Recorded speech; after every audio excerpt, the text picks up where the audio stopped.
Okay.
1 moment.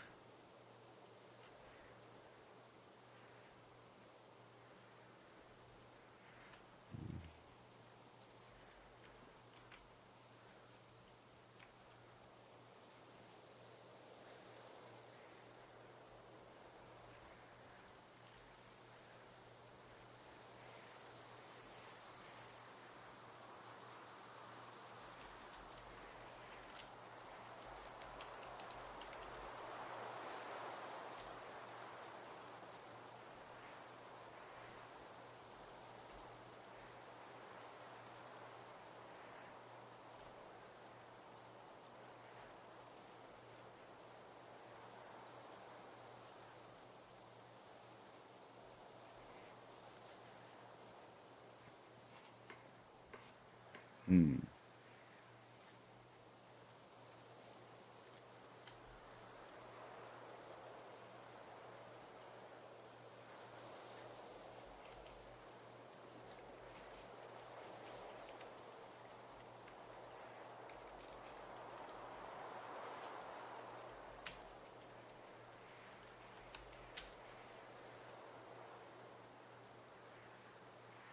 Zenith, what is that?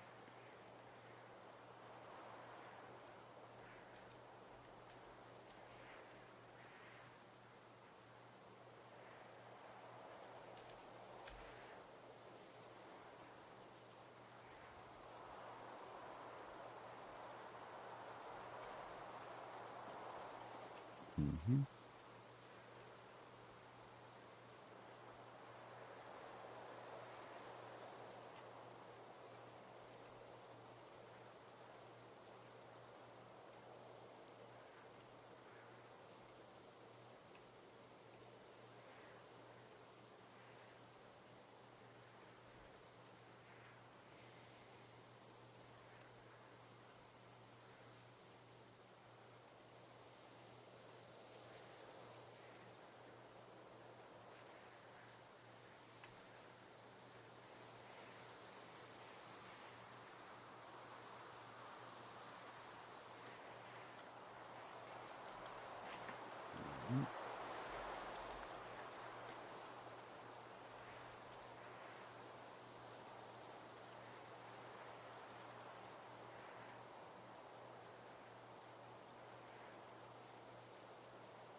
Did Twitch ever raise the bitrate? Twitch.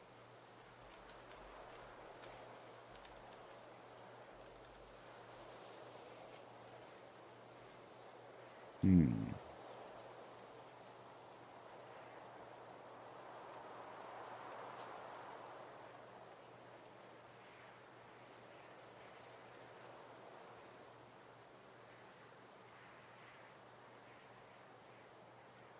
Hmm.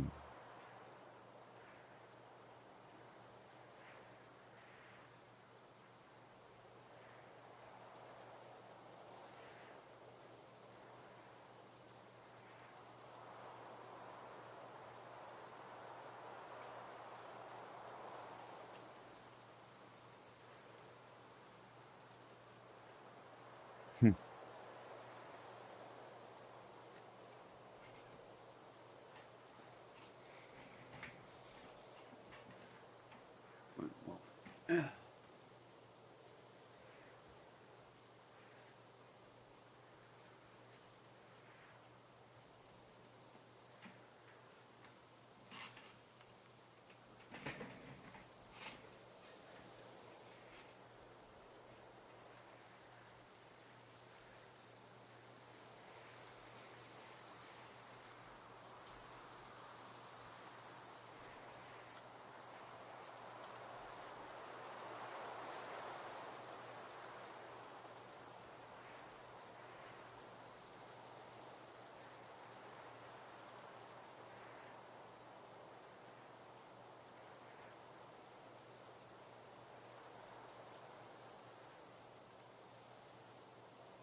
Hmm.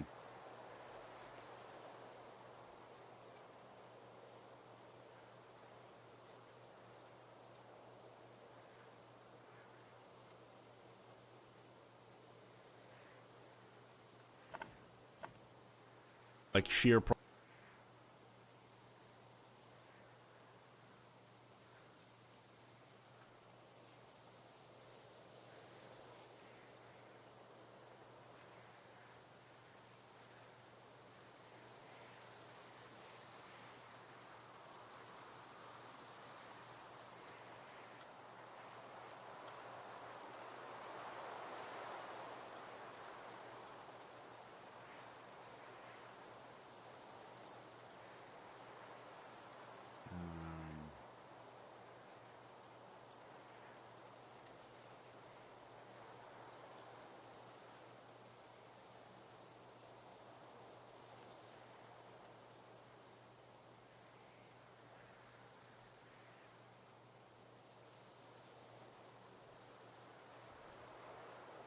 We're just insane.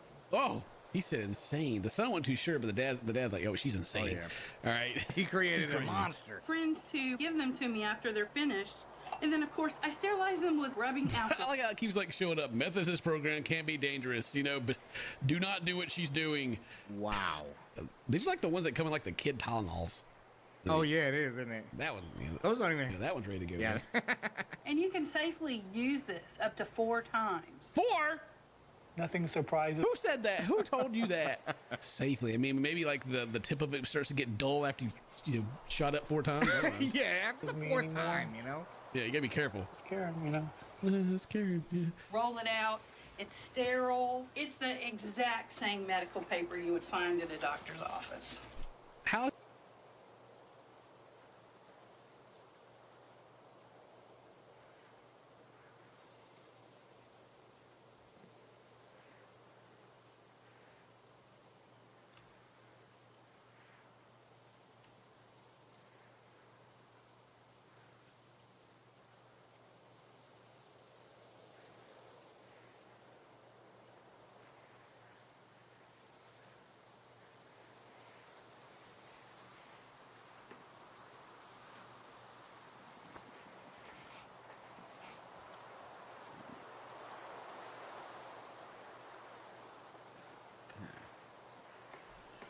How about...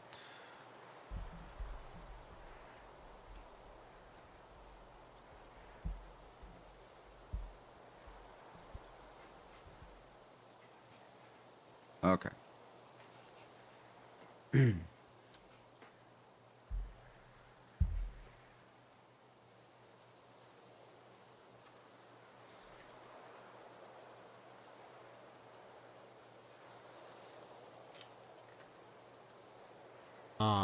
Nah. Amelie, just...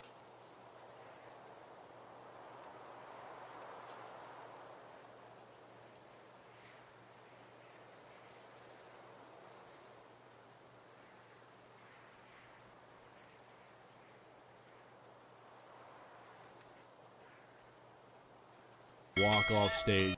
Something educational.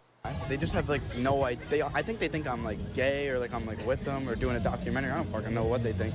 No, but it worked. It worked, bro. The dancing worked. The dancing worked, bro. They have no idea. They're all down. But that was genius, bro. That was a chess move. Are you part of the LGBT community? This guy's got to be careful though. He's walking in a minefield. Like, sure, he's doing well. He's navigating pretty. Get out! Get out! But I don't think. I don't know. Yeah, you know this guy's just there for the security check. He's just trying to make some money doing security. No. They can't do this, bro. He, like your pronouns. No, you're good. You're good. He, him. Can't do this, bro. He, him. Do you think kids can be transgender too? No. They can decide whenever they want, but I don't think. I don't know. Yeah, you know, protecting this event, but he sure doesn't get out. We don't know how to answer that question. Brother. She, her. What do you guys think are some of the biggest issues that the LGBTQ? Transgender, it's not super mainstream anymore, and I mean, I don't know. I think it just needs to be a little bit more normalized. How do you think? More in particular, as well as just like general acceptance. Like it's not super mainstream anymore, and I mean, Like start teaching it in schools more, or what's the best move? yeah, I think sexual education needs to be more inclusive. I didn't learn about any LGBT sexual education when I was in school. What like middle, high school? Maybe elementary school, but I think that in particular, that's when you need to start learning about those things. Elementary school. Who? That I always see on social media from Yes. Elementary school experience could have been better. There's honestly nothing that comes to the forefront of my brain more than, I don't know, seeing like some drag queens just twerk in front of the classroom. I mean, that really would have made the experience a lot better. You know, honestly, looking back, I noticed a lack of pride flags in my math class, and, you know, just thinking about it kind of disgusts me. But hindsight is 2020, and all they had to do is just, you know, hang them up. That would have made my experience 10 times better. You know, in the cafeteria, I mean, where was like the pride food? You know what I mean? We had school lunch, but I noticed the cardboard trays they used to serve back. How could have? Is about showing stuff to kids. What do you guys think of that? I think kids don't give a shit. I don't think it's dangerous. We have kids here today, and they just think it's fun. They just saw a fun little dancer doing a fun little dance, and they don't care. Do you think that kids can be trans? Yeah, absolutely. No, well, because kids don't have a moral compass. Like, what is this? Like, oh yeah, kids thought it was fun. Yeah, because they're kids. You have to actually instill values and morals on them so they know right from wrong. Saying they don't give a shit does not justify anything. Like, you could put a rated R movie on in front of a kid and he could laugh about it. Doesn't mean you should. I don't agree with instill on them. Like, show them the right way of doing shit. Inspire them. Good. It's like, Don't kids don't give a shit. Great. That's a really great bar and great standard to set. Whether or not kids are going to morally condemn something. Oh, wait, they can't. I mean, what do you think? A kid's going to go out there and, be, you know, get called on stage by a drag queen to twerk, and the kid's going to be like, wait a second, I am actually not age appropriate to be doing this stuff. I'm fully aware of that, and I'm going to step off stage now. Like, no, obviously not. That's why it's the adult's job to protect the kids. It's the most, like, really brain-dead line of logic I've heard probably in this whole video. I mean, I think a lot of the times people don't really realize it until they go through puberty and realize that they hate what's happening, but it's definitely possible for them to realize earlier. Countries like Uganda, they just scan gay people. Homosexuals have no space in Uganda. What do you think of that, and should the U.S. take action? I'm really upset about it. I think the U.S. as a richer country, just like as a first world country, has like an obligation to help people, Ugandans, gay Ugandans, LGBT ones, because it's wrong and it's unacceptable. I feel like we have the resources to do it. We have the money. I think we have an obligation to help other countries who don't really know what they're doing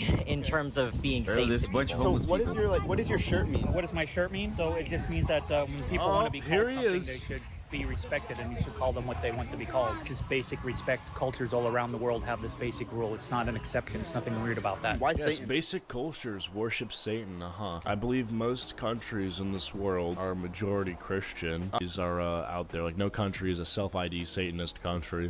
Because Satan's awesome. Satan's awesome? Yeah. Are you religious at all? I am, but I'm not a Satanist. Yeah, I have my own strange off-the-wall religion thing, but I'm not pushing an agenda here. This is just supposed to be fun and funny and all that. Since you're talking to a guy who's a religious studies nerd, I have like multiple degrees in religious studies, I'll tell you that Satan is oftentimes a symbol, things on the edge or things on the outside, groups of people or individuals who have legitimate things to do, legitimate things to say, Okay. legitimate options, legitimate things that they want to do with their lives. They're Yeah. often rejected by the mainstream, but they're still legitimate. That's Is that even true? Like, are you even So, rejected by the The way mainstream at this people point? themselves would. I mean, wouldn't that be how Satan gets in? I mean, Like, you're quite literally wearing a Satanist shirt, open about your devil worship, and nobody cares. Like, obviously you're being recorded for a video because it's content, but these people are reading their books in the background. Target, a multi-billion-dollar company, just partnered with a Satan worshiper and was selling, I think, either shirts or pins that say Satan respects pronouns too. There's a lot of people in Hollywood that, you know, influence movies and TV that they openly worship Satan. So it's like, I don't know. I mean, it's a popular thing right now to be like, oh, I'm a Satanist or whatever. So it's like, are you really even being edgy anymore? Like, I get they think they're being edgy because that's sort of Satanist imagery, and I'm like shocking of all. It's like, I don't know. I feel like you kind of are. Like, you could probably go most places wearing that shirt and not fear for your safety, and I would consider that being like accepted. Whereas like if you wore like a MAGA shirt or a MAGA hat, go to the wrong place, take a wrong turn, depending on what state you're in, I don't know, you might. Media portrays marginalized groups as satanic. No. This is not to portray people as being satanic. It's just that Satan is a symbol of those folks who are on the edge. And some of those folks embrace that symbolism. One of the biggest problems I've noticed the conservatives have with the whole movement is about showing it to kids. That's what I've seen on social media a lot. What do you think of that? Showing what to kids exactly? Like kids at drag shows, for example, or teaching LGBTQ stuff in school. What do you think of all of that? Should it be taught more or taught less? Kids being exposed to these things in public in a safe environment and learning about them in school. That's what school is for, and that's what the public arena is. This isn't dangerous. None of this is dangerous. Nothing like this is a threat. I mean, do you know what the thing on your shirt like stands for? Eternal pain and suffering. Do you know what hell is? You're the religious studies major. None of this is dangerous. I mean, what you're literally promoting, the idea of Satan and hell. I mean, like, yeah, that's like quite literally, I think, the most dangerous thing there is. Now, even if you don't believe in that, I mean, you know, that's fine. But this dude does because he's wearing the shirt, you know? This would be like saying other religious groups are automatically a threat. Like saying Muslims are a threat because they're Muslim. They're not. It's just another alternative. It's just another way that people can think and live and be. And LGBTQ folks are the same thing.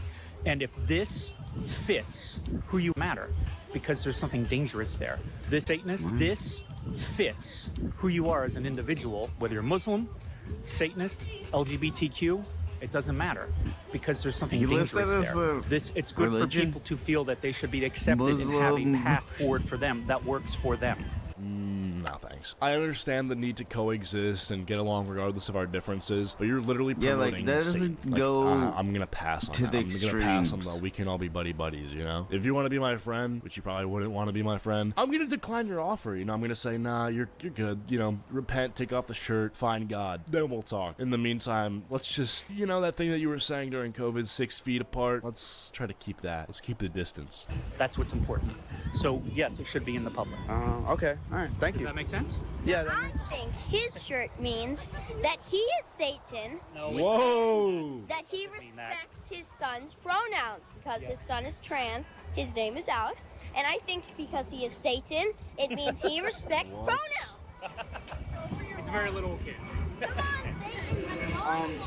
I think it's hilarious that you just asked a religious scholar about Satanism. He could have gone on for like 7 days. Wow. Yeah.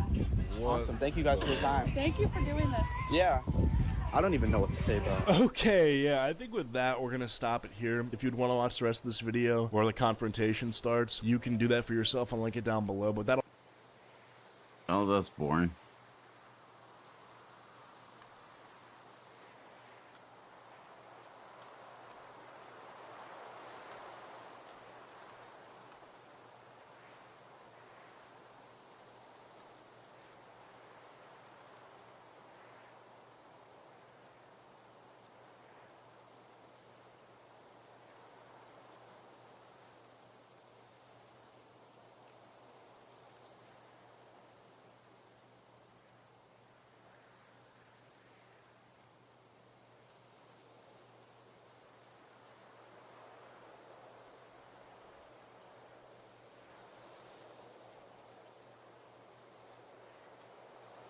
The hell? And colonialism. Fellas, we got another professional victim. This is really bad. So this woman posted a video on TikTok about how she's not going to get her own brother a wedding gift because, get this, he did not serve her vegan food at her wedding. Unfortunately, it seems like vegans are never beating the crazy allegations, bro. It's just a thing now. Now, the amount of entitlement in this video is insane. Posting it on TikTok thinking she's right is double insane, and posting a follow-up video doubling down on the situation after the backlash is just triple insane. So let's just jump into it. I'm so curious about what you would do if you're invited to a wedding and you accept the invitation. They ask you what you want to eat because they know that you're vegan, or let's just like insert any other dietary restriction, right? They know that, and they're like, what do you want to eat? Because it's not going to be on the catered menu. Veganism is the same as thing, an allergy. You write it out. They're like, bet, I'll send it to the coordinator. And you're like, okay. Also, there are about 8 different spots near the church that you're getting married at where you can just get it from. They're like, no problem. I'll probably get it the day before and just heat it in the mic. I don't even have a problem with that. Cool.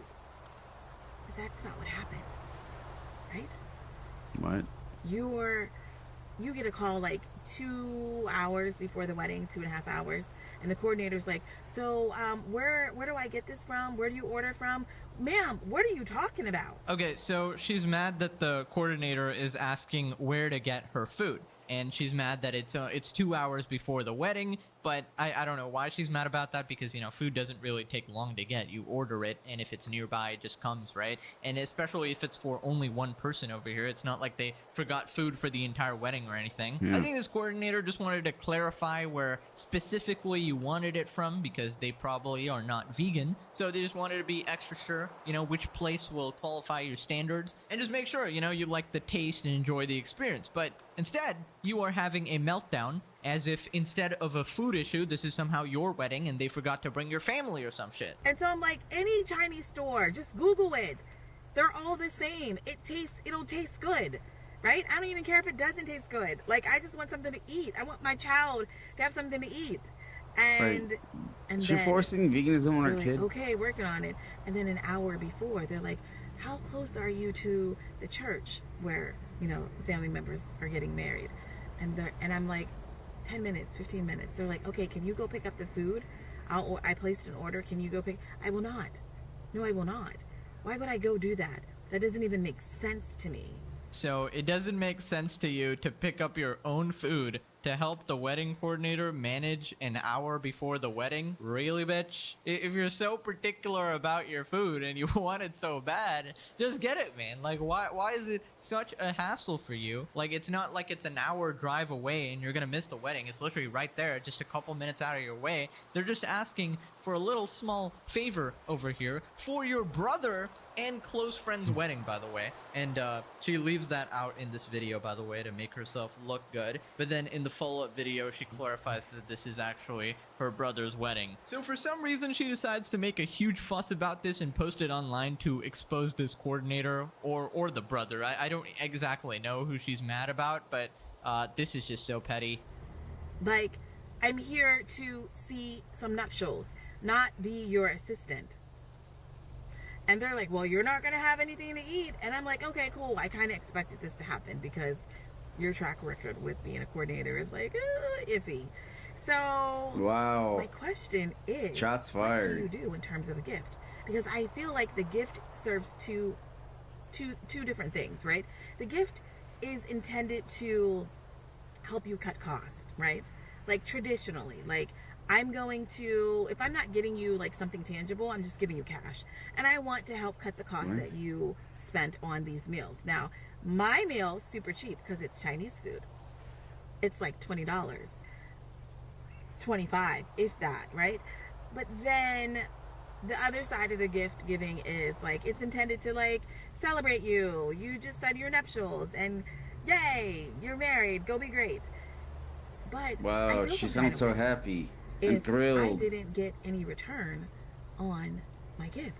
Okay, so that pretty much tells you everything you need to know Wow. about this person because they expect a return on their own brother's wedding gift. Dear Lord. So If you're married, go be great. But I feel some kind of way if I didn't get any return on my gift. Okay, so that pretty much tells you wow, I missed everything you that. need to know Holy shit. about this person because they expect a return on their own brother's wedding gift. Dear Lord, what kind of a horrible sibling are you, and a horrible friend to the bride as well, that just because you didn't get your $20 Chinese food, you don't want to give a gift at their wedding? That entitlement is insane. And honestly, if it's as cheap as you say, and it's so easy to get, there's like so many locations there, then why don't you get it yourself? It would just make everyone's lives 10 times easier, and you wouldn't have to make a TikTok exposing yourself pretty much. Can you guys imagine if your sister did this shit, bro? She would be like off the wedding list immediately. The first red flag is, you know, getting mad over some little food issue that you don't even want to pick up and fix the issue when you know that wedding coordinators are really busy and they got lots of shit to do. And accommodating a vegan whiny sister over here is not really on their top priority over here, so you can have at least a little understanding and try to help out. Second red flag is actually deciding not to give a gift because of this situation. That is obviously so petty, and you clearly want to make this day about yourself, and that is just sad. Any return on my gift. Like, I didn't get food, period. Like, I didn't get food. So what do? Do you still give the gift? I don't know. I am asking other people and they're like, oh, well, maybe you should. And then they're like, absolutely not. Because you did all this driving. I didn't mention that, like, I had drove like 5 hours to get to this wedding. So, like, I'm arriving Your an hour brother's getting before it married. starts. Straight off the road. Like, ugh. I don't know. I want feedback. I want feedback. Like, one, I'm a Virgo. And two, like, I'm a Virgo. Bridget, right? Like, I said I'm a Virgo. You get it. No, actually, I don't get it. I do not get how being a Virgo is relevant at all, guys. I'm a Virgo, guys. That's why, actually, I get to ruin my brother's wedding by creating unnecessary drama on TikTok. How does it always line up, guys? There must be some law of the universe. Crazy vegan, crazy horoscope lady. I could have predicted this. It always adds up. 2 + 2 will always be 4. Unless you're a Virgo, of course, then it's a 7.5.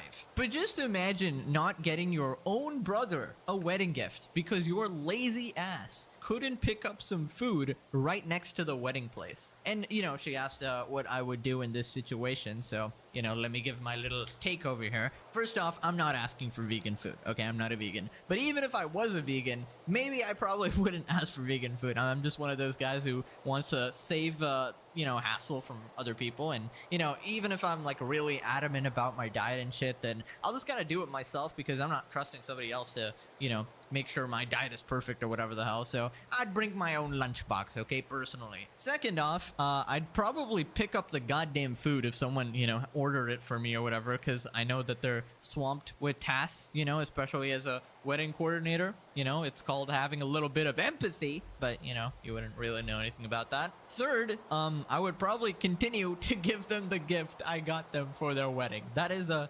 really, really odd thing to walk that back over something this tiny. That is, I can't even fathom that. And fourth, lastly, most importantly, I repeat, I would not post a TikTok about it because then I'm getting disowned by my family.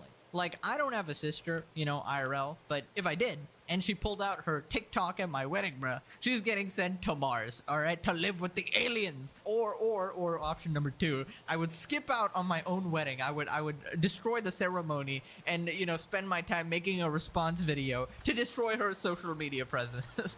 Okay, no, I'm obviously kidding, but Jesus Christ, what a horrible What the sister, fuck? bro. Anyways, turns out she actually That's a got weird a joke lot of to make. backlash from this video, so here's some comments on it. Respectfully, I feel like you're bitter about your friend and her wedding and added to the story. Second, wedding packages are limited on food choices. Why didn't you grab something prior? Wait, you asked for Chinese takeout on someone's wedding day? That is the strangest thing I've ever heard. What? You weren't catered to on your non-wedding day? The world is just sick. Absolutely sick. And she somehow found the one person that agrees with her. No, I wouldn't give the gift. The wedding gift is supposed to cover the cost of having you and your accompaniment there, but there was nothing for you or your son.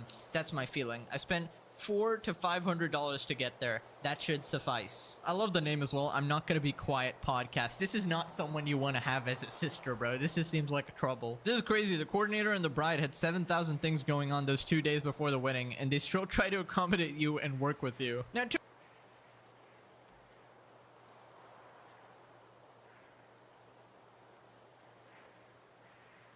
thousand things going on those 2 days before the wedding, and they still try to accommodate you and work with you. Now, it turns out after this, she made another follow-up video trying to clear her name, okay? Because she got a lot of backlash in the comments there, and, you know, people were calling her out.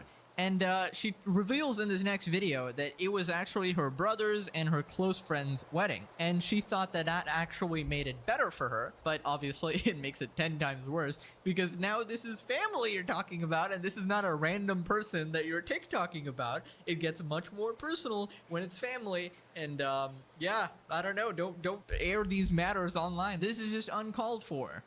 Okay, let me just offer an apology and some clarity. One, I feel like my question has really activated some untreated, unnamed, unhealed trauma in some of y'all, because the way my comments are just blowing up with like all kinds of mess, it's a little funny. Okay, nobody has unhealed trauma regarding this. Nobody, what? Nobody has ever been in this situation, okay? Because when the person asked, they probably just picked up the food, okay? Or they didn't get pissy about some vegan food over here. Why does every TikToker do this shit like, oh, it's tapping into your long-lost unhealed trauma? I feel like you're having a trauma response. No, bitch, it's just a regular response to a stupid situation. But the second thing is maybe you need information because it's clear that some of y'all didn't watch the video to completion. The first thing is that the wedding that I attended was for my brother, right? My brother and like one of my best friends. He asked me, what are you going to eat? The caterer did not provide vegan options. So I try to just like make it real simple. I chose Chinese because there are Chinese like corner stores every 3 blocks, right? I Googled it. Everything around the church was like easily accessible. The next thing is that what I didn't share was that the coordinator was my sister. So I wanted to leave at least one surprise in the video here. Turns out we got more than one family member over here. Turns out she was not only ruining her brother's marriage, but she was also annoying her sister as well. And, you know, she says it like it's this massive gotcha, right, guys? It was my sister and brother, guys. That completely changes the entire situation. In fact, it does, but it makes it worse for you because now it shows that you're so much of a main character that you can't even stop your molding for 1 day on your brother's special day, you know, your brother's special wedding day over here, and you still gotta make it about yourself. You still gotta go online and post TikToks and talk shit about your family, and you can't even help out your sister, who's the wedding coordinator, just a little by picking up some food. I mean, I'm not big into weddings or anything like that, but pretty much everybody knows that wedding coordinators are infamously busy because, you know, they gotta plan a million things, right? I don't know, I think she needs some Dr. Phil right now. She's got way too many issues. Right? I've been vegan for the majority of my life. And my brother already knew, like, he didn't really have complete faith in my sister, like, coming through on everything. And she didn't. It was a fail. It was a lack of just consideration. I think the other thing is that there was just ambivalence about, you know, whether my daughter and I ate if I wasn't willing to do the labor. Doing the labor? Are you kidding me? Are you a construction worker? Are you going down in the sewers cleaning the rats here? What do you mean doing the labor? What are you even on about? She's trying to paint like the brother and sister as such bad people, like they're not feeding my child. Well, that was not their intention over here, okay? Here's just a wonderful thought over here. If you actually want to feed your child, maybe get the fucking food yourself, right? I mean, what a horrible mom. She's just like, yeah, if my sister isn't getting the food, then I guess we'll just starve. And then blaming that on them, right? Like, oh, you didn't get them the food, so I guess we'll just starve over here. And yes, they know that you're vegan and they're trying to accommodate you, but it's not like they didn't get your food over here. She literally just said that I placed the order, just go pick it up, and it's nearby. It's not like a 5-hour drive away or anything like that. The place, you were already at the wedding, and the place was right next to it, so it was just a couple minutes, and you turned it into a whole situation here. And that's absurd to me, because what I'm looking for is reciprocation. Right? In any relationship I have, relationships are transactional. We can try and say that they're not, but indeed they are. Oh my god, I've heard this so many times. This is such TikTok talk, man. These guys are literally brainwashed by social media. They are only transactional if your worldview is selfish and warped by social media. I don't think I have transactional relationships. We just gotta hang out and have fun. I'm not trying to extract value from people over here, okay? That's such a miserable, disgusting way to live, and if that's how you pick your friends, nobody wants to be your friend anyway. That just sounds...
is, okay? Sorry about that. Now, yes, there's like some merit about like, Gotta you know, get some hanging food. around people you admire, whatever, to improve and stuff like that. But, you know, making everything like transactional, like, well, actually, yesterday my friend bought me one a Chinese food, so therefore 6 months in the future I get to ask for one donut from them. Like, that's just brain dead logic. You do stuff for each other because you're friends, and you know you want to be nice or whatever. It's not. You don't like keep tally of every single thing, otherwise you're just going to be miserable. And keep in mind, she's not even talking about friends, okay? She's talking about family here. This is brother and sister, and then one close friend, right? Actually, guys, I'm a Virgo, and my family doesn't actually bring me any value, so you know what I'm going to do? I'm going to do the logical decision, and I'm going to choose TikTok likes over my own family. Dear God, they should have never invited you to the wedding. You are ungrateful and entitled. So if I'm giving you the best, right, top tier, I expect that. And if you can't reciprocate, then we just have a new baseline of functioning, right? Like, the love is always there, but like, I'm going to give you what you give me, because it needs to be balanced. And you know, here's, you know, I don't want to get too deep, but like, some of y'all responses are really rooted in patriarchy and colonialism. Oh, red alert! Red alert! Hit the bell, hit the siren. The programming has taken over, fellas. NPC has been spotted. Let's freaking go. We got vegan, check. Astrology, check. Patriarchy brought up for absolutely no reason. Completely unrelated to the situation. Check. Colonialism, that's a less common one. I don't hear that very often, but you know, check. It does fall in line with the rest of it. Congratulations, lady. I award you with the Victim Olympics gold medal. Congratulations. You are a professional loser that will amount to nothing in life. I mean, it's no wonder these people are complete failures who are trying to post on TikTok over here, because you have the worst mindset imaginable. The opposite of the growth mindset, you know? Instead of taking responsibility for your actions, you place it on others who have done nothing wrong, you know? Classic Virgo, am I right, guys? Classic Virgo. These are really rooted in patriarchy and colonialism. So like, let's just maybe explore that, right? Like, I'm not the caretaker for my brother. I'm not the caretaker for anyone else. Asking me to do extra labor is absurd when I am a guest, indeed. Additionally, I think I didn't put this in the video, but I did respond in comments. I had already spent about $500. Right?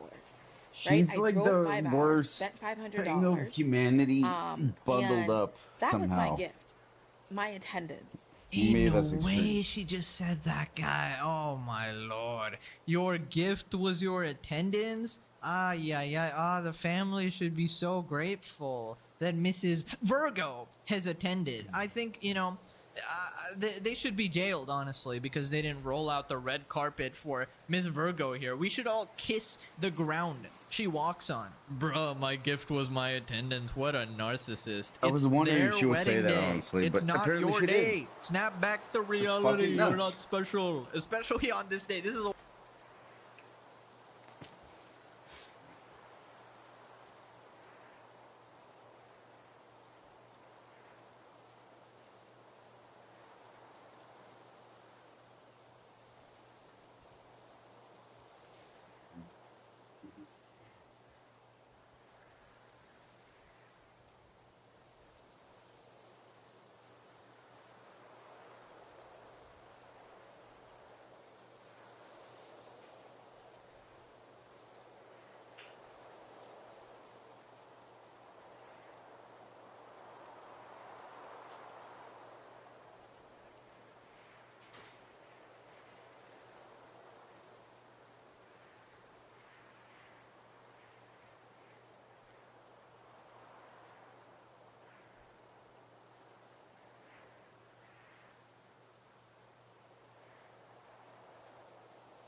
the one day where you're definitely not special. The only special person is the bride and the groom, okay? Please, for the love of God, stop making everything about yourself, and, maybe you'll be a little bit happier.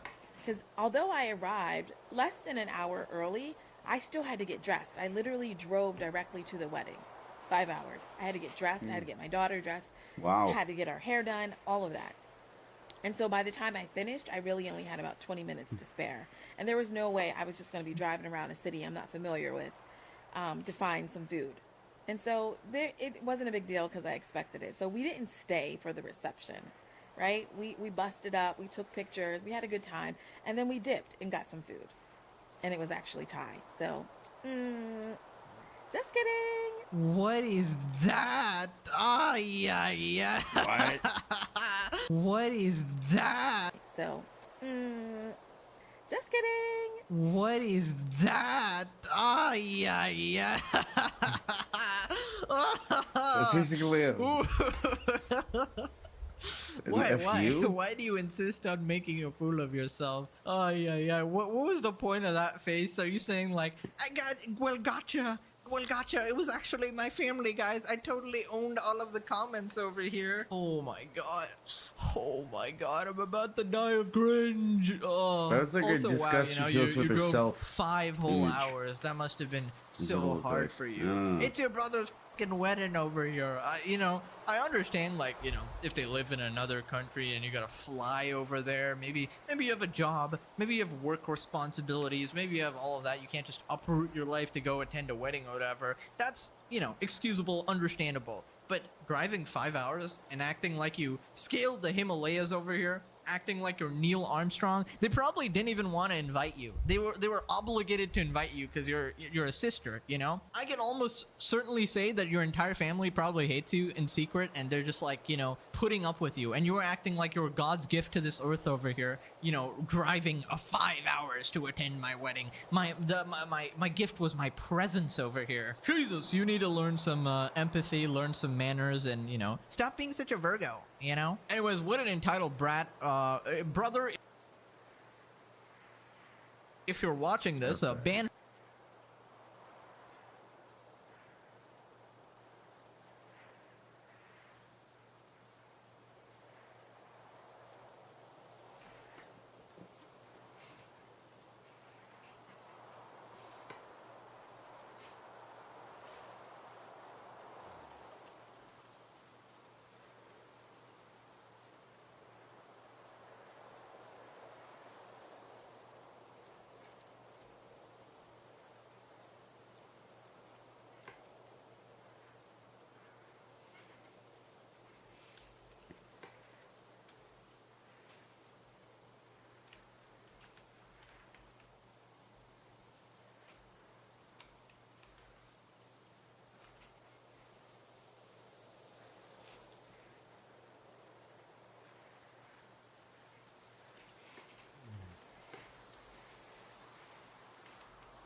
Okay, this works.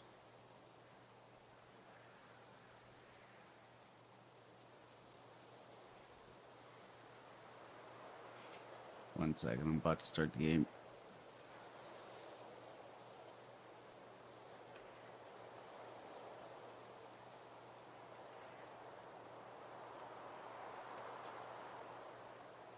Okay.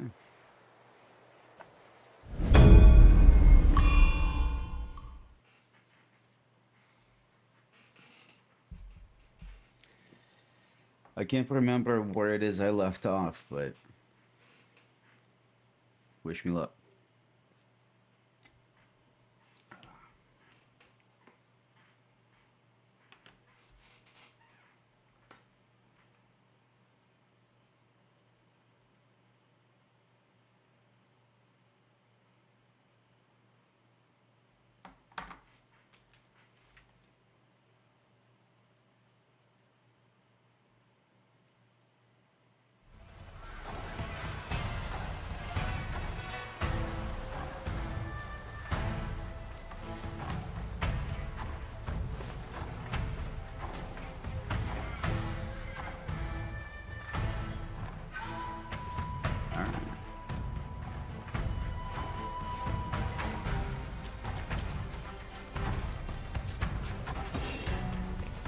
if I remember correctly, I got stuck with this boss.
I'm getting back into it.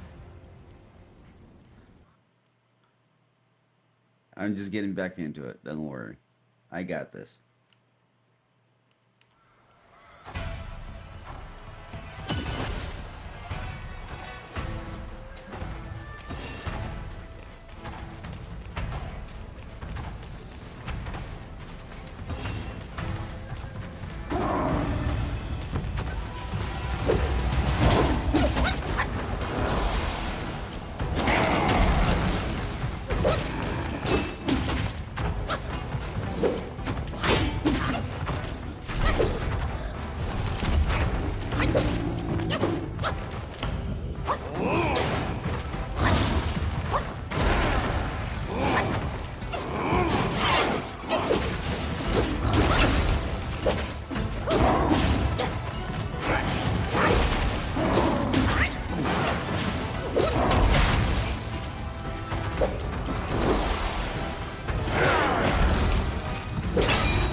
Okay, so I guess even mid-air, like I couldn't dodge it. Okay.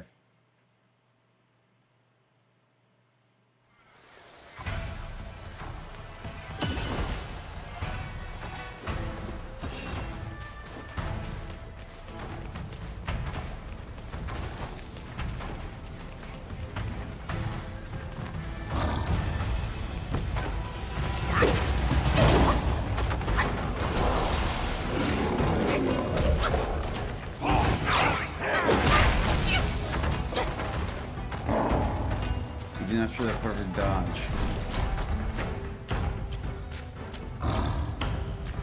I keep thinking if I get a perfect dodge, I'll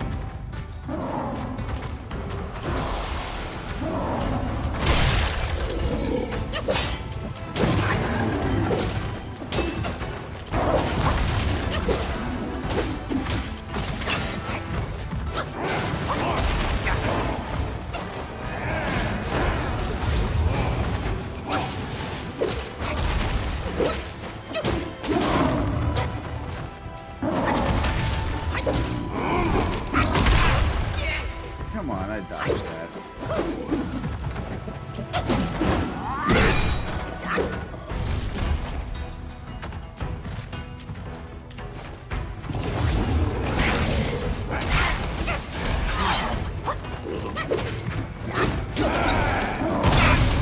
Come on, I was dodging. Take it from me.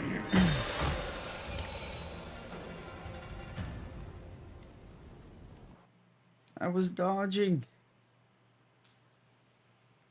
I was definitely dodging. Like,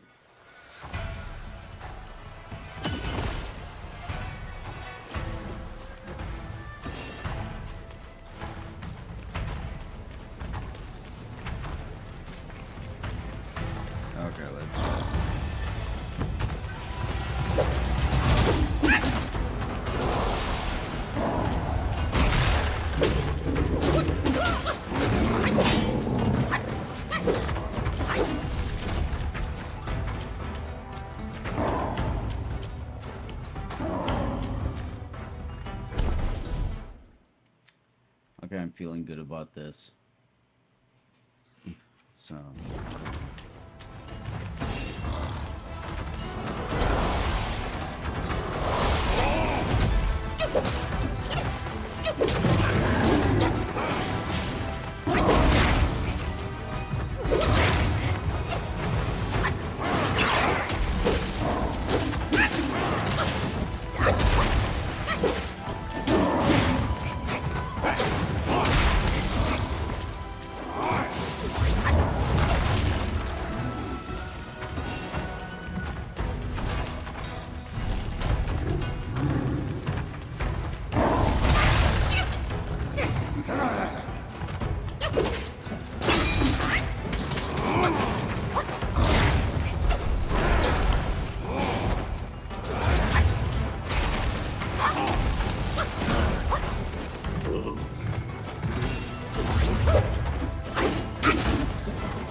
Take it from me!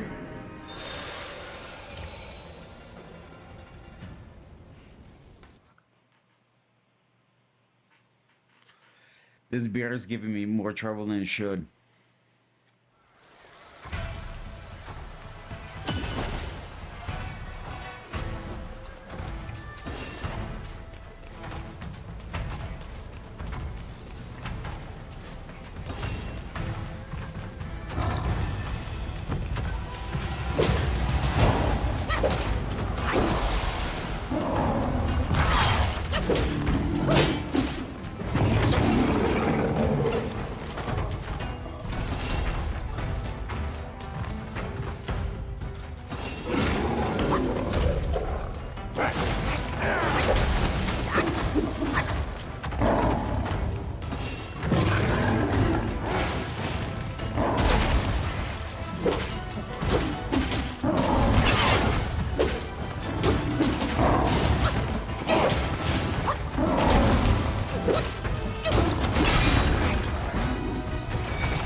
Oh man.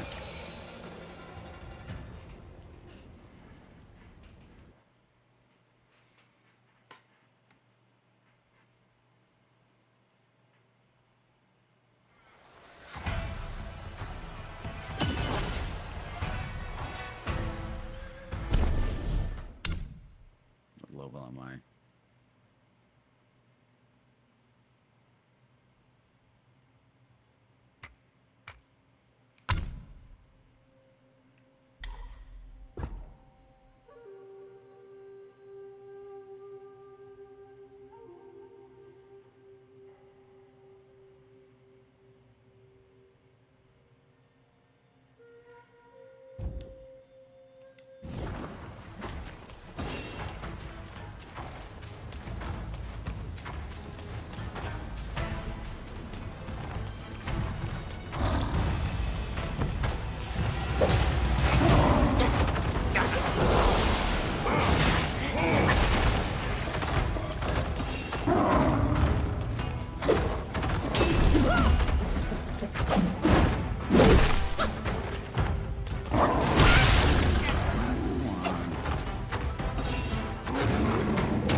No right to take it from me!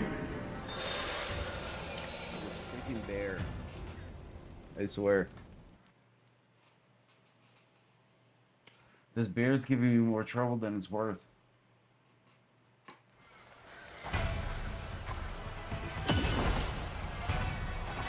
Jeez.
I gotta use my skills more.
No right to take it from me!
Oops.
Come on, I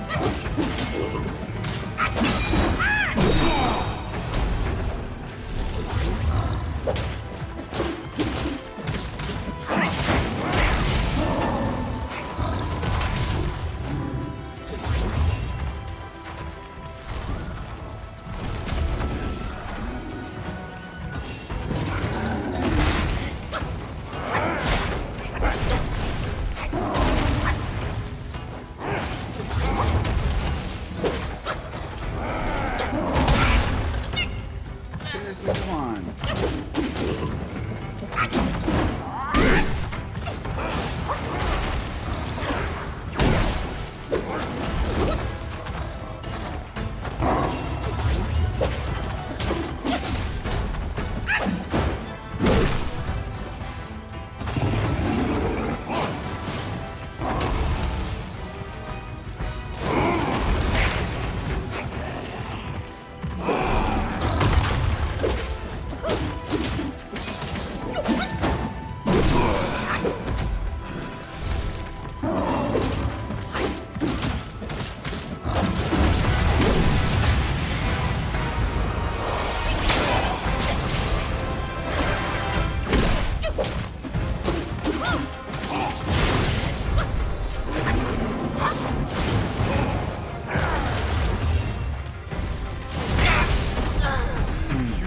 No right to take it from me!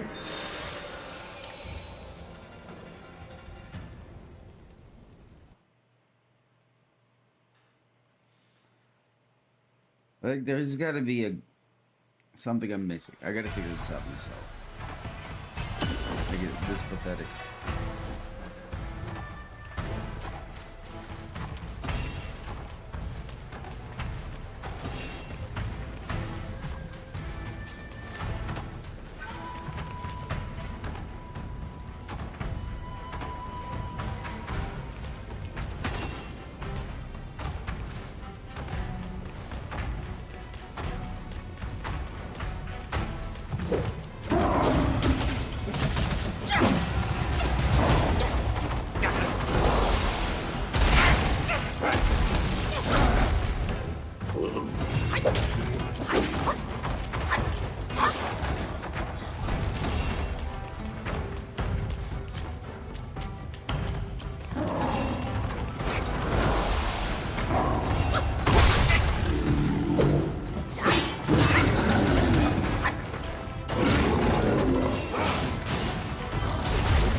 driven by greed, not destiny.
take it from I'm just me. making them decisions at this point. I got no business having this much trouble with this boss.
right to take it from me.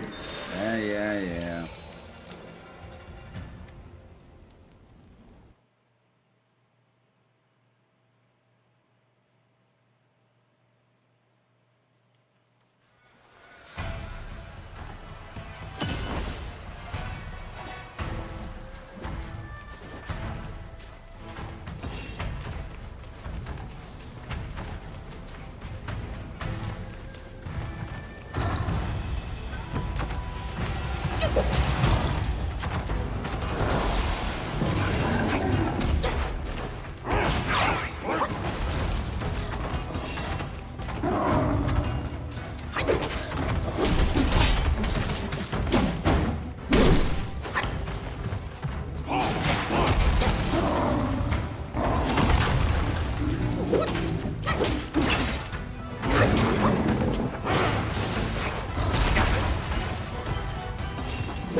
I swear. This is just unfair.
I swear.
nowhere to dodge there.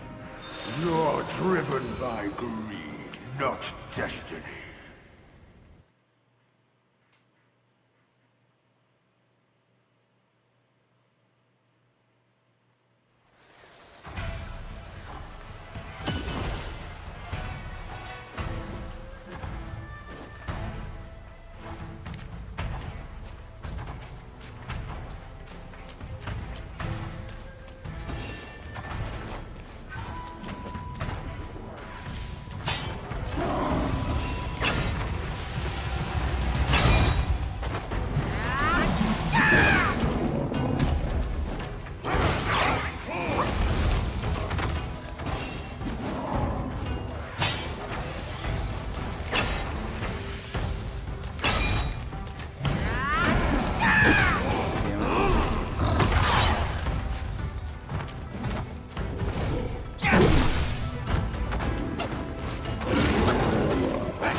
Take it from me. I want to see if I can actually get a good hit on him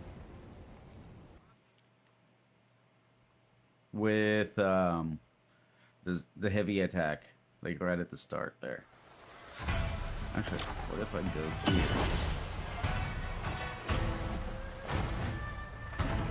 Oh wait, I get it.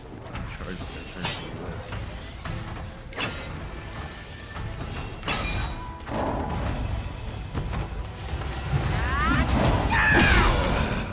Boom! Oh yeah. How you like that?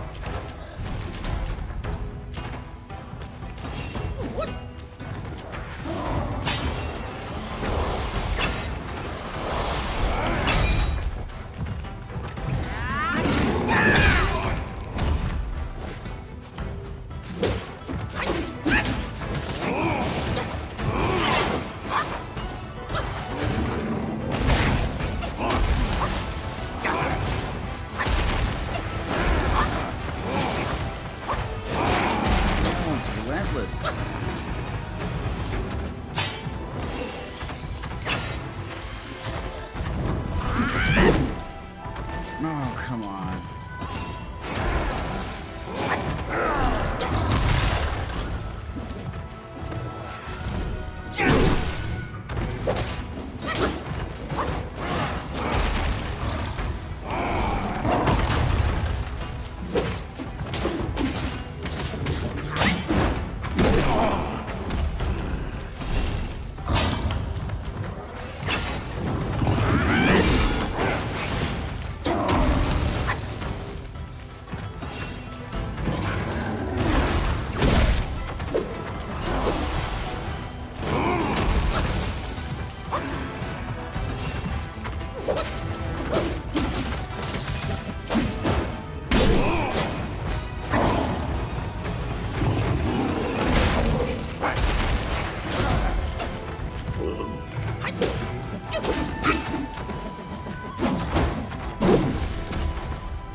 Drink the grog.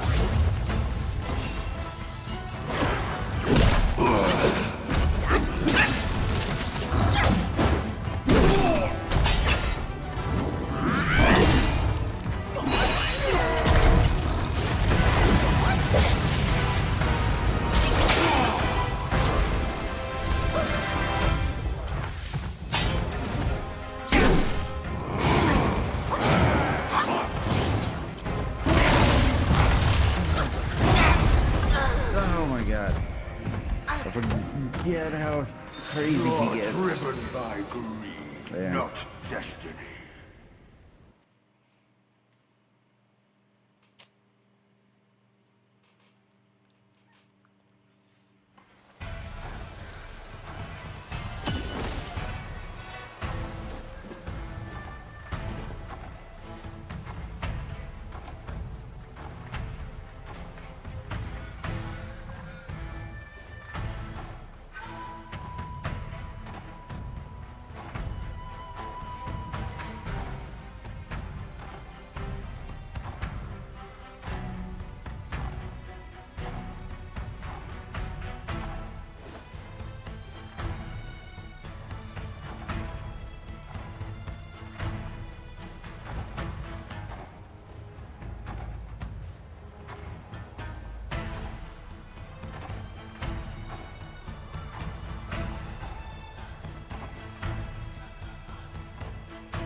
I noticed my health is late.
All right, Philly. Woke activist freaks out over child sterilization debate, episode 2. You are only seeing things through your very privileged perspective that doesn't see how... Because I'm a white male, is that what makes me privileged?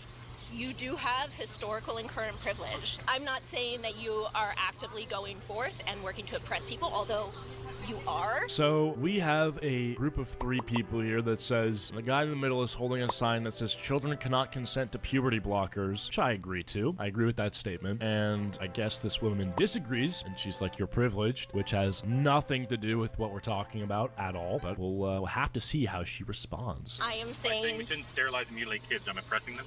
you're not. We're being booed by people for making this pretty basic claim. Why do you think people disagree with that? Because most people are idiots.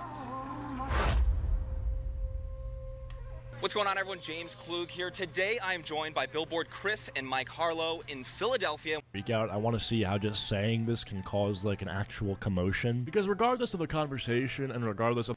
Because it is really...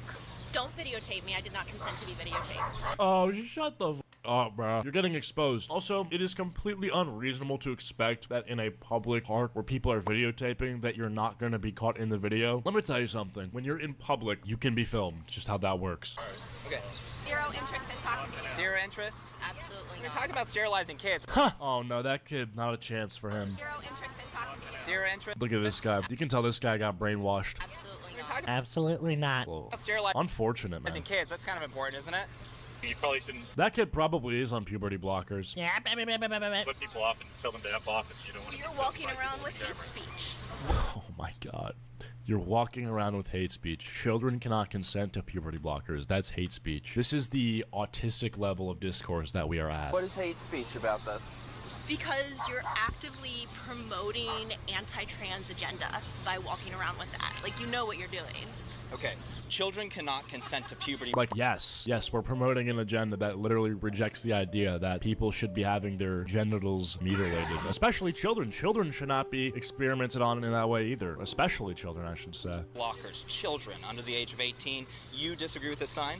They say, like, you're promoting an anti-trans agenda. Like, yeah, opposed to a pro-trans agenda where you are, like, sending children to gender clinics so that they can be psyoped. 100% disagree with the sign. Right. It is really critical to trust people at any age that they know what's going Any age. on.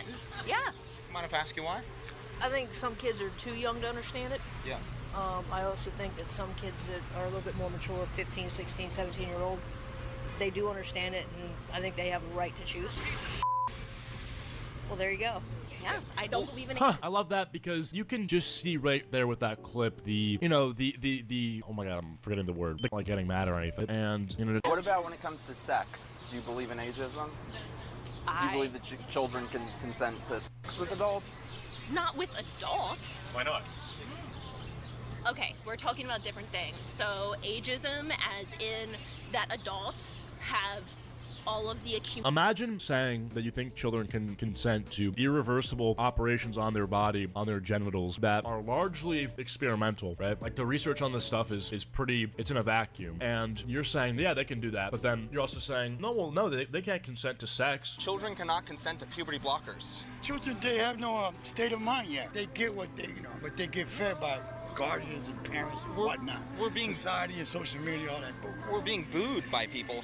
Her stance was that 15, 16, 17-year-olds, they know what they want, younger doesn't.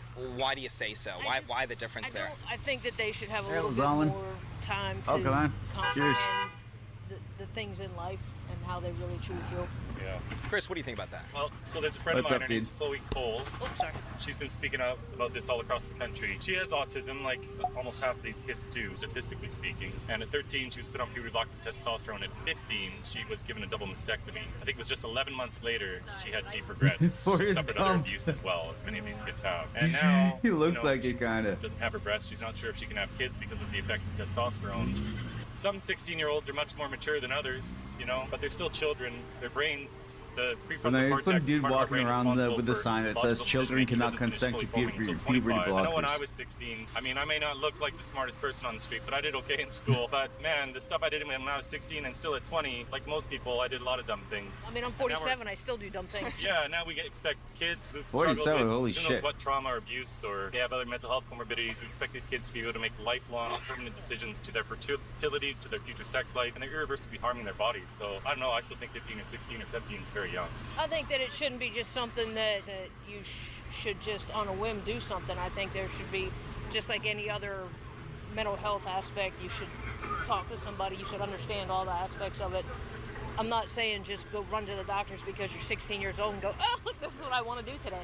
We trust. Yeah, I think he brought up a good point, which is that I believe there's a very large overlap with children with autism and children that seek refuge in like a trans identity, which I don't know. I feel like that's like you're taking a child who's struggling with something and you're giving them a solution that really That is in is many actually a ways just sad going way to of cause putting more it. They problems. seek I mean, refuge what is like the within the suicide trans rate for identity. autistic people versus the suicide That rate is for a trans very people? You know, sad- I feel like you have to you have Wow. to be very careful with this stuff. You have to be very What if sure, that's- in the that- medical field, when you're doing I haven't surgeries on thought of people, that when you're before. doing anything that involves altering a person's composition, you have to be like 100% sure. And a lot of the times, I feel like there's an incentive with medical companies and like pharma and stuff like that to not put people first, but put profit first by, you know, funding bias studies to show that like, okay, that our product is very good, there's no side effects and stuff like that to get it on the shelf so more people can, you know, buy it and stuff so they make more money, when in reality, they're harming people. I mean, if you can look at this with like opioids, right? A lot of doctors' offices were over-prescribing opioids to people who they know that they shouldn't have been giving them to, because at the end of the day, I mean, there's a huge addiction problem, and when there's addiction in anything, the buyers for that thing are going to be like, there's going to be a lot more of them, there's going to be a higher, you know, density of it. So, I mean, look at gambling, look at anything that can be addictive. It's huge. Coffee, gambling, porn, alcohol, drugs,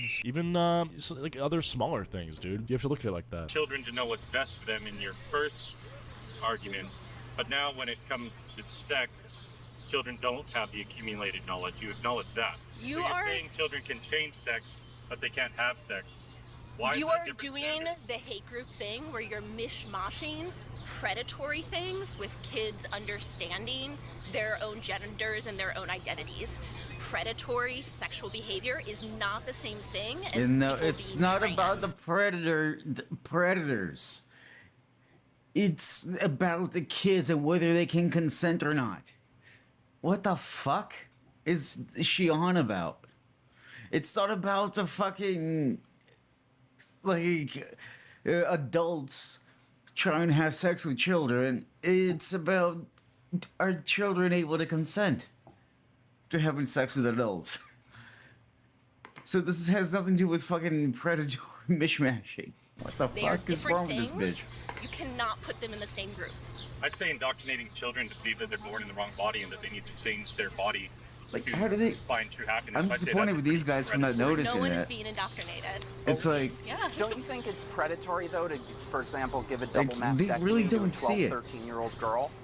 I don't think They it's different? predatory You think because that's like okay? people have to Really? go through a lot of counseling I'm disappointed in order with to them. get to that point. That's not even fully true. There's been plenty of recorded instances where people actually just walk into like a, I forget what it would be called, the name of that doctor is, but they go to this specific doctor's office that specializes in the gender stuff to get like consultation, and within like literally 5 minutes, in certain areas, you can just get prescribed puberty blockers or HRT in some cases, which is insane. I don't think it would be puberty blockers because I don't think like 12-year-olds would be going to the doctor's office themselves.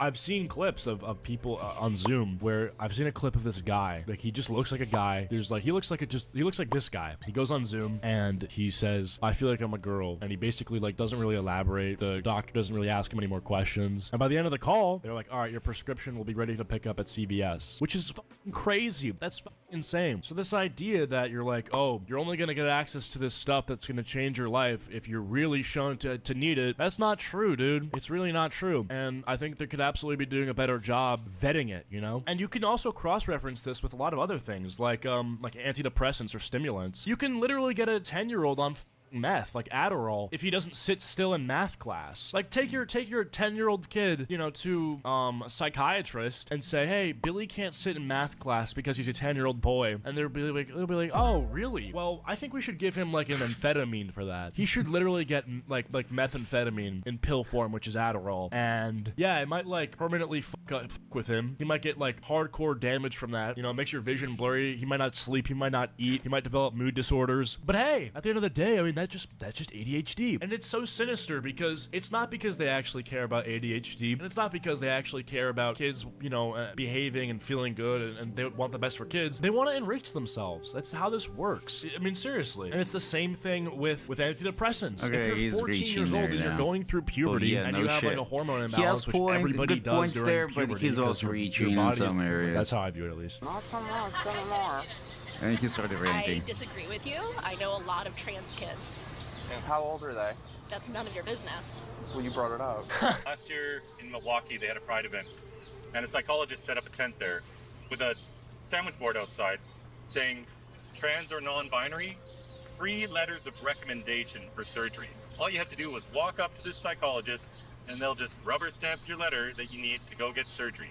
I know other kids who've called in over the phone to telehealth in order to get the recommendations that we need. We've got Jamie Reed, who is married to a trans man. She calls herself a queer woman. She worked at the Washington University Transgender Clinic in St. Louis for 4 years as case manager. She quit in November. She says the kids that come in to their gender clinic there, they send them to a therapist that they know will simply rubber stamp the letter that's needed for surgery. And You see, that's exactly what I was saying. They basically just like find people that they know are gonna not actually look into the issue and help anything, but are just gonna say, "Oh, you're trans. Have you know, these drugs." if a child happens to come in from some outside therapist who doesn't think this is the right course of action, they'll send them to an in-house psychologist or psychiatrist who they know will then rubber stamp it. There are no safeguards anymore for these kids. And to even suggest that these children need therapy is to invalidate their gender identity. And so the trend is no therapy at all. It's like what you said in your first argument. Children know what's best for them, and they don't dare to question anything anymore. They start them on puberty blockers, cross-sex hormones, and refer them for surgeries right away. What do you think of that? I think you have not even close to completely full information. Like maybe that is a sliver of what is going on, but the great majority of trans kids do have tons of conversations with the adults in their lives. Rarely is something done immediately. I know a lot of trans kids and Dude, go to Canada. It's even worse in Canada. Like, I heard some shit about Canada, right? There was a school where the school had been transitioning the child without the parents even knowing. Like, the kid at school had requested to be referred to with a different set of pronouns, and the entire school was, like, forced to go along with it. So they were literally socially transitioning this child without the parents even knowing. Can you imagine that if that was your kid? Actually imagine if you had a son for 10 years, and then you send your son to school, and he comes home, and you learn for months the school has been calling your son a girl without you even knowing it. Forget giving them puberty blockers and shit like that. That is so up. That's a psyop in every single way. Like on the non-binary spectrum, and very, very, very rarely do you do something when you're under 18 that is not easily reversible, like puberty blockers, which are easily reversible, because you can stop taking them and then puberty happens again. Some of them do. Yeah. The statistics on this are 98% of children who start on puberty blockers progress to cross-sex hormones, because you're not just signing them up for puberty blockers. These kids are committed to this whole pathway. They're told that first they need to stop their bodies from developing because it would be too traumatic for them to appear like their actual sex. Ronald's opinion. Kids should know about things and not be persuaded into becoming things, and I think that line gets blurred a lot. Going through surgeries and medical procedures should be for adults only. W. Ronalds. It would be traumatic for a young girl to develop into a woman. Well, you can stop talking to us if you want. You want to stop talking to us? You were the one that flipped us off. You were the one that flipped us off. That's why we came over here. You're walking around with like a hate speech billboard. Right, but pretty reasonable that we came over here to talk to you after you flipped us off, correct? So if you didn't want the attention, you should have given it to us. Multiple times not to video record me. Get go Idiot. after people online and like destroy their lives. You're in public. We're having very Yeah, that's like what happened to Cupcake. Respectful conversations. We don't need to talk to you. You don't need to talk to us. Is that cool? But I asked multiple times to not talking video to me. record me. The Attorney General of Missouri, for example, laid out this process. I think it was over a period of 2 years. There should be at least, wouldn't be on I camera think he said, if you weren't 15 being separate appointments. We need to You're invade talking- Canada and make nobody a would even state. I notice don't it. endorse that. Thank you for the $2. First to discuss these various things, and that was even for adults. But for kids, yeah, there should be a long Yeah, loses an argument. OMG, stop recording me. process because who knows what's You just realize you got It's like this guy was bringing up examples and stuff, and you're like, well, I actually know some trans kids. Okay, you know some victims, is what you know. You got a roster of victims. going on with these kids. It could be anything. I don't disagree with you. Yeah. And I mean, So we agree on that Critical thinking is hate speech, of course. point for Yeah, sure. and do you mind if I ask you really quick? I mean, we started off with this conversation saying 15, 16, 17. After hearing what he's talking about right there, change your mind a little bit there, maybe? No. Like I just said, you don't need to talk to us. You continue talking to us, so we're staying here. Do you I understand? think it is like really awful that And it's good there's that we like talk a about it. sliver of a group of people that are. Do you know how many Trying to stop kids from trans being kids commit suicide sterilized? because they can't like figure Another themselves lie. out? So you've told me It's the not two true. lies activists always say. They only ever have two things to say, and they're both false. gender The first one is that dysphoria. puberty blockers are reversible. Well, how's time reversible? If a kid goes on Dysphoria. puberty blockers from 12 to Gender 17, dysphoria. is there some time machine where they get to go back to being 12 again? Of course not. And the other lie, and it's really Holy cook! and coercive and manipulative. That is so true. Yeah, even if you can make an argument that the chemical effects are reversible, which you can't, in a lot of ways, you can undo some of it, but you really can't undo most of it. Yeah, you can't get the time back, bruh. The psychological effects are gonna be And he also said 98% of them who are doing puberty blockers, I'm gonna trust his statistic, go on to do, like, more shit, so, I don't know, man. Of you to say so, is the kids are going to kill themselves if we don't let them transition. Guess what? Humans have been on this planet for about 200,000 years. They've been going through puberty just fine. Kids weren't killing themselves because they were growing up. Puberty is not a medical condition. You are only seeing things through your very privileged perspective that doesn't see Just because I'm a how white male, is that what makes me privileged? you do have historical and current privilege. I think Still that no? there should be an avenue for kids to explore the things that are in their minds, and if they go, I think, like I said, that there should be some kind of a mental health track for them to go like a through, 10, and if they 11-year-old boy really do go through or this and this she. is really something that they want to do, then they should be able to do it. Because what's the harm in waiting until 18, for example? That's I mean, Yeah, I think I've that's seen cheap. some 18-year-olds Yeah, that act like cheap. 6-year-olds. I've seen some, Yeah. 15 and 16-year-olds that act like 40-year-olds that have a better head on their shoulders than some of these people that, are on the street every day. Do these waste of sperm. So you think we should try to change the sex of kids, eh? So here's Dude. Waste of sperm. Waste of Better head sperm. on their shoulders than some of these people that, are on the street every day. Dude, wait. Dude, no. Not the nuclear family. Change the sex of kids, eh? So here's why I agree with this. I'm a mother of 4, and I think children, there's a lot of things they can't consent to that we all agree Yeah, I mean, that lady with the short hair, I mean, she wasn't too unreasonable. on. They can't consent to getting married. They can't consent to signing up for the military. They can't consent to getting a tattoo. These are all, and we all kind of agree that these are things that children are not equipped emotionally or mentally to understand long-term consequences. So we don't allow them to do that. So to me, a puberty blocker is something that will create long-term changes and issues for the child that they might one day regret. And we protect our kids from making... Yeah, Mr. Worldwide is just way too based for this part. He needs to be escorted out to somewhere that he can properly be protected. Matter of fact, I think the base department would do a great service by hiring this guy. all kinds of decisions in other areas, but this one where a lot of people want to give them the green light, and it doesn't make sense. Well, I mean, you think about it. We're responsible for our kids' health care, until they're 18, right? You're not considered an adult till you're 18. So why should they be allowed to have all these puberty blockers, gender changes? I don't know. I have 4 kids, 18, 22, 24, and 27. W Mom. So they probably just missed out on all the indoctrination now. Oh, lucky. Yeah, but... No, because this is probably something they would encounter if they were a little bit younger. For sure. And honestly, I've told my husband, if my kids were young now, I'd be homeschooling them because I just think the nonsense that's going on in public schools, I wouldn't be. Base. W Mom. sleep well at night, knowing that's what they're getting during the day, and that's a shame. I think when I was like 16, 17, I just wanted to be David Bowie. So I think if I were that age now, I'd be put on all this. Right.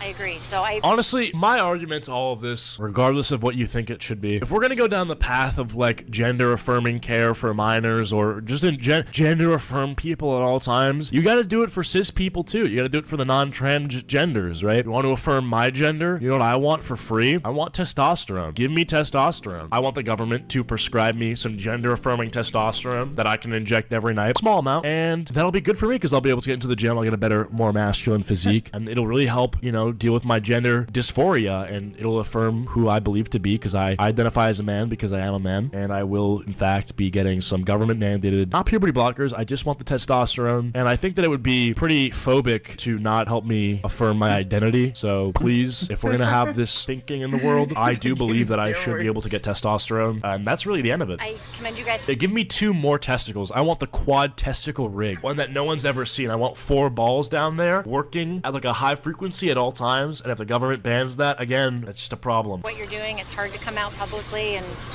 stand up for something that might not be popular in the crowd you're in, and so I think you're doing a nice job. Someday you guys will touch a girl. It'll happen, guys. I'm gay. That's very homophobic of you. Hey, man, I'm gay. Why do I want a female to love me? No need for the homophobia, sir. I'm not saying that you are actively going forth and working to oppress people, although you are. I am saying we shouldn't sterilize and mutilate kids. I'm oppressing them. You're not. How is it not sterilizing them? I mean, well, just prove them wrong. Why don't you? Someone said only 4. Just educate them. If you think that people are just there to like put forward and be baby making factories, then maybe in your head that's what it is. But people are so much more than that, and most trans adults wish that they could have changed puberty at when they were initially. Well, most trans adults, well, not most of them, but a pretty big amount of them aren't making it. So going into puberty. Why? Because then there's always going to be traits in adulthood that are. Let's see what's the time we're looking at for these 3 gentlemen to get called transphobic. I think we have about 30 seconds left going to be before the word transphobic gets used. Responded to a different gender. Like what? Things that the world looks at and says So maybe aesthetics. is more. So I don't think that it's right to sterilize a child, cut apart children over aesthetics, over looks. I mean, you know that that's not right. And let's talk about this. I don't think that we are like destroying children because they remove or change a particular aspect. That is not what I think is destroying. I think what you're doing is destroying like the soul of people and making people at so much more risk of being persecuted and denied rights and denied to be allowed to like exist in the world. So little girls, you think, have a right to double mastectomies. At what age? Well, 1, I disagree with your gendering, and 2, I think that is. What? What do you mean? I disagree with your gendering. Dude's like, pardon? What are you talking about? Up to the adults in Why their do you lives. disagree with the gendering? What do you mean? Because you just said little girls, and if somebody Oh is my so, God! I think you are misgendering people that are coming out as trans and moving forward. Like, and Oh, you also, mean those girls are actually little boys, is what you mean. I don't know what their identity is, and neither do Dude. This condition's called gender dysphoria. I feel like this might just be a random comment, but I feel like black people don't put up for this getting a bullshit. Like if there was a profession? black guy in this video, I feel like he's gonna be like, They're treating gender like a profession. It's like, I don't know what job they're gonna have, what profession they're gonna take on. of course they don't need this shit, you know? Historically, according to all the I don't know what their major is gonna be. academic studies, before we gave kids puberty blockers, more than 80% of them grew out of it when they went through puberty, and a majority actually grew up to be gay. So one demographic that's really being harmed for this by this are kids who grow up to be gay. Effeminate little boys, it's not a big surprise. Yeah, some of them grow up to be gay. Someone says, as a brother, I can confirm. I feel like that's just true. But now they're being told that just because This is in New York too, right? they're effeminate, Or I don't even know where this is. because they don't conform to these regressive stereotypes, that maybe they were born in the wrong body. I think ideologically this whole thing is based on a lie, and we have this explosion of kids today I who don't. are believing in this. I don't agree with they were born in the wrong body. My brother's 3 years older than I am. He grew up putting on my mom's shoes and you know, he's the straightest man you ever met. It's a good thing he's not a kid today. They would have sent him for some of this. This is true, probably. But, I mean, if parents are open to allowing their kids to explore what's makes them happy, you know, little kids, if a little boy wants to play with a Barbie doll, knock yourself out. If a little girl wants to play with a honky truck, knock yourself out. You want to go play football in the dirt?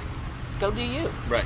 I mean, This is what I say all It seems very reasonable right there. That seems very reasonable. What seems not as reasonable is you want to go make life-altering decisions under the age of 18, knock yourself out. Let's get a couple therapy sessions and stuff. Yeah, no, I agree with that.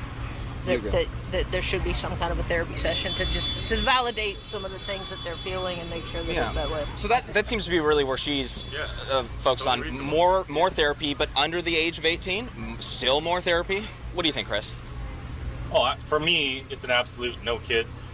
I think even for young adults, we should still be doing therapy on young adults. Tons of these people who are detransitioning today started as adults because who knows what's going on in their life, and now they have deep regrets. Have you guys seen that clip of the guy who's like... So do you think it's okay to transition children? The girl's like... Yeah. And he goes... To Christianity? And she's like... No. It's like, you're such a hypocrite. It's insane to me. You can't really make this stuff up anymore. I feel like every single time I think I've seen the most insane clip of some shit like this, it gets worse. I also think that some people do it as a fad, as oh, look, this is what I want to do today. I don't think that's okay. Trans-trender, they're calling it. There you go, I like it.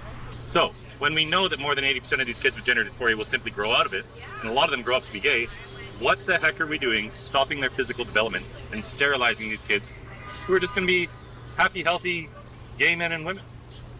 What do you think about that?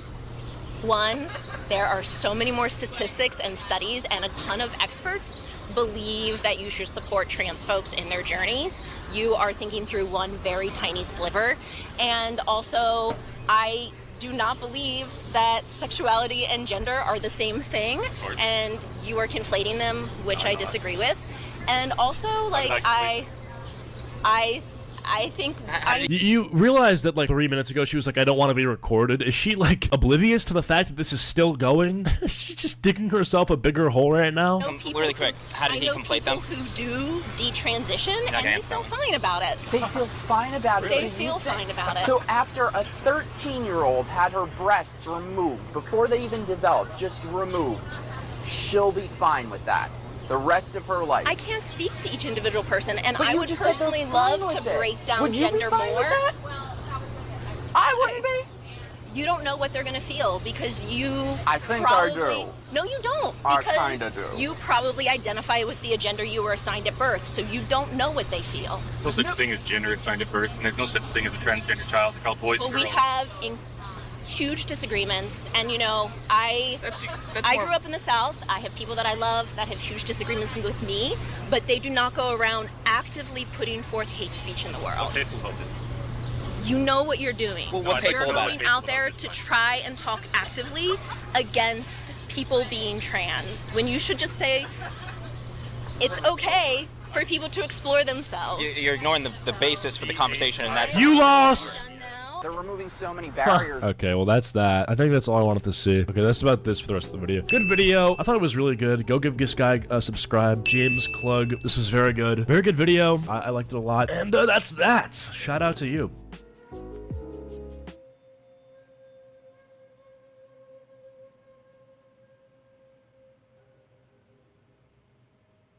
Rise of incels.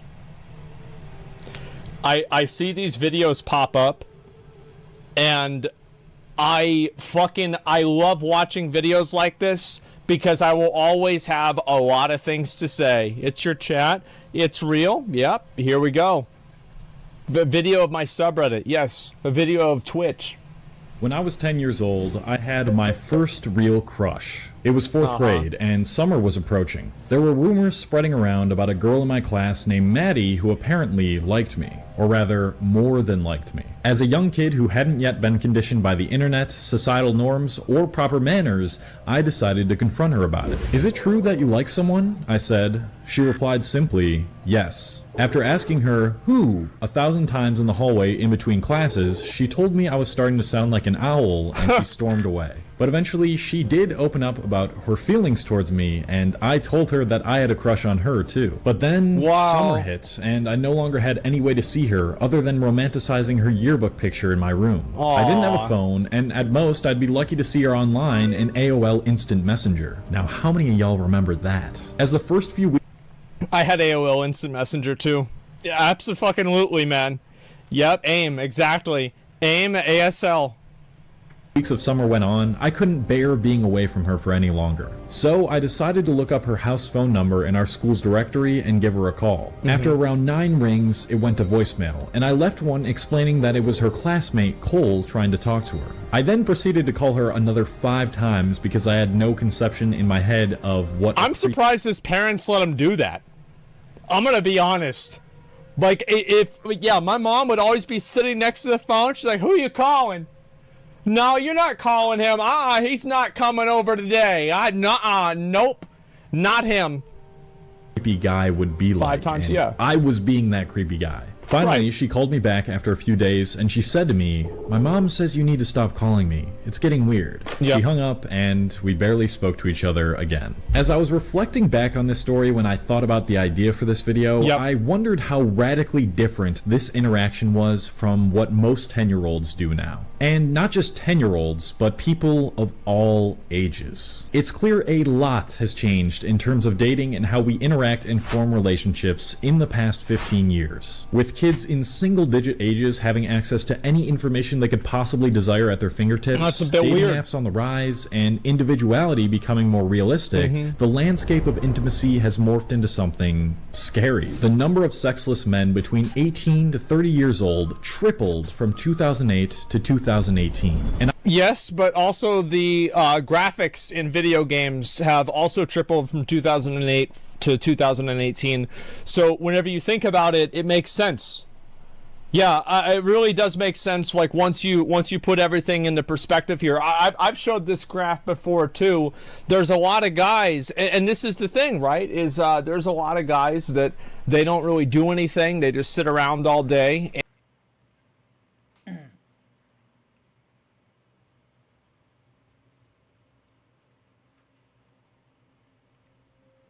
Yeah, this seems boring.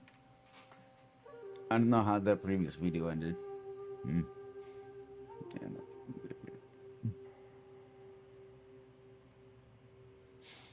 no. Anyways, what I need to do is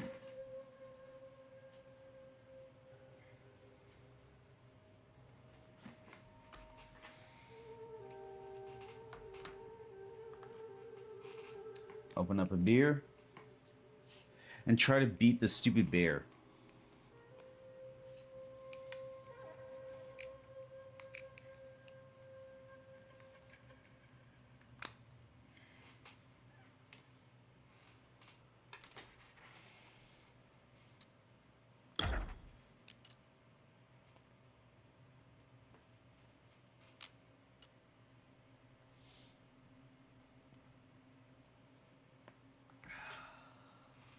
Cheers.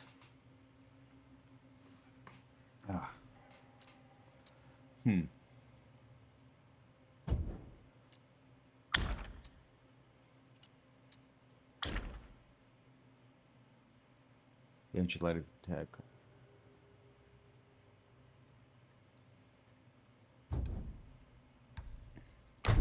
What is this? Oh, increases defense. All right.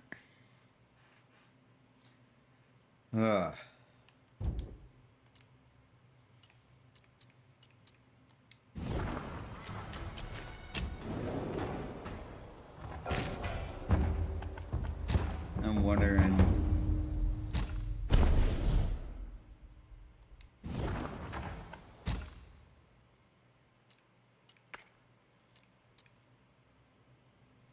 When health is low, slow recover a small amount of health if the water effect is enhanced.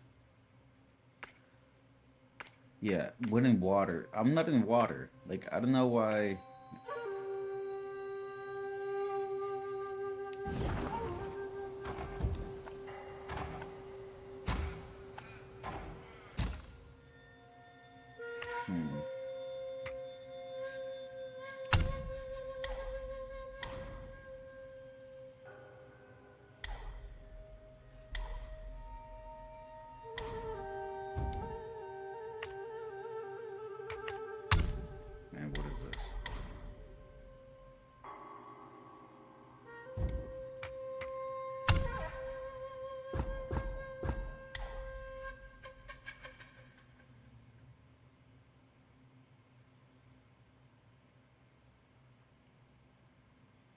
It should add this actually.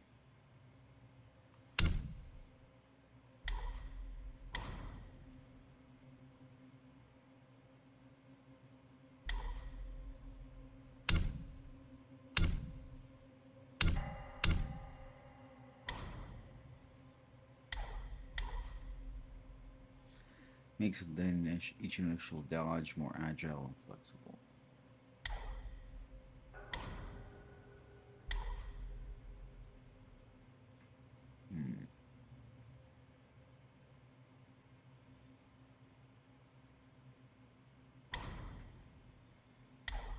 Select increases stamina recovery rate when depleted.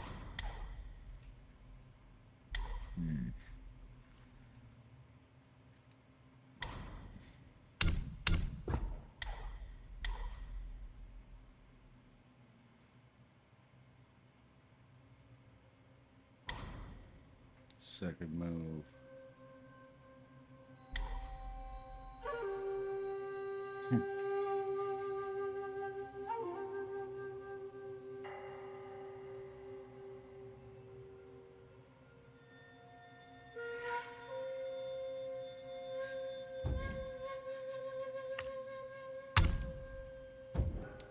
Yeah, maybe I should level up.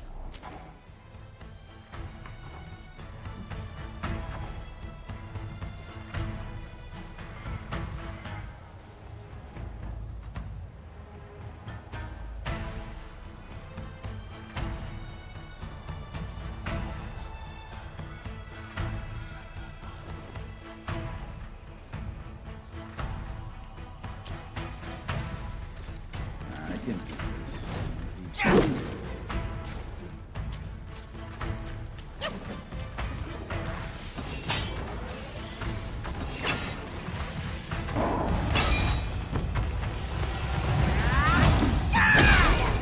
Boom.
I was hoping he would.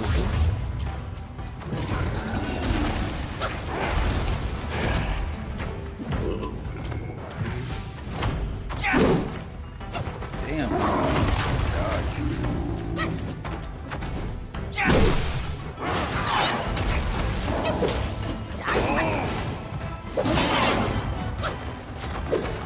Damn. The tap.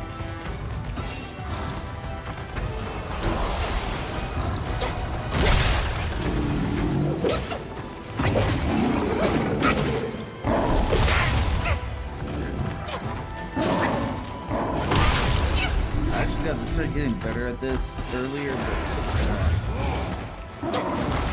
now.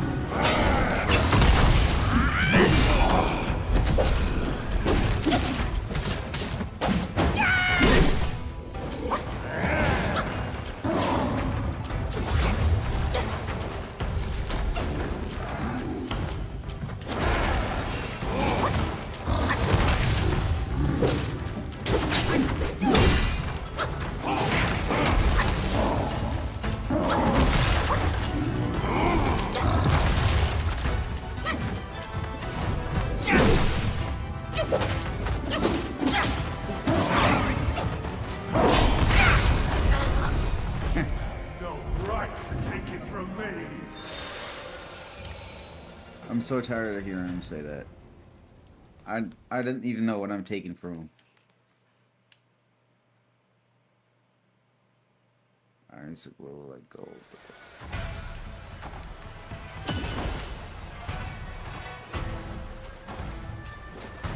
So at some point, once I play this game enough, I'll be able to just beat him like nothing.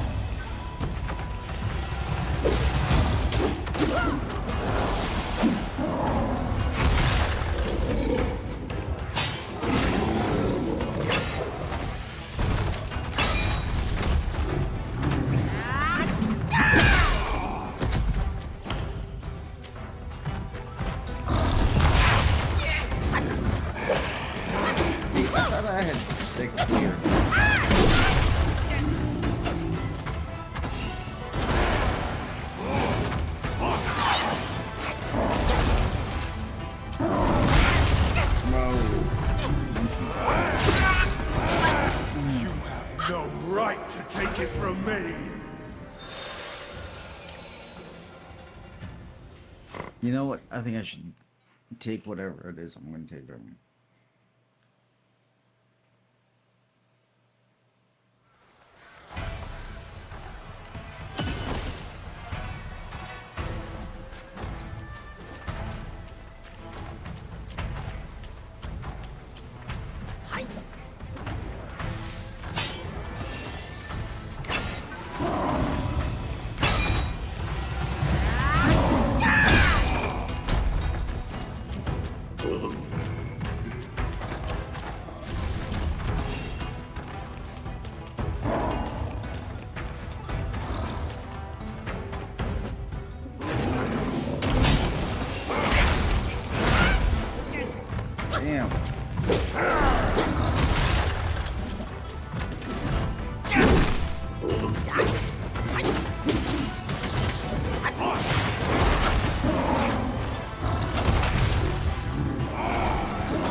Use that as finisher.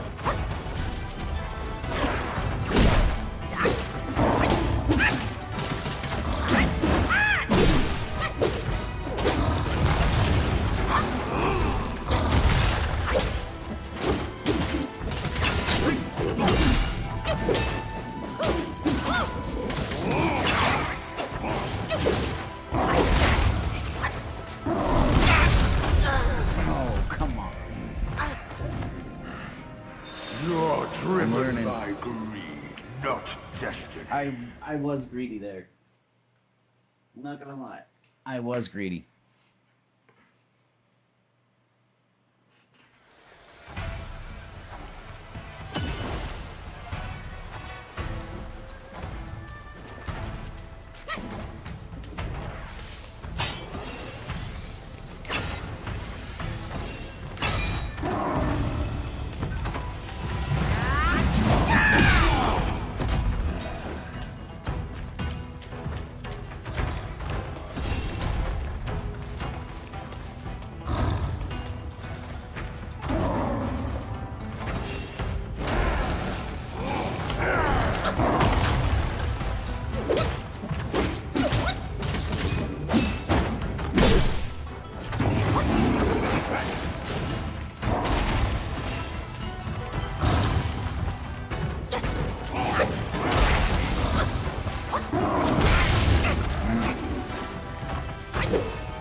Damn! At the same time. Of course I wasn't gonna... Like, he's so awesome. Like, you just like... Fling him.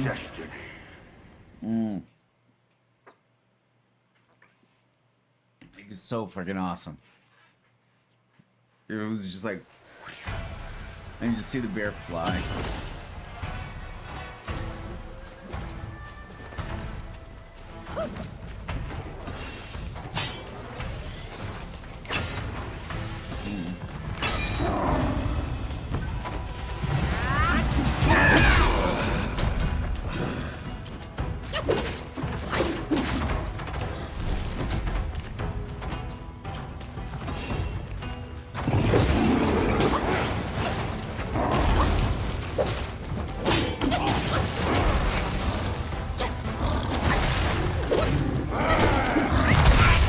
Oh, come on. I was way out of the way.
Me grog. On time. See what happens when you don't drink your grog on time. Hi.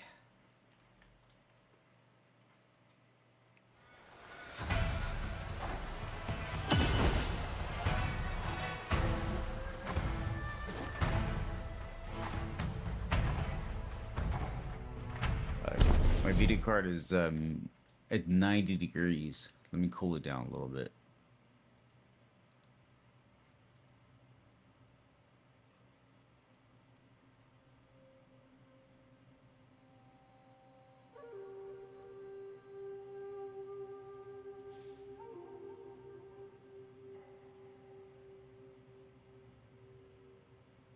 Yeah.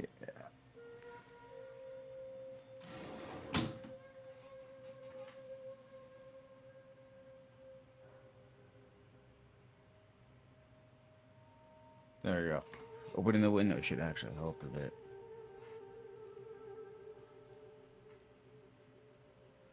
No.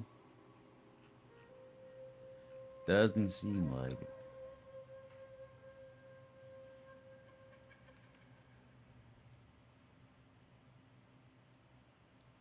One side.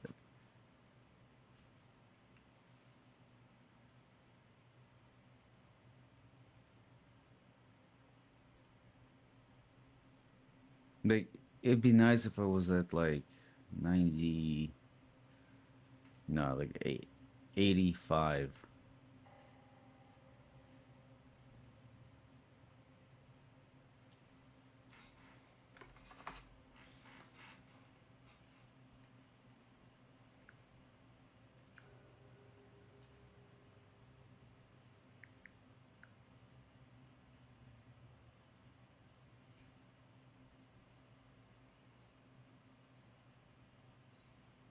Mm-hmm.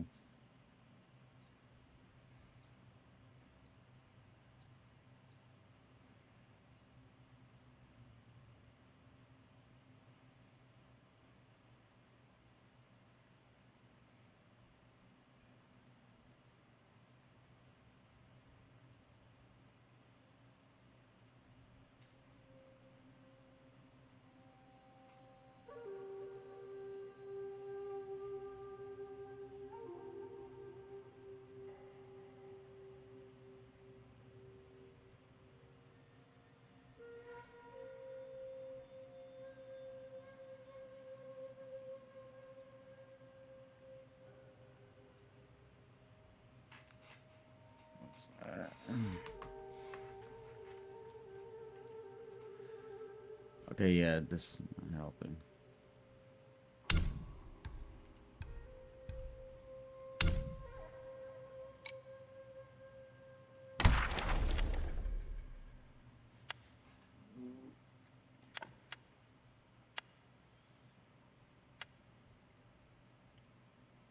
The heck?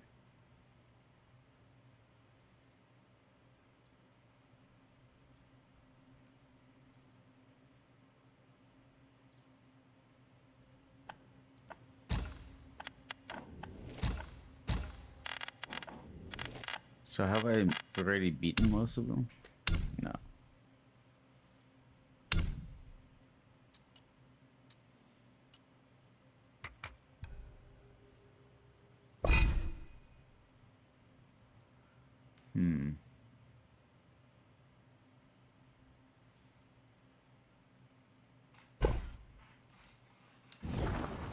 I'm almost... Yeah, which is...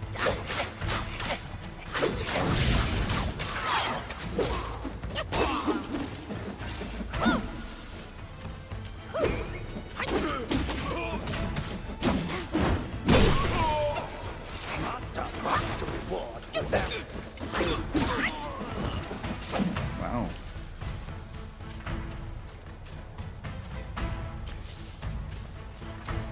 Yeah, I can just keep finding them here and...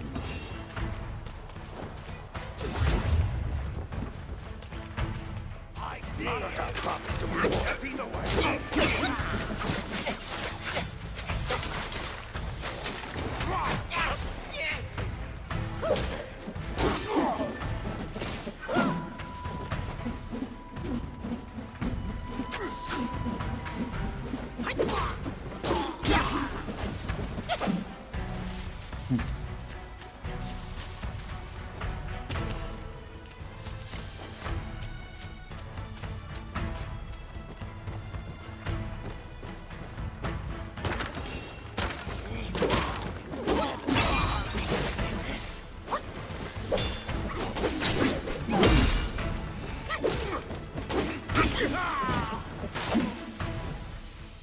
That's kind of useful.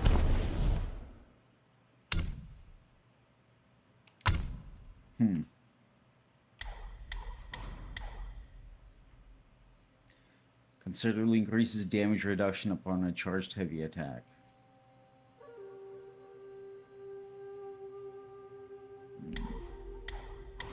That's kind of nice, actually. Resolute at performing heavy attack during light attack combo with a focus point consumed. Lots of does want to execute a resolute strike. Do a resolute strike. You guys want to execute threatening enemy attacks and nullify their damage. Seems very easier to stagger. Whoa, yes. Absolutely. Holy shit. Are you kidding me?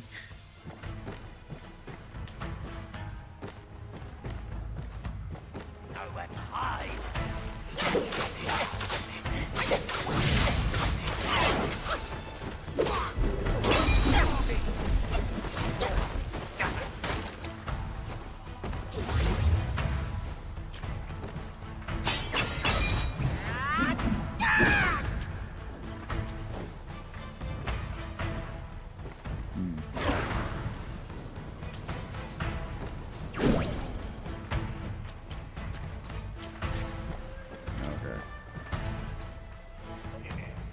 Yeah, well, that's just... I don't need to fight them.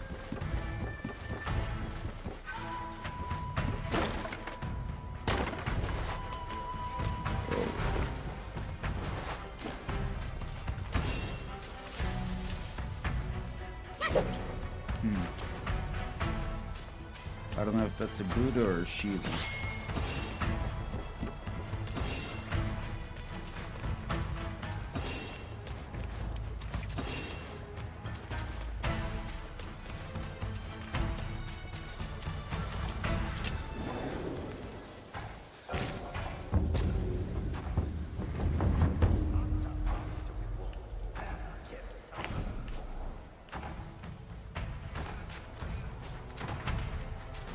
Whoa.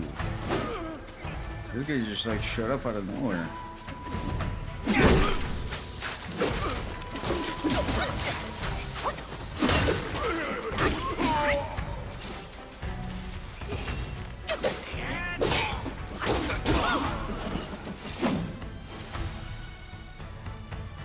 He just like spawned right on him.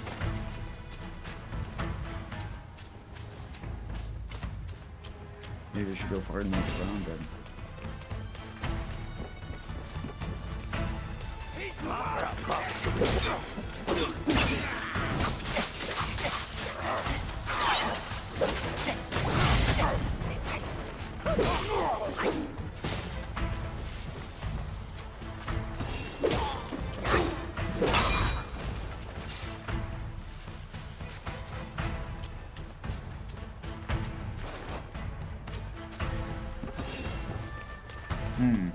Actually, I could use these guys to charge up my attack. Starting to use up all my stamina right at the start.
Yeah, but then I have less mana there also. Okay, so just this first group and that's it then.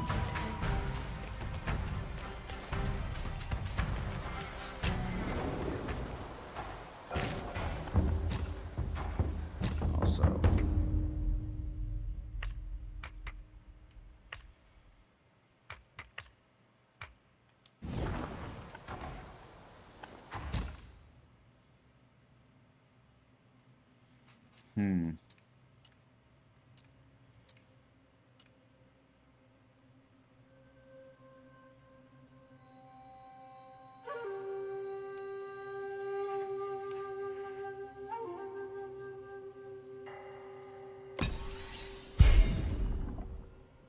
Oh, but I fucked up this go. Oh wow! So each time it's like a different upgraded effect. Okay,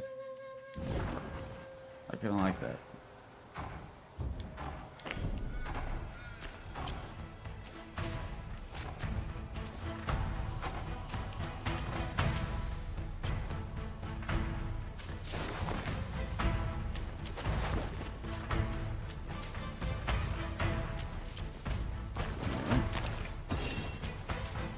I didn't rest, that's why.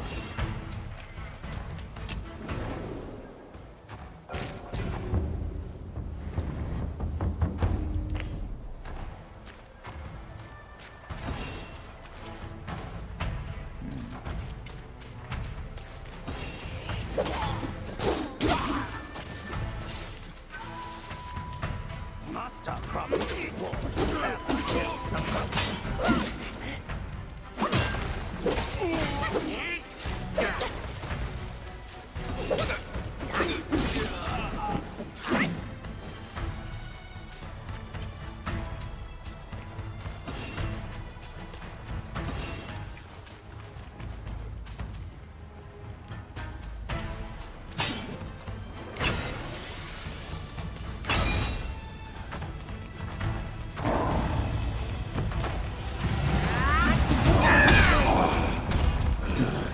still eats up all of it.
I knew that was coming. I'm like, I'm right behind him. He's gonna do the smackdown. No right to take it from me.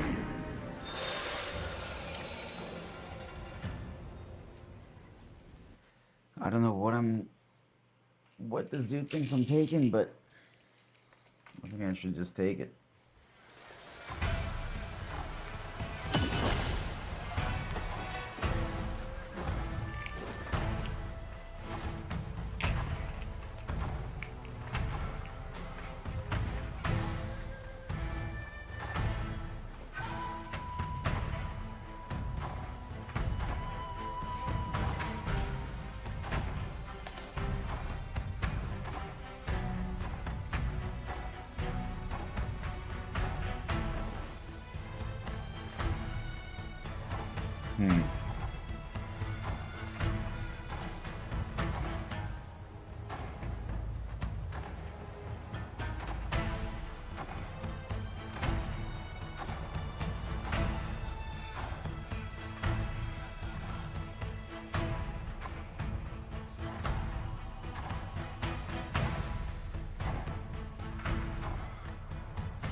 How the hell is progress in inflation?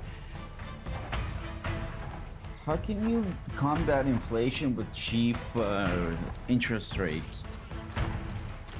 Doesn't that kind of do the opposite?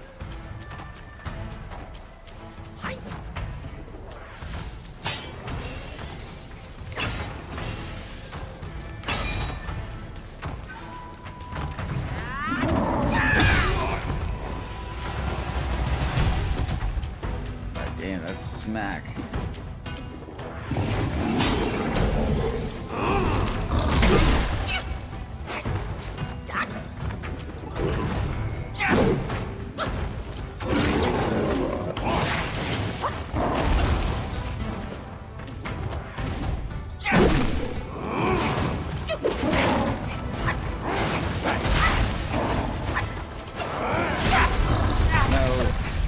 I didn't even bother. Right to take it from me.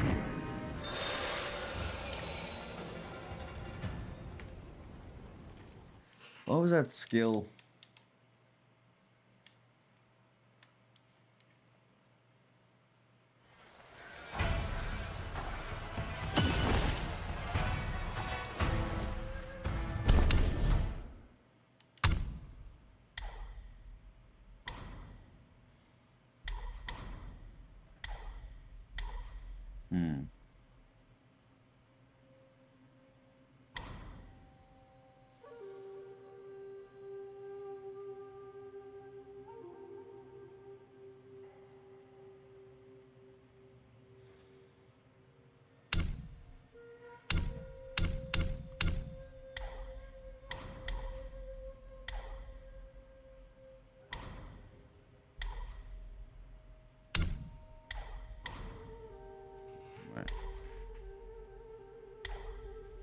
Prohibit attack during line attack.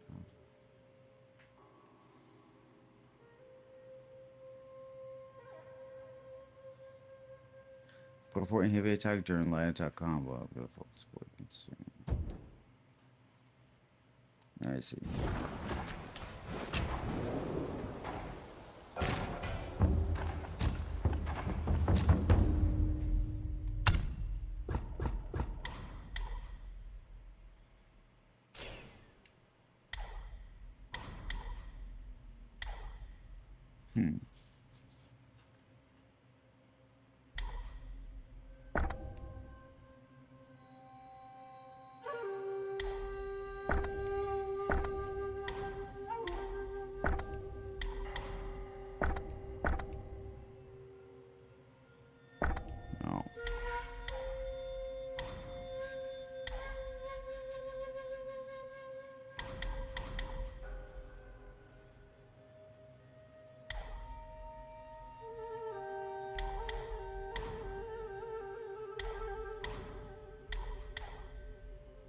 Damage reduction or foreign layering attack.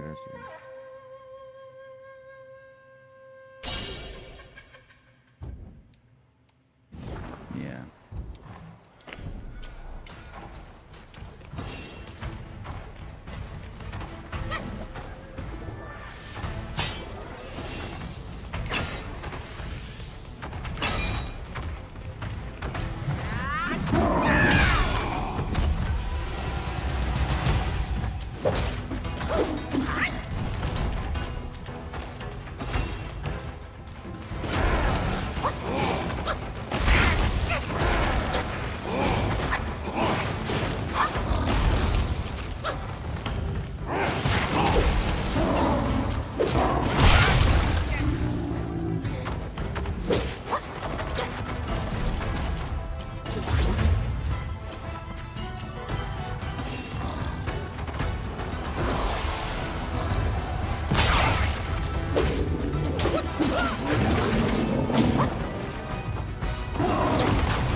That was good.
Okay, does that bear stay on fire for the entire You're time? driven by That's actually greed, something I should not test. destiny. Because what if I'm running? I should just run away from him.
One sec. Be right back.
I'm starving.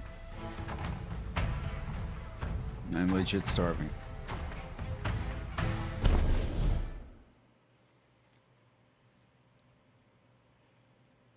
There's got to be something to watch.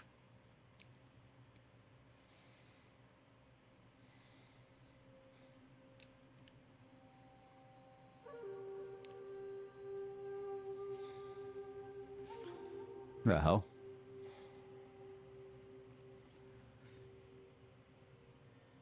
Whatever happened to the Undertaker Predator, Vincent Ambrosio, one of the old school TCAP ones that said something that goes about like this? I wasn't gonna do anything. One of the OGs of that he wasn't going to do nothing, but he showed up anyway. So, what ended up happening to him? We're going to find out. We're watching a channel called Criminality. It's supposed to go through what's happened to him, so let's figure it out. Let's figure it out together. His name is Vincent Ambrosio, also known as the Undertaker Predator. So they call him the Undertaker Predator because he showed up dressed like the Undertaker, like his hat and his like duster, like his big jacket on and everything. Okay.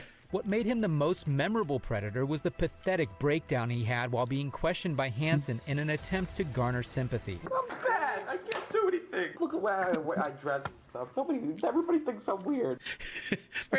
You know, I mean, that's how the internet works, though. Like, if you have your insecurities, and the internet's always going to prey on them, right? Like, I swear to God, even if I make a video complaining about something or saying something, there's always comments be like, "Oh yes, kids' insecurities." Like, it doesn't matter. Like, if you say something you're confident about, still it becomes the insecurity because you're talking about it. But yeah, he made fun of the way that he looks, and then the whole internet's like, "Oh, the Undertaker Predator. Look at him, he looks funny." Just take it and run with it. Like, I made a joke about my hairline, you know, and now I get comments talking about like, "Kid, you're going bald." You know, it's just how it works.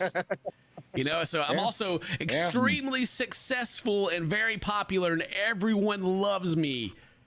But it usually only works on negative things. But we are super cool. All right. Before Vincent walked through the door that would change his life forever, here are some of the things he wrote to the 12-year-old decoy. Vincent This is always like, we'll go through the episode, and like you might start feeling sorry for him a little bit.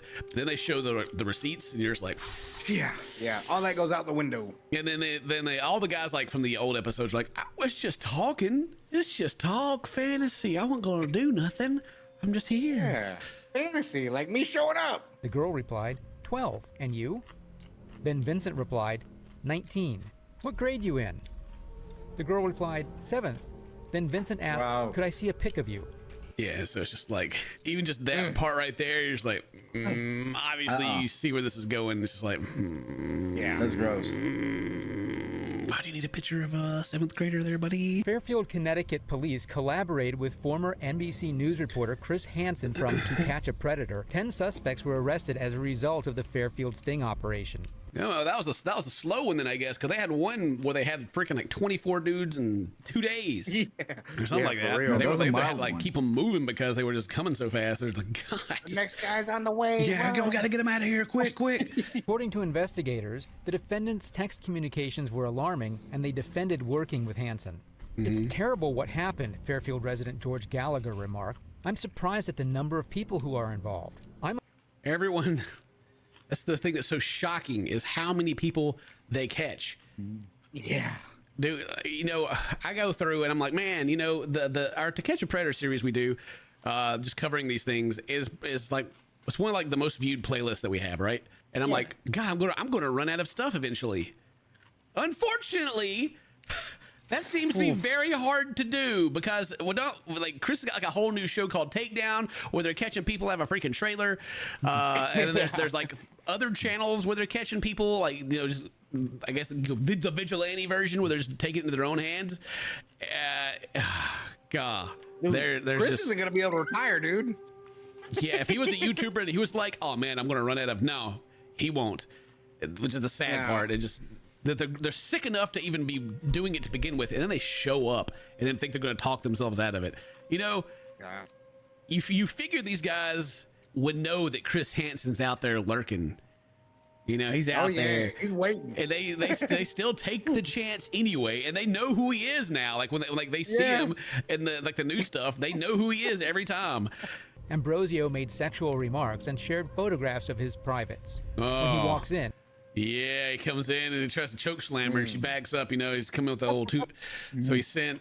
I forgot that he like sent pictures of himself and stuff. Ugh. Ambrosio claims he knew somebody was going to show up, becoming increasingly distraught before telling Hansen his life story and attributing his demise to his long-term melancholy and Adderall misuse. Wow. Yeah, so he is like, oh man, I knew something was going to happen. Oh, poor me, let me go. Ambrosio tells Hansen that despite residing in New York, he enjoys dressing like a cowboy and is well aware that it makes him look odd. Ambrosio grabs a knife from his pocket and tosses it into his hat, which he had I remember that. Yeah, he reaches back and he's just like, whoa! whoa! Whoa! On the table before, much to Hansen's shock.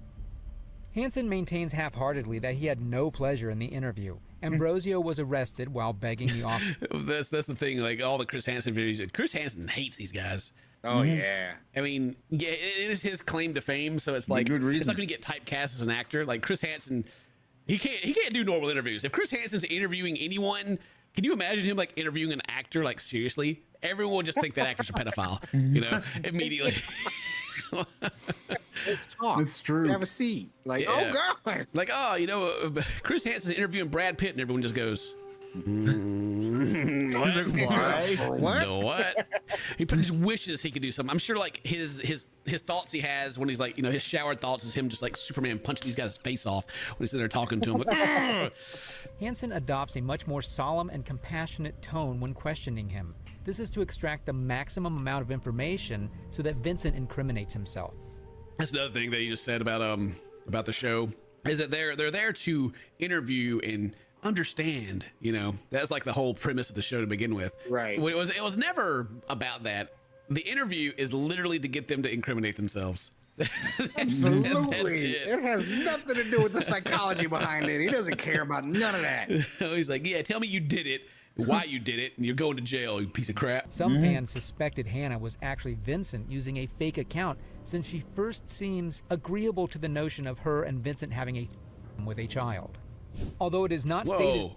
So okay, so there's a whole thing where there's a third person involved. They thought it was just him trying to like, okay, weird. Wow. Vincent was compulsive and threatened to decoy with numerous times when she refused to talk to him immediately. He also phoned another decoy dressed One as of a those 12-year-old, guys. which Hansen You don't talk to me. I'm gonna off myself. Oh God, I better. Oh, the manipulation tactic. Manipulation 101, bro. Ah, dang. Gross. In 2021, Hansen said on his podcast, Predators I've Caught, that the last time he heard from Vincent, he was in a halfway home, most likely for and/or addiction therapy. like editing all this stuff, so it's like the limited ad stuff. Let me go ahead and just let you know, because I know from experience, if you do anything covering people getting arrested, and especially to catch a predator, you're getting limited ads. It's just happening, okay? Period. It's just you're not getting the good ads. You know, ain't nobody making no money off this. All right. So you don't have to freaking censor yourself because whatever, unless you're trying not to get like age restricted, I guess. By the way, become a member, support the channel today. Watch all the other videos, please, please, thank you. Remember, I'm very cool. Tell all your friends, more subscribers, yay. Oh, woe is me, Dane. You know, like one of our most popular series is like the worst one for like monetization. I know, dude. Why? Why can't it be just the TikTok reactions? Dang it. Ambrosio is still on the sex offender registry as of 2023. Ooh. However, since his release from prison, he's been up to a few things. More on this later. That's why we're here. I want to see what's going on. So he's still on the list. Yeah. That's exactly Most of this episode has been like a wanna recap of the episode. While Vincent was in detention, his father called the decoy and threatened her with legal action until she told him where he was. The only way this was even possible to begin with is because Vincent had not yet communicated to his father that there was never a real 12-year-old girl and that the entire thing was a sting operation. Additionally, the decoy answered in character because the sting was still taking place. So the dad called, "Where you at, little girl? Tell me where he is. I'm going to sue you." Like, sir, he was here to... Do you know why he was here to begin with? Right. Who is this? My name is Jenna. Who are you? Oh my God, I got the phone call. All right. Is this Jenna? I'm Jenna. Who are you? I'm the police. Okay. He's the police. Now onto the court proceedings. I'm the police. Like, you are? I'm pretty sure that they're here. That's weird.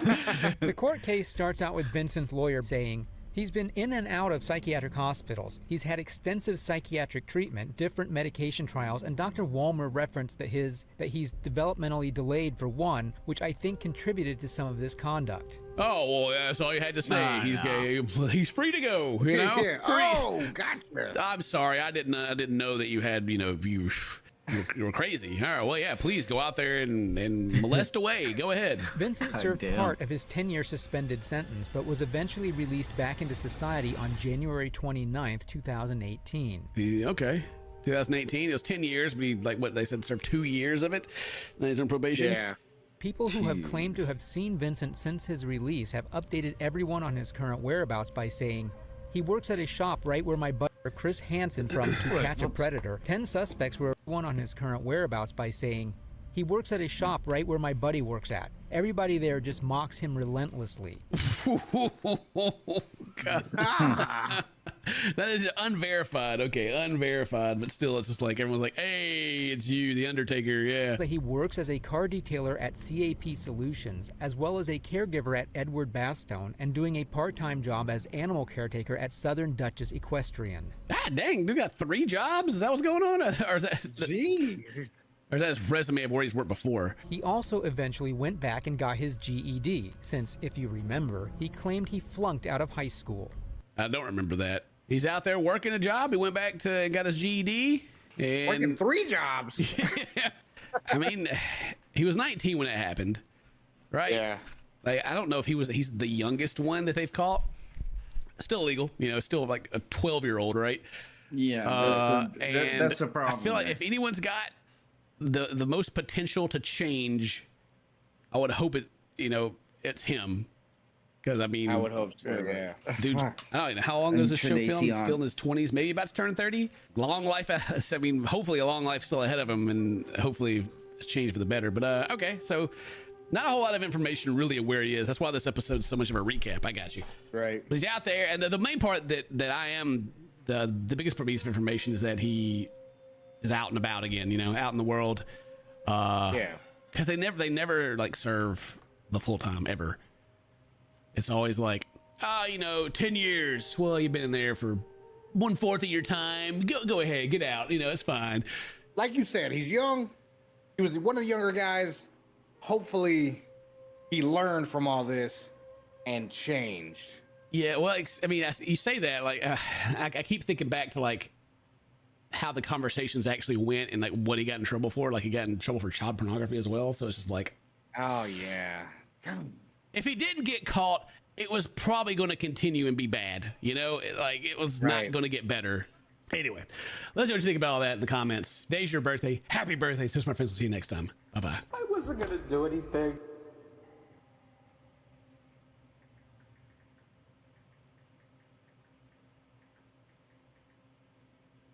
We're back with To Catch a Predator. Today we're checking out the Sneaky Predator. This is one of the classic old TCAP episodes. So, welcome. Check out Dane, if you're not subscribed to him, on Buff Pro on YouTube. Check out the Toasty Games channel. Yeah! I'm hiring your kids to bail this. No! And now let's watch the stuff. Hey, let me finish brushing my teeth real fast, okay? What happened? I got crap stuck in my teeth. Your feet. Feet. Go brush my teeth. Your feet. Yeah, your feet. God dang, old man, get your hearing aid. And as it turned out, Lyons had good reason to be suspicious. Oh. It wasn't his first time down this path. Oh, no. Oh, no. No, it wasn't his first time. I'm glad they caught him. What's crazy is he says check this out, he says in the chat that he is 28, right? Right. That ain't no 28. There's no way he's 28. That's the oldest 28 I've ever seen. Goodness. That mustache is at least 37. You know what I mean? Like this. Those shoes say at least 30. Yeah, come on, man. You're here posing at the hotel or whatever. He's like modern day flexers. They go and like get an Airbnb and be like, yeah, my new penthouse. Yeah, flexing out here. In fact, he was 68 years old. 68. Now, we see a lot of fibbing online about ages, but it's usually 5 or 10 years. Mm-hmm. Not 40 years. Yeah, like Jesus, who does he think he's tricking? Wow, this guy thinks he's like the Moby Dick of catfish, man. I don't know. I don't know, dude. What the fuck? I can barely even see this guy. Just like the little bit of his face that I can see. I know it's like old, at least 50. That's his sex offender registry picture. It's the same guy. Yeah. Yeah. I hope they tase him. Yeah. Straight in the She's like, face. I "What mean, he's the already been fuck? Are you- caught. you do believe but he's this?" still doing it. Jeez. And then to follow through on the chat by actually showing up. I mean, it's stunning. What was your plan? It's pretty wild. And he's already sitting down. When did Chris come out? Right. They goes to cut that part because he's probably like, take a seat. And he's like, lick your feet. No plan. No plan at all. You know, I've got the transcripts of your conversation here. I'm sorry? I've got the transcripts of your conversation here. Is he always straight?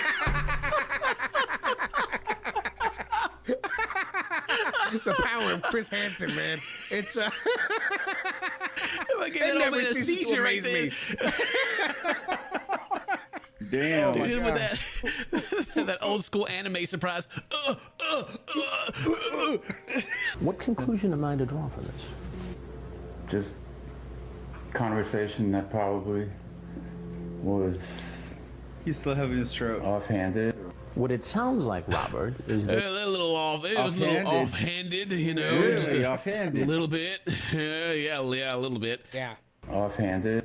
what it sounds like, Robert, is that you wanted to come here to have a sexual liaison with a 13-year-old boy. No, that was not my intention. No. Nuh-uh. Yeah. The problem, Robert, is that your He history deserves to be in jail. would contradict that, given the fact that you are a registered sex offender. Is he smiling? Isn't that correct? Correct. And what were you convicted of? Man, I don't know. Like this guy tweaking right now. What did he do before he came here? Right, He's dude. Like, Chris Hansen, you're really ruining my high right now. Convicted of God. before? There was intercourse. Intercourse. So you had intercourse with a underage boy.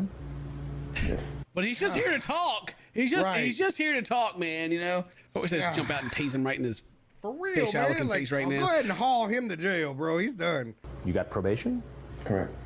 How long were you on probation? I'm still on probation. You're still on probation now. God dang, man. Oh, wow. Wow. Wow. Out on probation, right back at it again. My God, throw him away. Throw him in the Yeah, trash. For real, dude. And now you're in this house to meet a 13-year-old boy. How does that look, Robert? I didn't know he was 13. He said so. Here we are. Here are the Yeah. classics. I didn't know that. He told. I had the transcripts, bruh. You responded to it, bro. Told him you were like 40 years younger than you were. He was just coming over to talk and hang out. He was not going to deviate from the script one bit. He was going to stick to his story until the bitter end. Well, yeah, he's been through this already. You know, he's like, yep, I was just here to talk. Wasn't going to do anything. And talked him up. Is that what you did with the 15-year-old boy in the last case? I made a mistake of just doing it. And I didn't even know he was 15. He told me he was 18. What? I didn't know how old he was either. It's crazy. Well, I mean, apparently he thinks he's 28, so maybe he just has a real hard time with, you know. Numbers ain't his thing, huh? I don't know if this dude even has like a brain cell left. Just looking at him, he's struggling. Yeah. Did you learn from your previous mistake? I learned to be more careful, more astute, stay away from, or not to be subjected to either proposition or. He learned. Oh. They took advantage of him. He learned to be more careful, is what he said. Yeah, because he got caught, and he was like, "That's the lesson I learned: is I don't want to be caught again." Are you serious? He learned to like resist the propositions or whatever. Like they're asking him or yeah. They're like, "Please, Mr. 105, 28-year-old," you know, like. Jeez. To either proposition or making propositions to anybody. But or making propositions. Okay, yeah, we had to finish up with that. Okay, all right. I should have let him finish, but still, either way, like, what? Do you see a counselor? Correct. You do. And when was the last time you saw your counselor? About 2 weeks ago. 2 weeks ago. Did you talk about your sexually charged conversation on the internet with a 13-year-old boy? No. No, I didn't tell him about that. You know, no. Skipped over it. No. Because I think the internet is a place where you just It's always been a pretension. A pretension. You pretend to be this, you pretend to be that, but it's not really. They just make up a. You pretend. It's a pretension. You know, you pretend here. You know, it's a fantasy. It's all I can be however old I want to be on the internet. No. It seems pretty real to me. This was real. Yeah, it's real. You showing up to it really, yeah. So what does that say about your ability to distinguish between what is pretend and what is real? There's a fine line between that. It's kind of a. You know what could happen. Chris over here, like, do you know? Are you in the real world right now, bro? Or are you okay? Don't give him that out, Chris. Don't give him that out. What should happen to you? I'm not really sure. Probably more enforcement of. I was about to say he's gonna talk to his counselor. Of my counseling. Oh, wow. Look at his face too. He's like, tase him now, bro. Tase him. Of my counseling. Of probably more enforcement of. Hey, don't give him that out, Chris. You know what could happen. Chris, fine line between that. It's kind of a. You know what could happen. Chris over here, like, do you know? Are you in the real world right now, bro? Or are you okay? Don't give him that out, Chris. Don't give him that out. What should happen to you? I'm not really sure. Probably more enforcement of. I was about to say he's gonna talk to his counselor. Of my counseling. Oh, wow. Look at his face too. He's like, tase him now, bro. Tase him. I mean, if you go back and look at the record from the I would not want to be a counselor. it would appear that he perhaps got probation instead of. Oh man, he didn't even. I'm surprised they didn't just spear him when he walked out the door. Yeah, for real. Boom. It said in the transcript, this boy was 13. Robert Lyons. Yeah. I had somebody else. Where is he at? They got a steel chair just sitting out by the Walmart parking lot out here, just hanging out. Oh, so he pleaded guilty and was sentenced to 5 years in state prison. All right. Sorry, I'll scroll down to cops. You have the right to remain silent. Your feet. God, he was held for $100,000 bail for violating probation and a staggering $1 million bail for Riverside charges, resulting in a total of $1.1 million bail. They were like, "You staying in jail, dude." Oh my God. God, the district attorney tried to keep him in prison without bond, claiming he posed a danger to society. The judge disagreed, noting there was no actual victim. But either way, he was unable to post bond. Jeez. The judge like, well, you know, there wasn't so because there was no actual victim, because they were spared. God damn. Actually a victim, so we'll let him out. Well, shut up, dude. Are you kidding me? What kind of Lyons' judge case went all the way to California Supreme Court, which ruled in the state's favor, and he ended up pleading guilty to all 3 felony charges against him, was sentenced to 5 years in prison with credit for serving a year and a half in county jail. Like that gives me like kind of heebie-jeebies on what the fuck goes on through that guy's head. The judge's head. There was no actual victim. Are you kidding me? Yeah, thank God. Released in 2012. But he was intending to victimize somebody. And listed as a level 3 sex. If they got levels to this, I didn't know.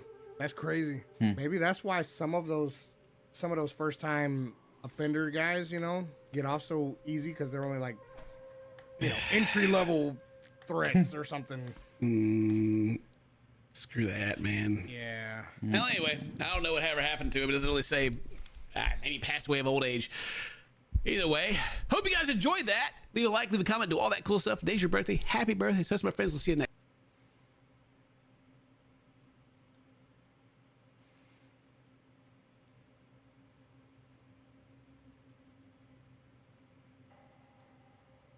We're back with To Catch a Predator. Today we're checking out the Sneaky Predator. This is one of the classic.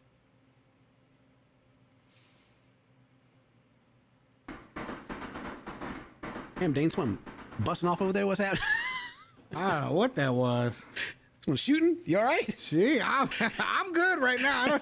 I'm kind of ducking a little bit though. Make sure I'm still in frame. Jeez, trying to get the video started here. In the background, dude.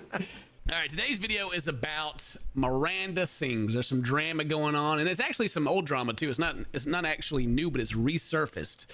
So Mary wanted to make this video, and I don't know just a whole lot about it. So we'll go through some articles and kind of piece some things together and learn a little bit together, and we'll share it with Dane. But what I do know is that a channel named Adam McIntyre 3 years ago reported that there was some crazy stuff happening as he was a fan of Miranda Sings, and she was pretty inappropriate. Oh, and if you don't know who Miranda Sings is, it's a very old YouTube channel that does content like this. What the freaking heck? I didn't know there was magicians on TikTok. It was like this and then... Yeah. So she's got a character who's got the bright red lipstick. She's supposed to be a comedian. She was on the Jerry Springer, like, comedians with cars. Obviously, Jerry Springer's kids or something was a fan of hers, and she was on there, and the whole episode was pretty terrible. But yeah, so, just like everything, every time a YouTuber goes on like anything, what I would call professional, it's always just like, it's always terrible. But anyway, so yeah, 3 years ago they came out and they were like, this is the receipts. The videos are always like super long. Like, this is what happened. I don't know if it happened with Adam here, but like Miranda would like ask them like very personal questions and be inappropriate. Complain about her relationship with her husband. She sent underwear maybe to them. We'll figure out who it was as we read. But they're like, no, don't send this. My parents will freak out. And she's like, ha ha ha ha, I did anyway. And they freaked out, you know. So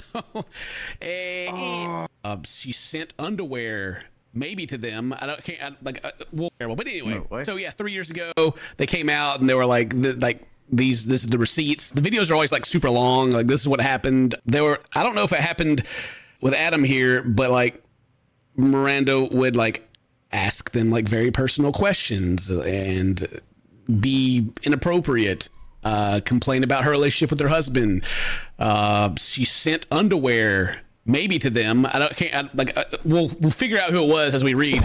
But they're like, no, don't send this. My parents will freak out. And she's like, ha ha ha ha, I did anyway. And they freaked out, you know. So anyway, it happened I think it was 3 years ago. It all came forward and her fans just kind of like bombed it and was like, yeah, whatever, you know, this is shut up.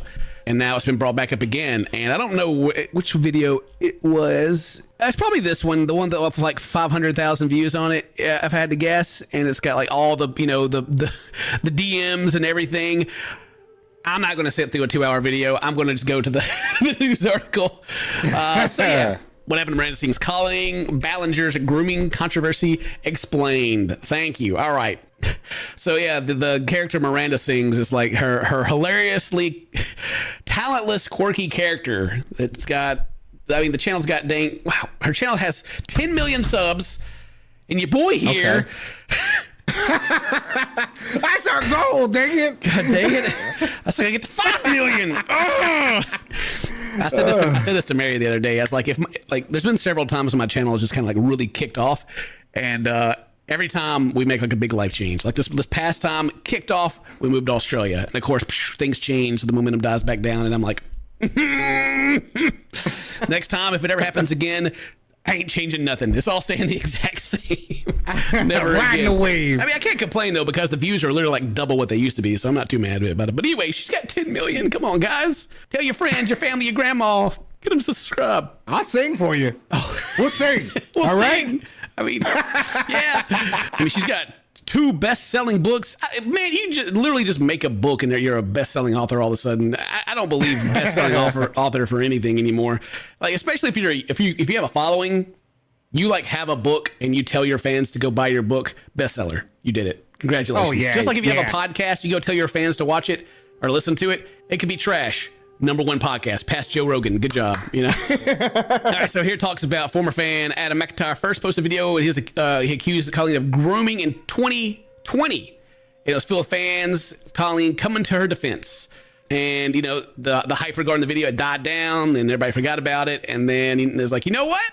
I ain't done. 2023, it's time. Now, I don't know if that's like the revenge or if there was just more that needed to be brought forward or if they were like, you know, my channel's kind of, it's not really popping off. You know, you kind of got like all this stuff about the drama and the receipts with Colleen, and then, you know, Sims 3 all of a sudden. So I don't know if it's the content plan or what it is, but either way, the drama came back up, and now it's back in the light again. And I haven't really seen anybody really talk about this very much. So the Adam McIntyre, he's a younger guy then. Well, I think we may get into it. Like they were like a teenager or whatever. All right, yeah. So apparently in the video that said that 2-hour video, they talked about the relationship, how he felt that she was using him and other fans for her convenience. And then in another video, they discussed further relationship, included how he was part of a chat with the YouTuber and other fans. So they kind of like their Discord channel or whatever, maybe, you know, or whatever they use. Yeah. She was in her 30s. The majority of the fans in the chat were supposedly like ages 14, 16, but you know, they said just supposedly, so no one knows. But I think at that time, from what Mary was telling me, that McIntyre was like 13 or something like that. But asking questions, let's see, their parents encouraging bullying and asking inappropriate questions, such as when they lost their virginity and when they started their first periods were like. All right. Oh, weird. That is weird. Adam showed several screenshots of his time in the group chats. They're just all the receipts. There's just so many receipts, right? So it's like usually I would read something like this and be like, well, we don't know for sure. We haven't seen the proof. But apparently if you go watch his videos, then it's all there. They've also been shared on his Twitter and been revealed more about his relationship with Colleen. Also claimed that the YouTuber would love bomb to make them feel special, praising, encouraging him to run the social media accounts that pay are be accredited, and this would ultimately end their friendship. So not getting any credit is what ended the friendship. It wasn't like the the other stuff. Okay, all right. Yeah, they were cool with the inappropriate. Yeah, so I mean that's as a YouTuber, you got your fans like, oh yeah, you guys are so great, man. You think I need this? You want to run it for me? You know, whatever. It's kind of like the Reddit page that we used to have. Like I didn't make that Reddit page. Someone else just did it, and then I just used it. Right. But like, I don't know, trying to get people to do stuff for me now is weird. Like, you know, say if I went to Scott and I'm like, yo, you Scott, you're a big fan of Cinnamon Toast Candy. Oh, you want to edit some videos? Of course, you can't put your face or anything in it and all. I'm not going to pay you, but, you know, go ahead. Yeah, that would be like, whoa, what? What are you doing? Yikes. Yeah. Other fans, the internet personally have opened up about their experiences. So yeah, someone kind of gets it going. Other people that have similar experiences, they start speaking up too. Yep. What is this? Okay, so Miranda Sings made a teen uncomfortable at a comedy show. Becky opened up on how she went to one of Colleen's shows when she was 16 years old and was called up on stage to be part of the show. However, Becky soon got very uncomfortable as they began the yoga challenge, which involved Colleen, who was acting as Miranda at the time, controlling the teenager's body for the audience's amusement. Let's see. Becky's post here. There's a whole bit where I farted while I was in a position, which is really childish, embarrassing. You're already a vulnerable person, teenager. Okay, so one section, Colleen visibly spread the teenager's legs so far apart that Becky's spandex became visible to the audience. While doing this, she has a smirk on her lips while looking down at Becky on the floor, explaining her experience. I've been debating posting this picture for. She encouraged fans to wear revealing clothing to get called on stage and explode us their bodies. Oh, that's pretty cringe. Wow. Okay. And she's in her 30s? Yeah, this is like this quote here is like, it's okay to call her a groomer and a predator because that's what she is. God dang. A normal person doesn't do what she does to children. Even though it's been several weeks since Adam's first video was published, Colleen has yet to make a public statement about the allegations. Oh, well, maybe it'll be like last time. We talked about this before. When you're getting canceled, you have to, you almost have to accept the cancellation to actually get canceled these days. Yeah. Yeah. So it's like, she's just not. She's like, nah. Let's see. She hasn't made a public statement, but because of this, at least 2 companies that work with her on her podcast, Relax, with Colleen and Eric, have pulled their sponsorships. Oh. Okay. All right. Yeah. All right. So somebody's listening, and somebody's like, yo, this ain't right. All right. So, let me just back up on that a little bit, Dane. When it comes to the companies, it's about brand risk. It's not about their morals. Gotcha. They go, it's the image. There's some bad publicity coming working with this person. We're going to go ahead and pull out. Gotcha. Just so it doesn't. That way we don't get not any backlash. apart. Yeah. That's how that works. They're not doing it because like we're standing with the victims. No, they'll probably make a statement saying that that's what they're doing. Whatever. All right. Whatever. Let's see. Opened up about our previous controversies in a video called Addressing Everything, published in 2020, about the number of accusations leveled at her, including footage from a 2016 giveaway live stream during which Adam, who was 17 at the time, was sent unused lingerie the creator did not want. Oh, is that the thing that I heard about like the sending it? Oh, okay. Unused. Okay, well, maybe that's the real story then. I guess I misspoke then. Let's see. In hindsight, I see how completely stupid of me it was. Should have never sent that. It was never a sneaky, creepy, gross thing that I was doing in secret. It was silly, stupid mistake. No, I should have never sent fan underwear. How stupid am I? No, I definitely should have never given him access to my Twitter account. And no, I shouldn't have talked to him as often as I did. Well, that doesn't really address anything. Sound like a... Should be Colleen addresses nothing. I mean, we could probably go over to the goddamn this video here and like probably I don't know, go somewhere. Boiling hot tea and you gave me nothing. Come on, Queen. I just randomly clicked in here. Come on, Queen. All right. Ooh. Wow. This is going through. So I always posted a lot, and then it had the algorithm. The freaking recordings and everything. God damn. Wow. But noise when it starts getting flipped around on me. Okay, so yes, all right. Oh, yeah, it's like all the receipts, man. Golly, wow. So yeah, go check out Adam McIntyre's video if you want to get deeper into it. All right, I went to ask Mary if there's any more like juicy bits that I need to talk about in this video, and she was like, "Well, she killed her dog," and I was like, "Wait, what?" Whoa, are you serious? Apparently, that was like a story that she had retold from her childhood, where like she was being too rough with the dog and it bit her, and then she like told her parents and worded it in a way to where they put the dog down. But it was like a story time, like funny bit or something. Oh, geez. I don't know what's funny about that. Anyway, okay, so yeah, I'm also reading here that in the past she's been criticized for her use of racial stereotypes. Oh, of course. Apparently, in 2020, she uploaded a video apologizing for some old footage that had resurfaced of her and her sister posing as Latina characters. Back in 06. How do you feel about that, Dane? I mean, she looks real chola to me, but you know what I mean? That's just me, dog. You can fast forward, you know? Them eyebrows look kind of sharpy. That's all I'm saying. You know, what's if you're not like a YouTuber that started... If you started before 2010 and you don't have racist content, then, you know, were you a real YouTuber, apparently? Jesus. Yeah, for real. All right. Anyway, that's the end of this video. Let us know if you got more information. Let us know in the comments below. You guys have a discussion, and I want to read it and learn a little more. But I just wanted to kind of... That was just Hervin. Just put more eyes on the topic, I guess. Again, I don't know a lot about it, but I read through the article, and if you do know more about it and you want to discuss it, go for it. Go wild. Very few things bring the people of the internet together, like trying to cancel a YouTuber who's potentially messed up. And when Colleen Ballinger pulled out that ukulele, the heavens cried. Everyone came together. It was a miracle. Peace on earth. We could solve world hunger right now. But we won't. Because we got to talk about Colleen Ballinger more. It just keeps getting worse. Trisha Paytas is speaking out against Colleen Ballinger. Apparently, Colleen's been sharing Trisha's OnlyFans with her fans. You know, the fans that is kind of what this whole thing is all about. You know, the private group messages with people that are underage. And yeah, right. They had a podcast together. It was called Oversharing with Colleen Ballinger and Trisha Paytas. Wow, can't make that up. What a crazy world we live in. That people are going to side with Trisha Paytas against anyone. But before we get to all that, here is a video from what sources say is 2018 of Colleen Ballinger performing Single Ladies in blackface.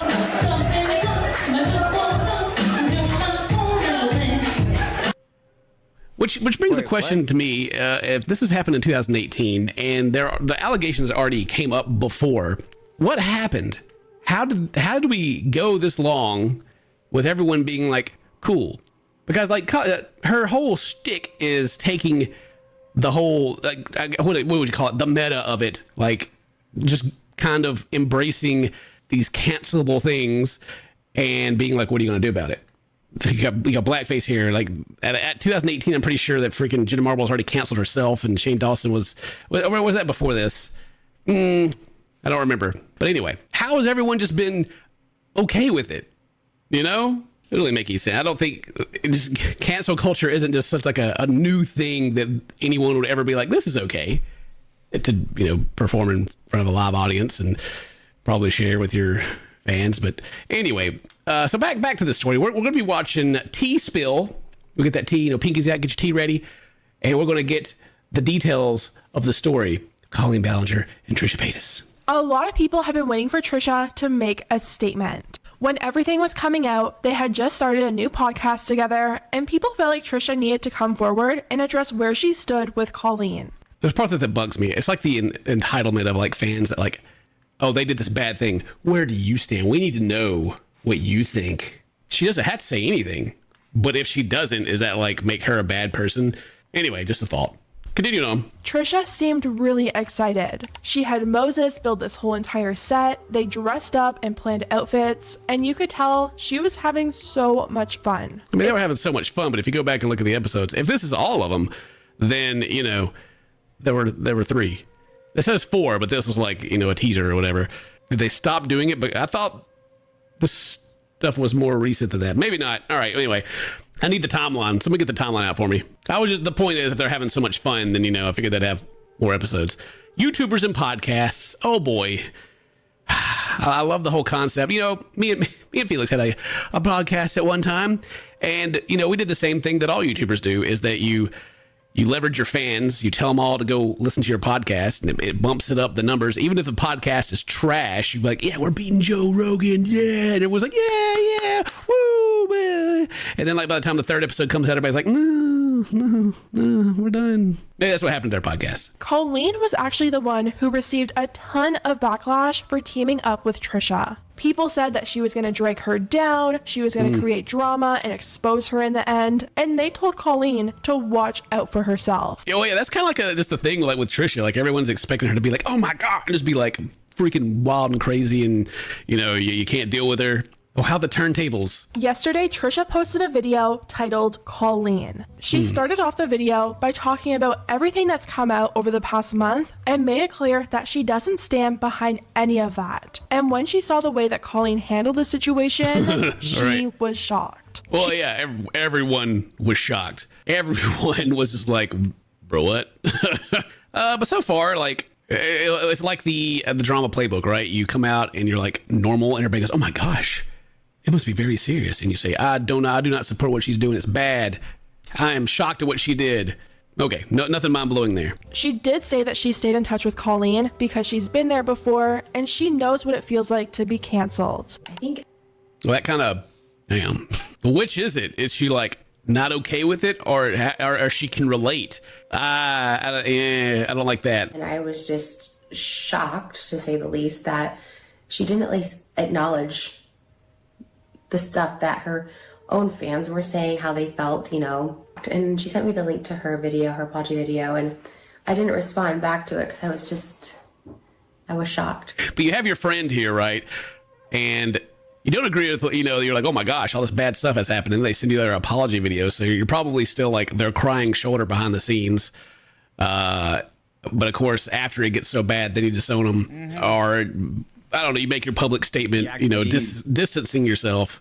So it just my cynical, being a YouTuber self is like, the convenience of like speaking out about it after the apology video was released and after there's been so much backlash. Who knows, like off camera what they're talking about, right? It's just like the PR junk. I want to know the nitty gritty stuff. Who's she sharing stuff with? A fan had posted screenshots of their conversation with Colleen, where she would take screenshots of Trisha from her OF, and she would send them to these fans and pretty much mock and make fun of Trisha.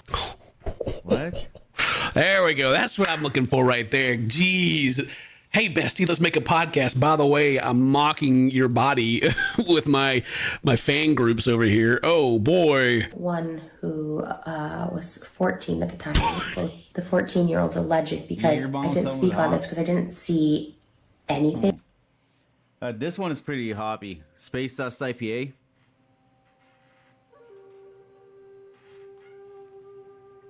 Best Cop.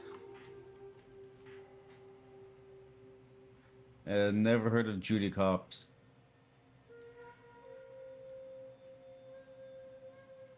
What is Judy Hops? What?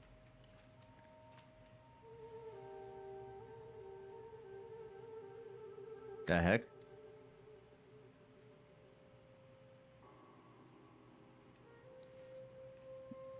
Is this a freaking rabbit from Zootopia?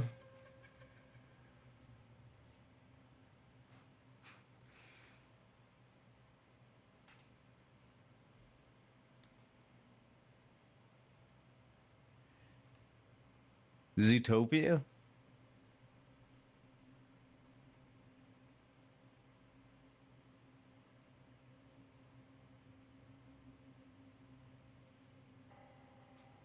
Never heard of Zootopia. Well, actually, I have. I never watched it.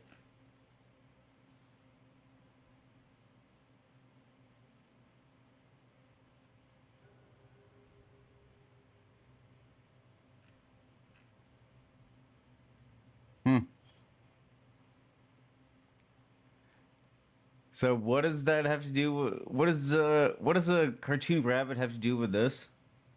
So okay, this is where the alleged comes from. This is why everyone's saying alleged, okay? Because we're getting into like serious stuff, and no one wants to be wrong. No one wants to say, "Oh yeah, they were definitely 14," because then Chris Hansen comes in, right? And then then court and stuff, then it gets serious, right? So everyone's like, allegedly they were underage. I don't know. It's just like people have just been telling me what's happened, and I'm getting all the information from the internet. So I'm going to say allegedly because I'm not involved. I'm not going to be like, they definitely did this. Just to clear that up, right? Using someone's as a way to hurt them, make fun of them, make light of them, be mean is the lowest form of human, the lowest form of intelligence. I think that's so inhumane. Woo! God dang, the fire right there. Insult the intelligence. All right. It's just two-faced, right? It's extremely two-faced. Like they're working together and they're friends, and I don't know how close of friends they actually are. Most YouTubers are like they're work friends at most. Maybe they were legit, and maybe it's even more hurtful than I thought, which is even worse. I try to take myself out of these equations when I'm feeling triggered, and if I were to look at it as it happening to someone else, I wouldn't be humiliated for the person in the photos. I'd be humiliated for the person who sent them, although it can be humiliating for the person in the photos as well. Interesting. Okay, yeah, she's like, I don't care if people see him. Yeah, I'm putting him out there. It's just the fact that she's mocking her, making fun of her. Yeah. The craziest part was Colleen actually had Trisha over to her house only a month prior to sending her pictures to fans and making fun of her. The fan said, "Hey, congrats." Golly, man. They're spending Christmas together right here. She's over here looking at it right now like, girl, I'm about to roast you. Colleen herself has been like, oh, I've grown, I've changed. And like I said, I believe people change. I believe people can change. I believe people can learn and people can grow. But it's like, it just keeps coming and it just keeps stacking. And it's all well into her adulthood, It's not like she was a silly teenager. Like she's making this stuff her content. It's on purpose. Trisha said that Colleen and her friends would have viewing parties to make fun of Trisha and the content she was putting out on that website. Oh, no.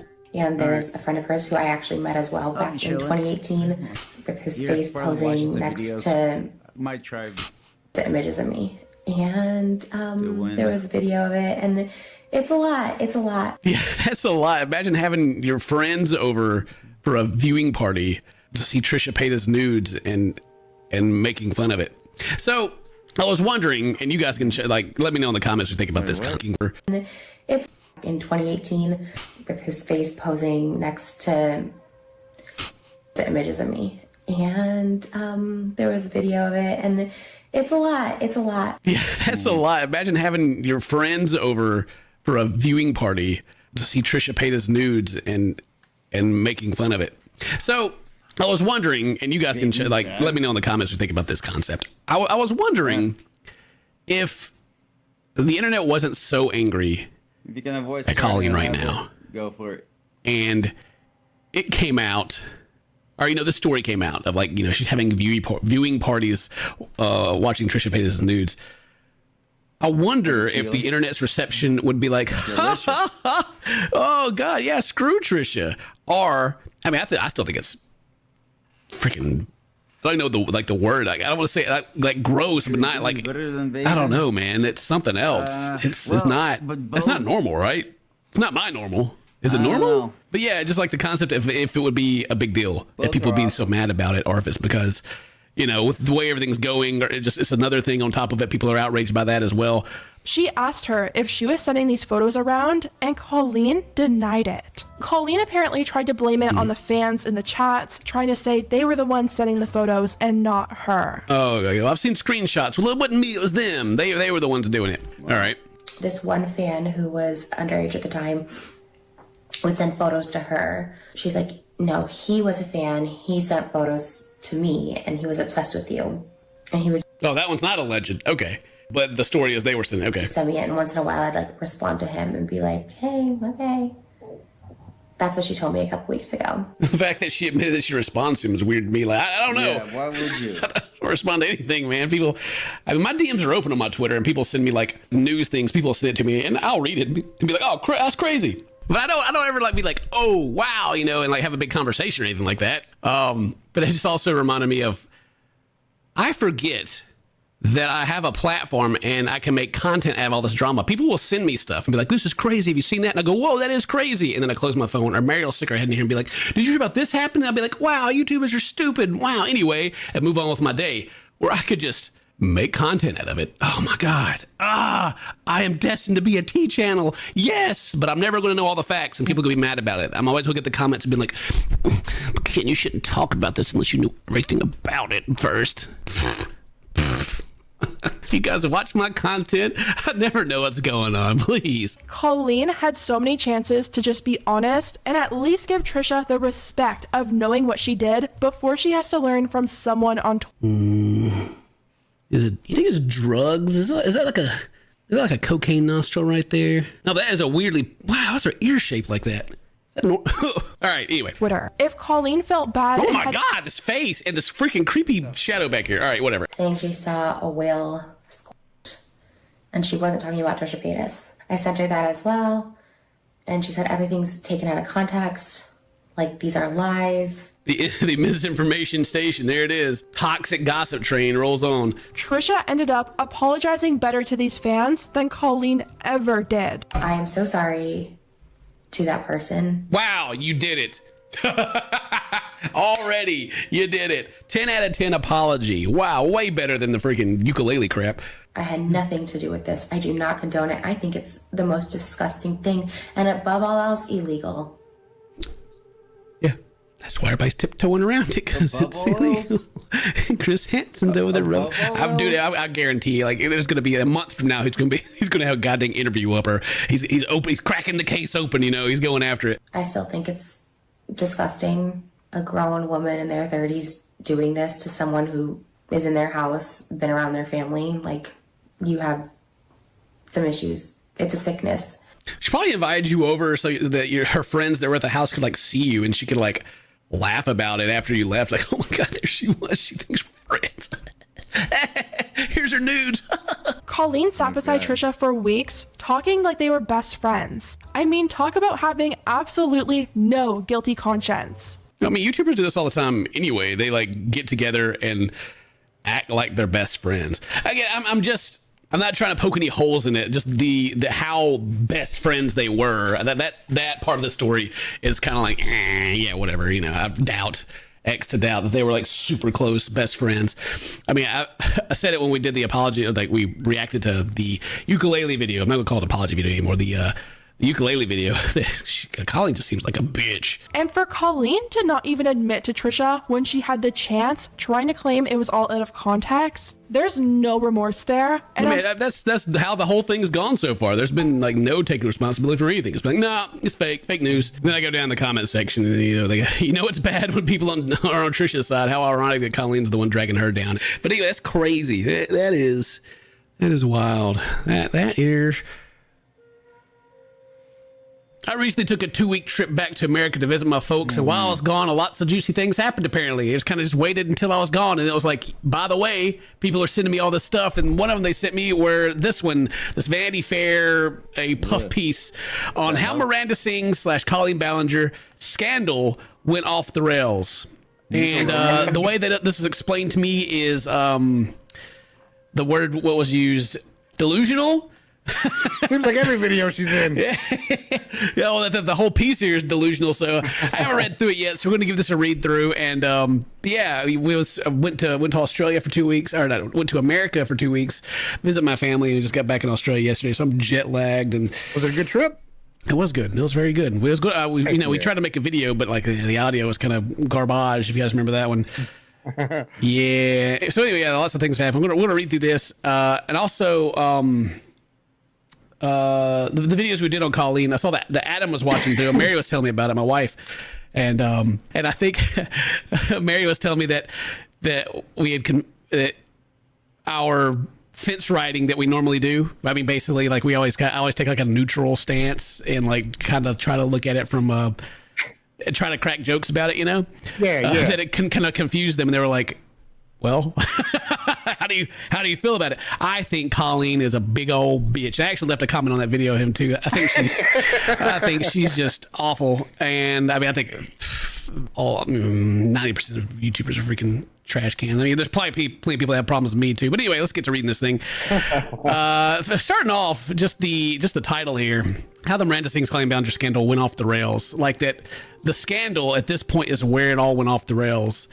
100%, like no joke. The Miranda Sings character has always been off the rails, aged poorly. Like before, everyone was the awareness of how like making jokes about like all like, you know, transgender and things like that are hurtful to people. Like take us for example. Like I've seen comments talking about how like people don't watch me more because I made like transgender jokes and stuff like back in the day, which I did. 100%. It's true, and I'm sorry because at that time I didn't understand the fact that stuff was hurting people. The Star Wars, like, it's a trap, like back, I don't know how many years ago that was. I thought that was hilarious. I did. Oh, wow. And now, you know, now that I understand more, I'm like, wow, that was in bad taste, not good on me. So I'm sorry. And then, I mean, if that hurt anyone, or if anyone's offended by that, because I mean they were, and it was awful of me. But I grew to understand what jokes like that do to people and like what it means to those communities. Where Colleen and Miranda Sings, I don't think they understand that at all, or they even care, because they just take it and they make more jokes about it. So saying that how this scandal went off the rails at this point is weird to me, right? I think one of her whole jokes is like that her uncle molests her or something like that, you know? Oh, wow. Yeah. It's just like, come on. I didn't even realize that was a thing. That some people were mad. Yeah, I didn't even know anyone was mad. Well, me either. I don't honestly. remember the joke really. That's what I was saying. You know. But I mean, after I read like some of the comments about it, I was like, yeah, you can see where it would. Yeah. Could, I guess. So I was like, the person that I was then, I can see where, like, I don't remember the situation or what I said, but it checks out. So I feel like I should apologize. So, you know, that makes sense. Yeah, I am.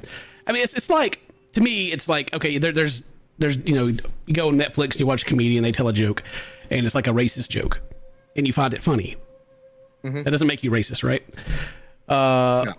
But, you know, still, you know, all the stuff about, you know, people still being their feelings hurt and, you know, feeling bad and all that, it's still true. And that's the thing that's important, is understanding it does affect people.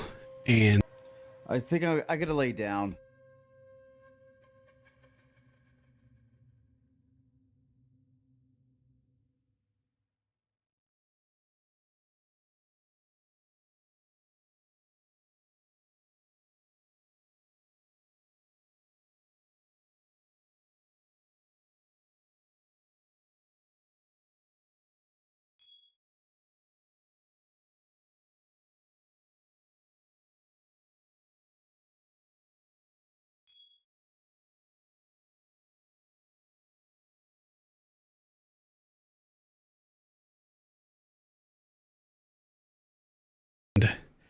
not just like, blanket, whatever, I thought it was funny, it's moving on about your day. And then making a song and blaming all the fans who are offended, Accountability is important, and just understand, and just trying to have some decent human being understanding. And like we grew up in the era of like, something would bother you and you would call it gay. Like, oh, that's gay.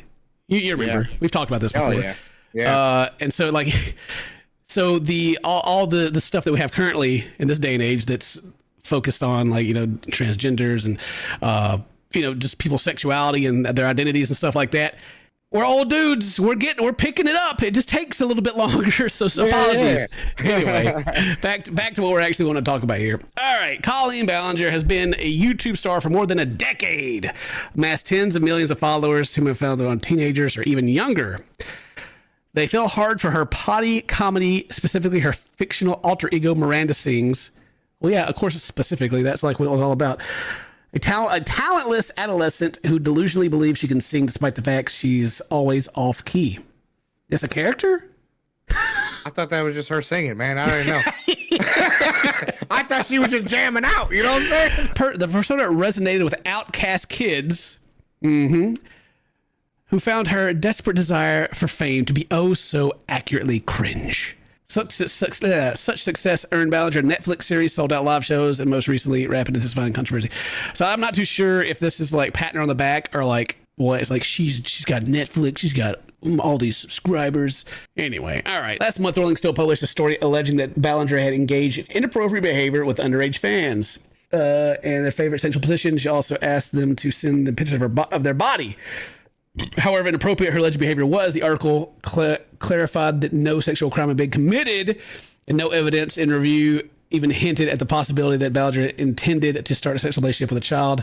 It's the same thing through all this, like until like it goes to court or something. No one's going to be like, oh yeah, she did it, even though Adam's got like multiple hour-long things of all this stuff.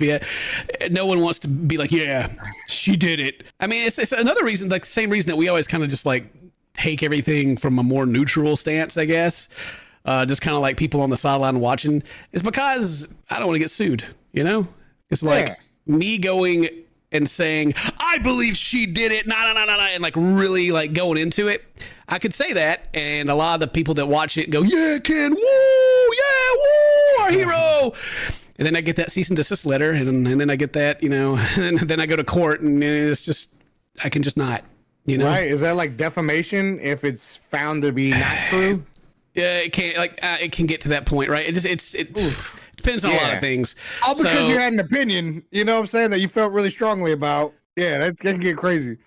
So like when we first started making videos about her, it was very frustrating. The fans were very invested because we didn't know all the details. Like if you talk about it, you have to, even if you know some of it, they get mad at you because you don't like already know everything.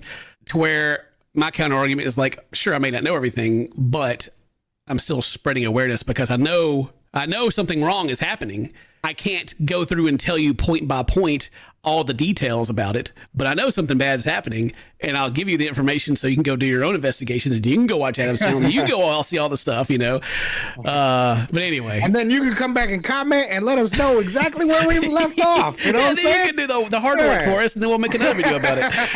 Ballinger's lawyer replied in an email that VF inquiries were simply a regurgitation of the baseless and unsubstantiated claims the other media outlets and vigilantes has been reported previously.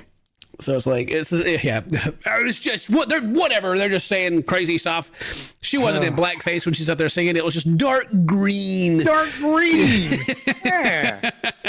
Yeah, you guys just can't see the tint very well, Like, it's y'all's fault. The lighting was bad. The thing about these, I don't know if they get into it yet, but like so far, like they never talk about like what, like, like Adam McIntyre has got all these videos about all the stuff and like video, like audio recordings and everything, right? I don't ever hear anyone talk about that. It's always just like the specifics of like, she wasn't in blackface.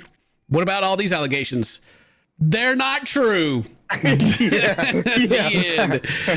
Let's lump all those together into a didn't happen. Various allegations remain unverified, left to endlessly circulate as they fall under that ever-expanded umbrella of inappropriate behavior. In a sense, where are they going with this? Are they about to just say that like everything that is out against her is just? Is it like the same thing as her song, to where it's like, well, you know, it's just cancel culture and it's what's popular, so you know the ever-expanding umbrella of inappropriate behavior. You know, yeah. Where I was like, you know, talk about my husband's wiener and all that to these fans, you know. Yeah. All right, whatever. In a sense, this familiar story of social media. Yeah, okay, I see where they're going. Oh, God, I guess this is delusional. But Ballinger's downfall is unique. She brought teens into an adult world and made it feel like it was theirs. Then saw those fans turn against her. How could those ungrateful cretins turn against her? How dare those kids that she brought into an adult world turn against her? Much like pedophiles, you know, they bring kids into adult worlds too. Right.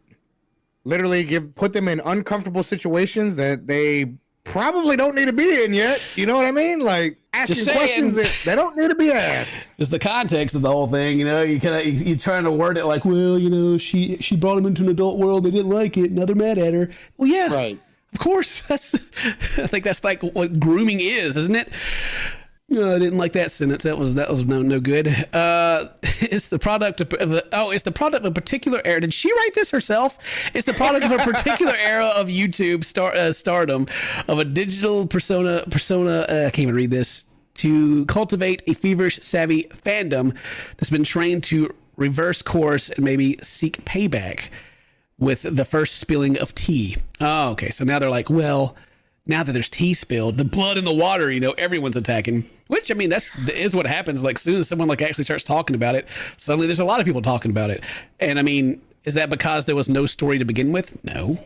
I mean, these things these people have been talking about probably have already been talked about. It just hasn't made it until, you know, right, a bigger audience, right? And so then they add their story to that, and then they're heard.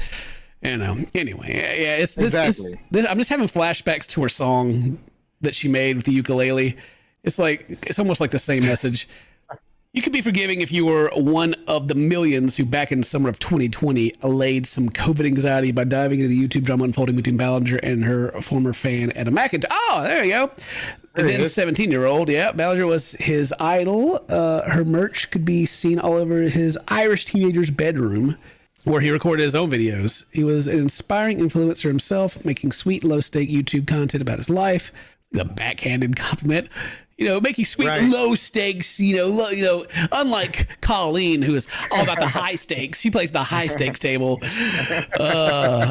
Let's see, on June 22nd, McIntyre posted a video claim titled Colleen Ballinger, Stop Lying. Ooh, now this is actually something talking about what we was talking about earlier, how they never talk about this stuff. Let's see here. Right. And it told several seemingly unrelated stories. Okay, one recounted the time Ballinger sent him lingerie in the mail. Another was intended to debunk the rumor that he was secretly behind some anti-Miranda Singh social media accounts that Ballinger had gotten wind of. And third, concerned the fallout of a tweet that Ballinger allowed McIntyre to post as Miranda Singh's from the character's Twitter account that led to him never posting on her behalf again. Well, all three of those things seem like they are related. Right. How is it unrelated? They all seem to go around the same person. So weird. It might sound strange to hear that Ballinger had put a fan in charge of her character's Twitter to begin with, but that access went in line with her public image. Oh, did it now? Ballinger was closely aligned with her most devoted young viewers. McIntyre felt that Ballinger was guilting him, selfishly preoccupied with her reputation rather than his feelings. After the backlash, she apologized for the tweet. Later, she did not ever blaming McIntyre and said she would have reviewed his tweets more carefully. Oh, she should have reviewed his tweets more carefully. Wait, what? So okay. She said, "Hey, people that I'm talking to, would you like to run my Twitter for me?" Okay, cool.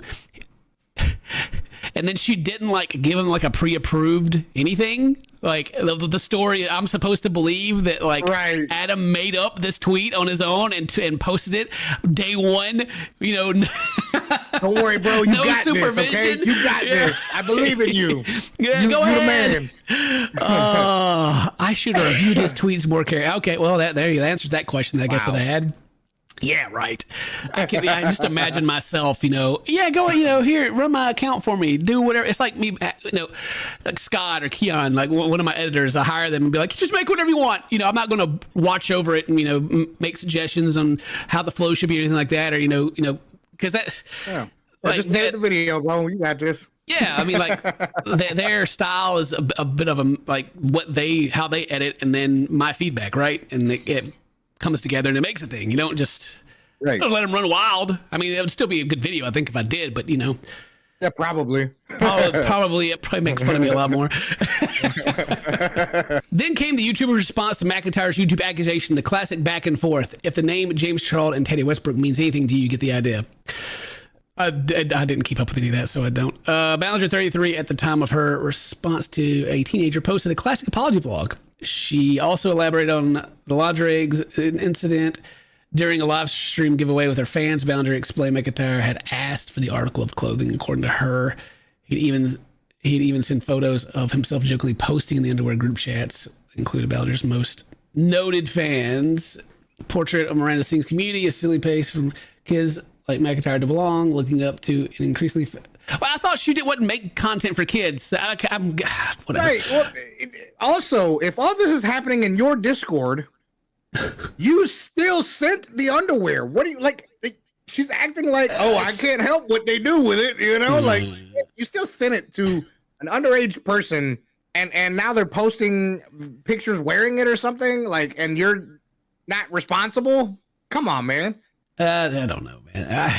I'm not. She said her quote is here. I'm not a monster. I'm not a groomer. I do not deserve to die.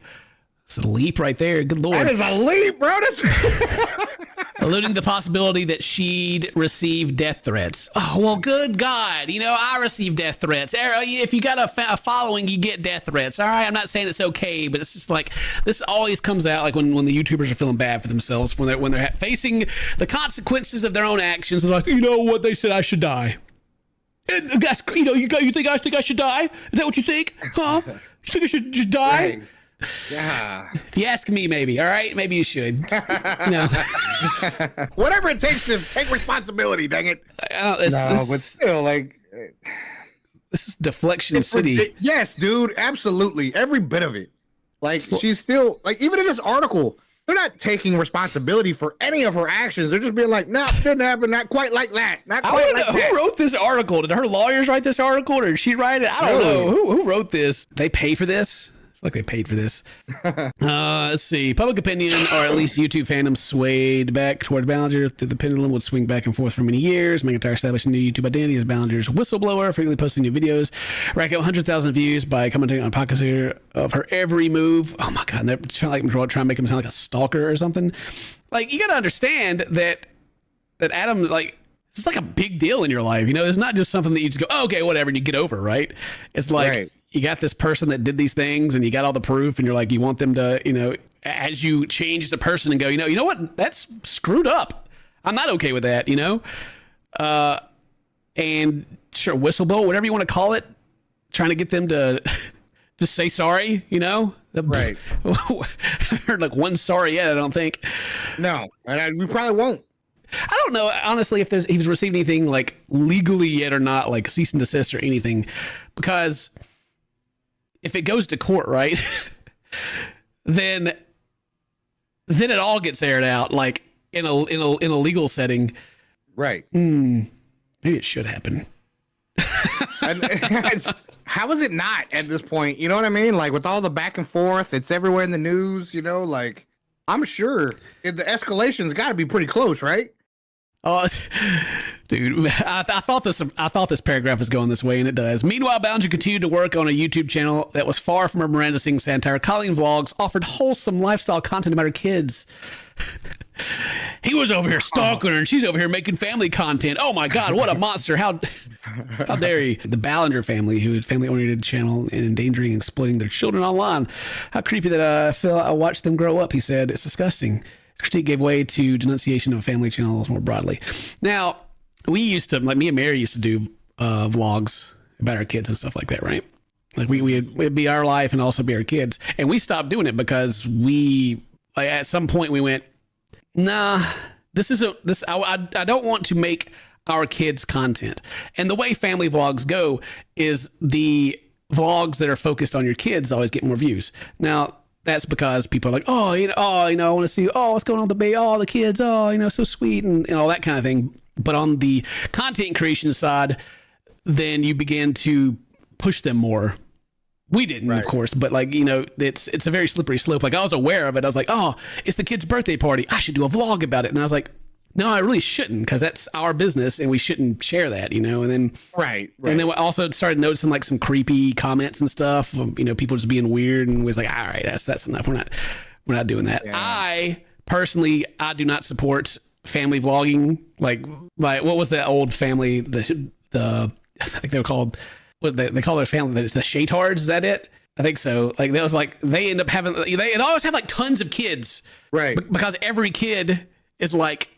That video will get like millions of views. New kid, wow! And then you go through you just recycle the same thing you've done with all the other kids, and slippery slope. But I don't support it. Like there's people that do it correctly and they do it fine. That's great and everything. But I do know that it's not. It's also a scary world that we live in. You know what I mean? Like there's a lot going on, and I don't trust none of that. Like it's even like that. Do you remember that clip of that lady trying to I forget what happened, but it was like a mom and her son, and he's like crying over something sad happened. Maybe their dog passed away or something like that. And the mom was like, "Make this face for the thumbnail." Ooh, it was like that's the kind of thing that I'm talking about. It's just like, yeah. And then also, your kids grow up, and then they're whatever embarrassing thing that you got views off of, it's there on the internet and. No good. Yeah. The perception of Ballinger as a groomer nonetheless snowballed. Ballinger eventually decided to, what else? Post another video on YouTube. She took out her ukulele to awkwardly sing through her defense, implying the internet seized upon allegations that she was a groomer for entertainment. She said she wanted her fans to be her friends, admitting that the desire was wrong. I'm not a groomer. She's saying, just a loser. Yeah, I watched the song. It was awful. I remember saying while I was watching, it's like, this is like the worst thing to do.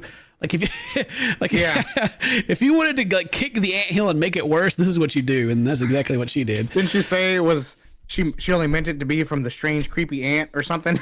Something like that. Yeah, I don't know. Yeah. The apology was roundly mocked, especially on YouTube, where parodies have already gotten millions of views. Oh, now it's going to go into she's right because everyone's just getting views off of it. I mean, heck yeah. Why shouldn't I? Why shouldn't I make a video about it and get views? Why not? Oh no! Shame on me for being a reaction YouTuber. Oh no! Right. Oops. Whoopsie. My bad. I guess I should have made a video about the crazy things that you may or may not have done. Soon, an old video of Miranda Singh performed Single Ladies in dark green makeup was unearthed by former fans to find you need a copy of her book. With a QR code linking to it. It said it looked like she'd performing blackface. Her lawyer sent on a statement explaining the use of the makeup. Headlines were changed, though corrections were not issued. Yeah, I don't know if I'll buy that. It's green. Sure, whatever. How dare you performing green face either way? Let's see. McIntyre and another former fan also alleged that Ballinger sent them nude photos from a sex worker posting unverified if troubling text message as proof. Right. It's like, oh my God. What was the video we watched, the TikToker dude getting arrested? He's like, do you have video of me running these people over and hitting them with my gun? No. Yeah. We actually don't need any of that. That's not how it works. Right. As racially insensitive comic performances she performed as Miranda Sings that Ballinger later apologized for have roared back on social media. All of this being filtered into the current YouTube content machine. Wrongdoing exposes with a relentlessness that could rival the anti-Amber Heard Brigade. Johnny Depp won that. I don't know if you guys are aware. Right. Yeah, he won that whole thing. So yeah, I think it was important to note that Amber Heard was a little crazy. She pooped the bed. All right. Yeah, she did poop the bed. God. After Ballinger posted her ukulele video, McIntyre posted a reaction on Twitch. He was incredulous that Ballinger hadn't apologized to him in private, or reminded her perhaps that their relationship had reached a turning point years earlier when he sent a tweet that briefly got Miranda Sings canceled. She got canceled, did she? Well, that's the thing about getting canceled, though, right? Like, I mean, what she's doing here is that you just don't care and just keep going, you know? Right. Then you get websites like this who support it, you know, and it just never happens. That you may or may not pay to have someone right. Who knows? This person. So maybe they're just a big Miranda Sings fan. I don't know. Back then, a teenage McIntyre perhaps hoped for sympathy, another chance, a way back into the Ballinger fold. Please accept me back. Okay, whatever. Colleen Ballinger is a god to whoever wrote this. Just like the holy deity. The saga Colleen Ballinger and her fans has taught us that today's YouTube winners, tomorrow's losers. I guess. I mean, I think even if she's currently losing right now, I mean, what is she like? What is that? Insert that gif of Woody drying his eyes with money. Oh God! Yeah, oh, for real, dude. I'm losing now. Oh my money. I mean, all these headlines. Now I'm just gonna make more videos. Like, dude, she still wins. You know what I mean? Like, yeah, I can see why the person that sent me this was saying this is delusional. Yeah. Oh, well, anyway, thank you guys very much for watching this. Hope you enjoyed it. Leave me your thoughts down in the comment section below. Today's your birthday. Happy birthday, sis, my friends. I love you. I'll see you next time. Bye-bye. Hey, PewDiePie. PewDiePie. Today, we watch video In Love with a Chandelier, Objectum Sexuality, where a lady is in love with a chandelier. Are you ready for that? How can you not be? Look at these chandeliers. They're beautiful. What's not to love? You got Simba down here for some reason, I guess. I wonder if she's watched Beauty and the Beast, because there's a chandelier in there. Oh, yeah. See, I always thought he was kind of hot. Oh my God, what they do to him? Oh God, no! Oh, like a horror movie. Look how they massacred my boy. Oh no! All right. So the main thing I want to know from this video, the main thing I want to learn is if she is intimate with her chandelier. Like, what does she do with this ball right here? I gotta know, bro. I don't want to know. You don't want to know? No, I don't want to know. We're gonna find out. I don't think my relationship is It's already sensual. It's normal to me. Oh, God damn it, Ken! God. Why there? Why there out of all I was gonna talk about her accent and ask, if you recognized it or anything because it's it's British, isn't it? But I didn't hear. She just hooked on it like a fish, dude.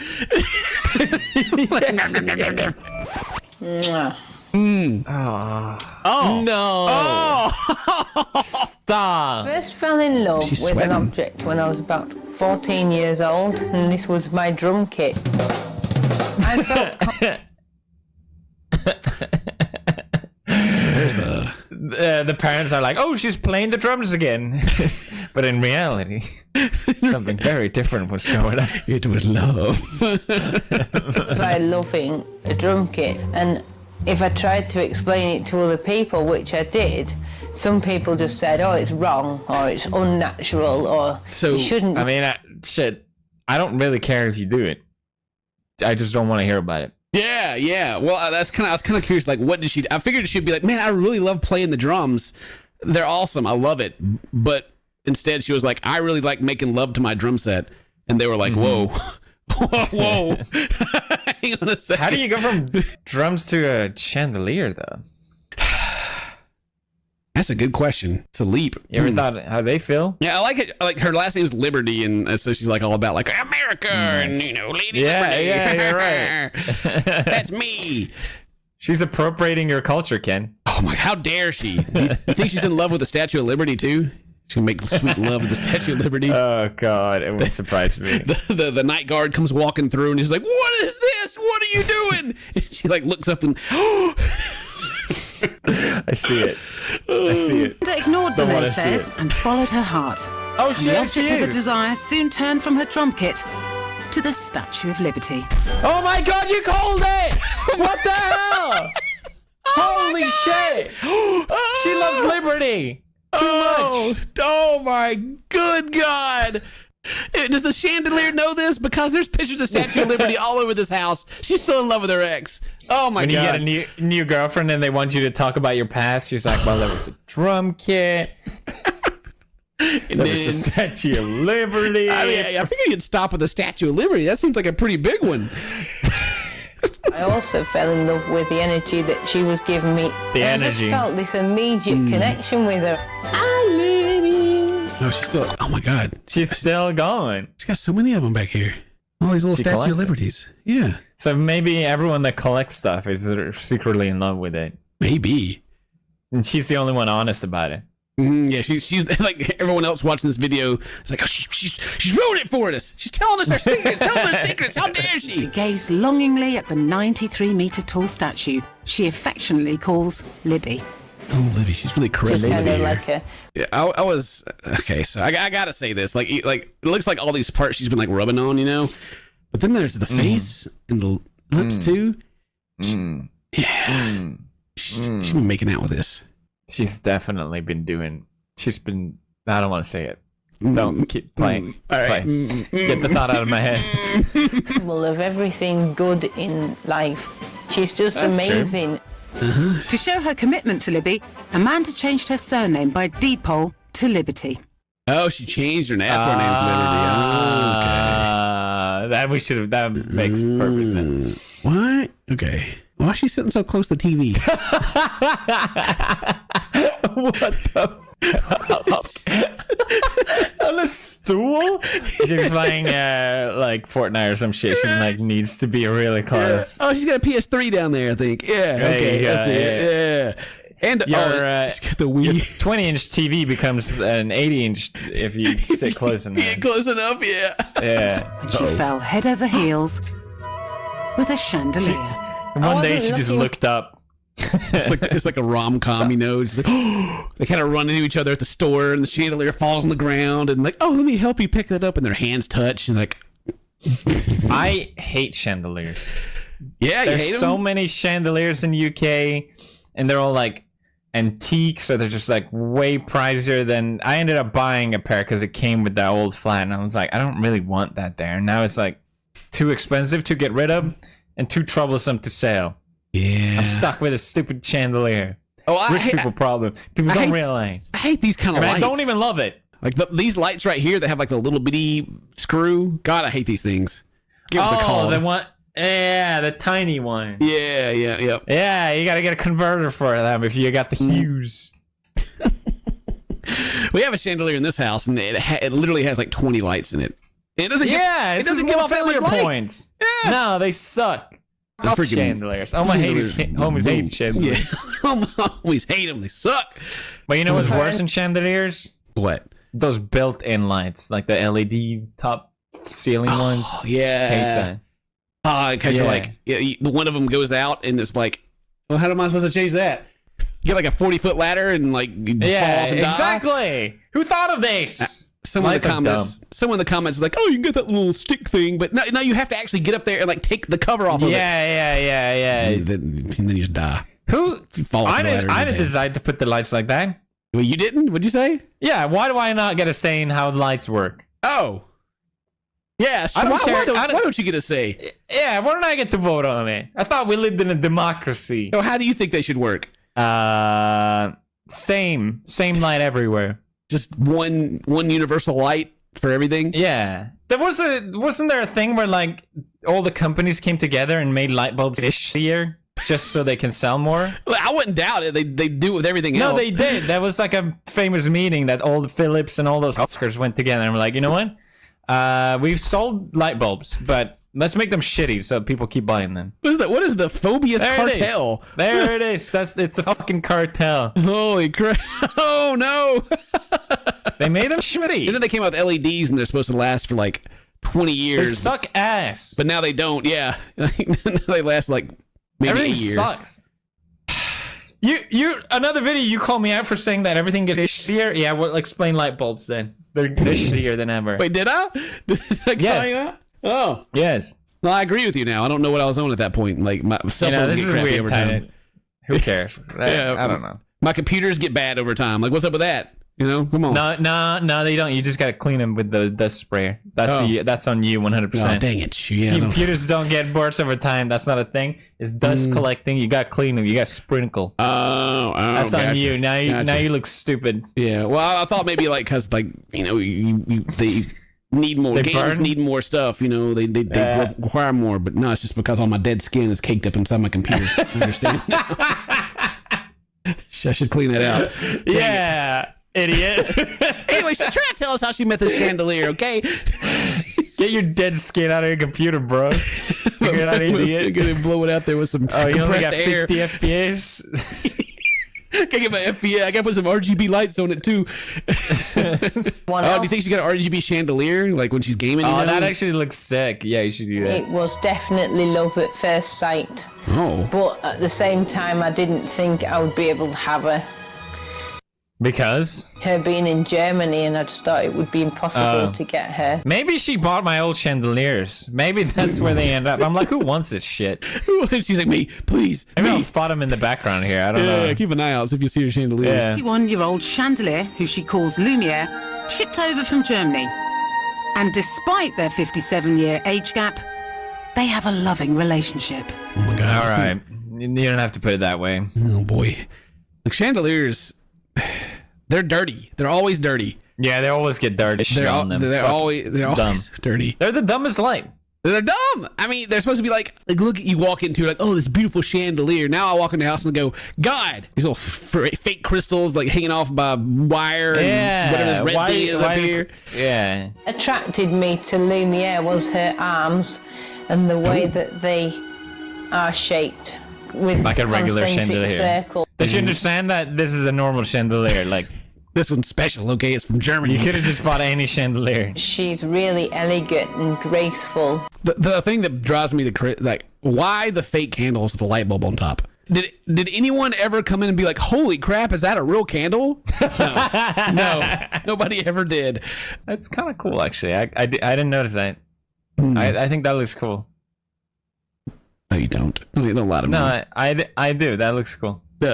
Okay, all right. She's just absolutely gorgeous. Better clean you. I love cleaning her balls. My favorite part to clean on a chandelier. Oh my God. You better clean her the way you're sucking on her. Imagine. She loves cleaning her balls. Is that what she said? Oh yeah, clean those balls. That's what this is about. Oh boy. This feels so good. No. Variety in them. They look like it's the same thing over and over. What is she talking about? I love restoring them. I think they're sexy. No! Who would suck on things just... Who would do that? My Xbox controller. Oh yeah, these little controls here. Oh yeah, they're so rubbery. She's like a gamer girl, but for chandeliers like ice. I was gonna say that I can feel like the tension building up here. The sexual tension is building, and then all of a sudden this happens. Oh God, stop it! Imagine filming this, bro. The camera person. Whoever the camera person is, just like.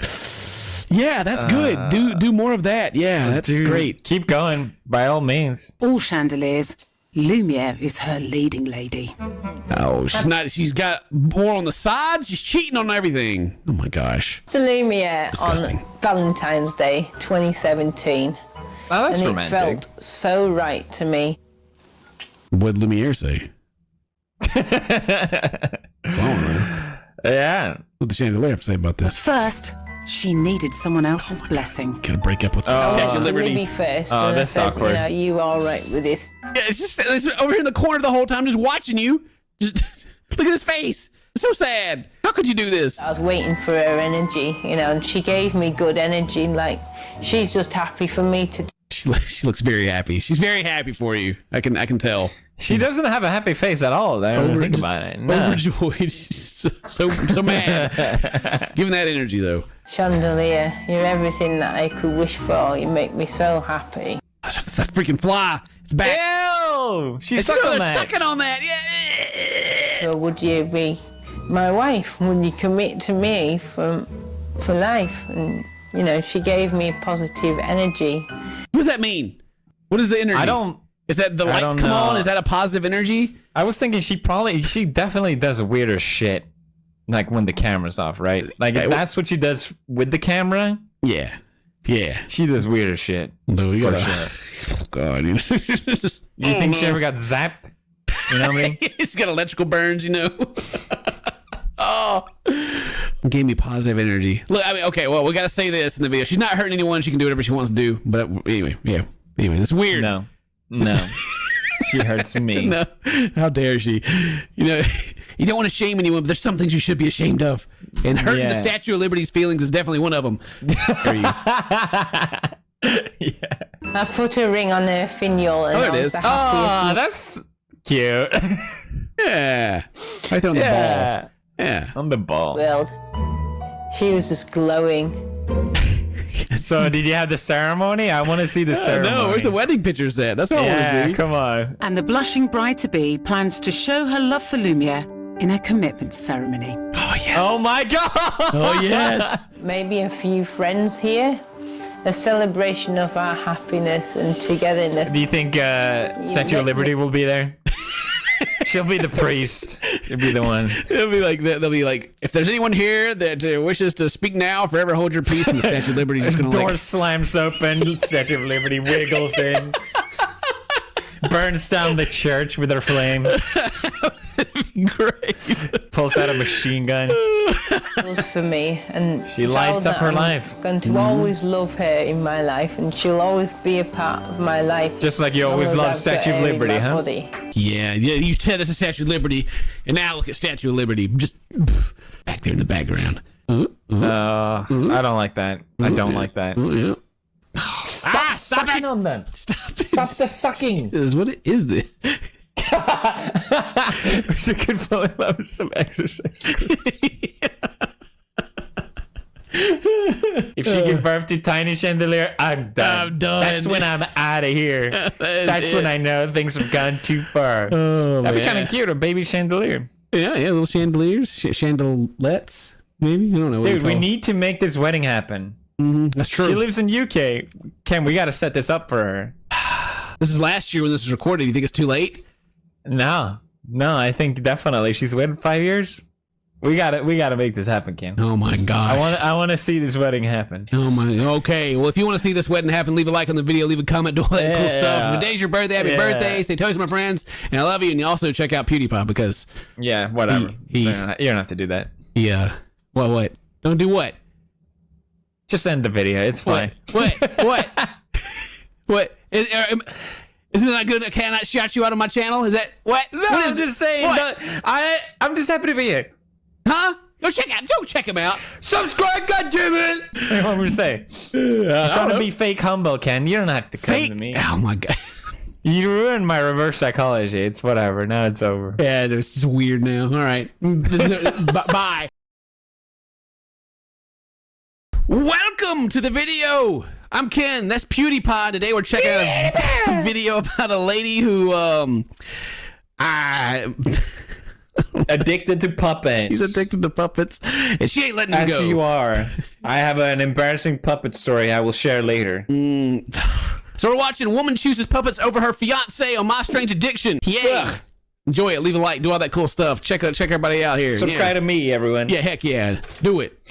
If you're not subscribed to me, what do you got there, Felix? What is that? What do you have in your hand there? Oh, you can't see me. Shut up. Is that a graph? Oh my God! Look at that graph. Oh, look at the graph. If you're not watching, if you're not subscribed already, subscribe and make that graph better, please and thank you. All right, let's get. Like we're calling me out for the ballet song.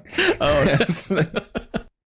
April spends 80 hours a week working with her puppets. That's more than 4,000 hours a year. Wow. She doesn't have a doll with her. She uses line. No, she does. Oh, she pulled out. To say hi. Like, hello. How's it going? Zoom in on that. Oh no! Oh, the cringe memories, dude. I used to do this as a child. What, ventriloquist? Yes. Well, I think like every kid goes through that when they see it, like they want to do it.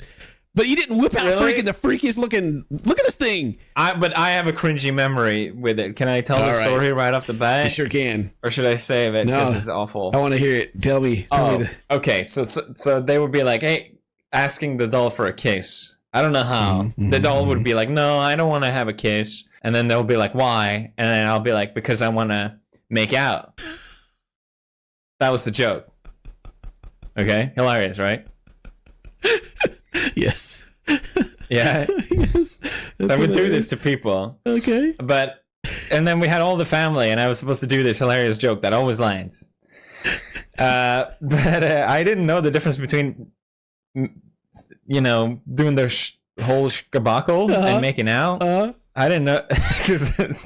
So for some reason I changed it because I was like, this one always gets so many laughs. If I exaggerate it more, it'll be even funnier. So I said, no, you can't kiss me because I want to.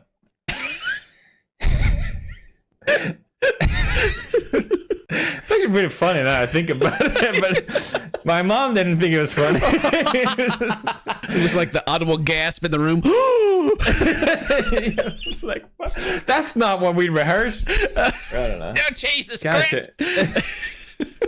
Never go off script. Well, I mean, God, I'm cringing just thinking about it. That was a horrible story to tell. Sorry. Did your doll look like this though? Did it look like a freaking? No, it was a monkey. It was a monkey, so I guess it makes sense. The hell's wrong with that doll? Monkey. I think it's supposed to look like the lady, but instead it looks like it's going to kill somebody. May thinks that my sister is intimidated by her looks. I just think she feels that she's being replaced. I don't know if I want to. Put your hand in my mouth.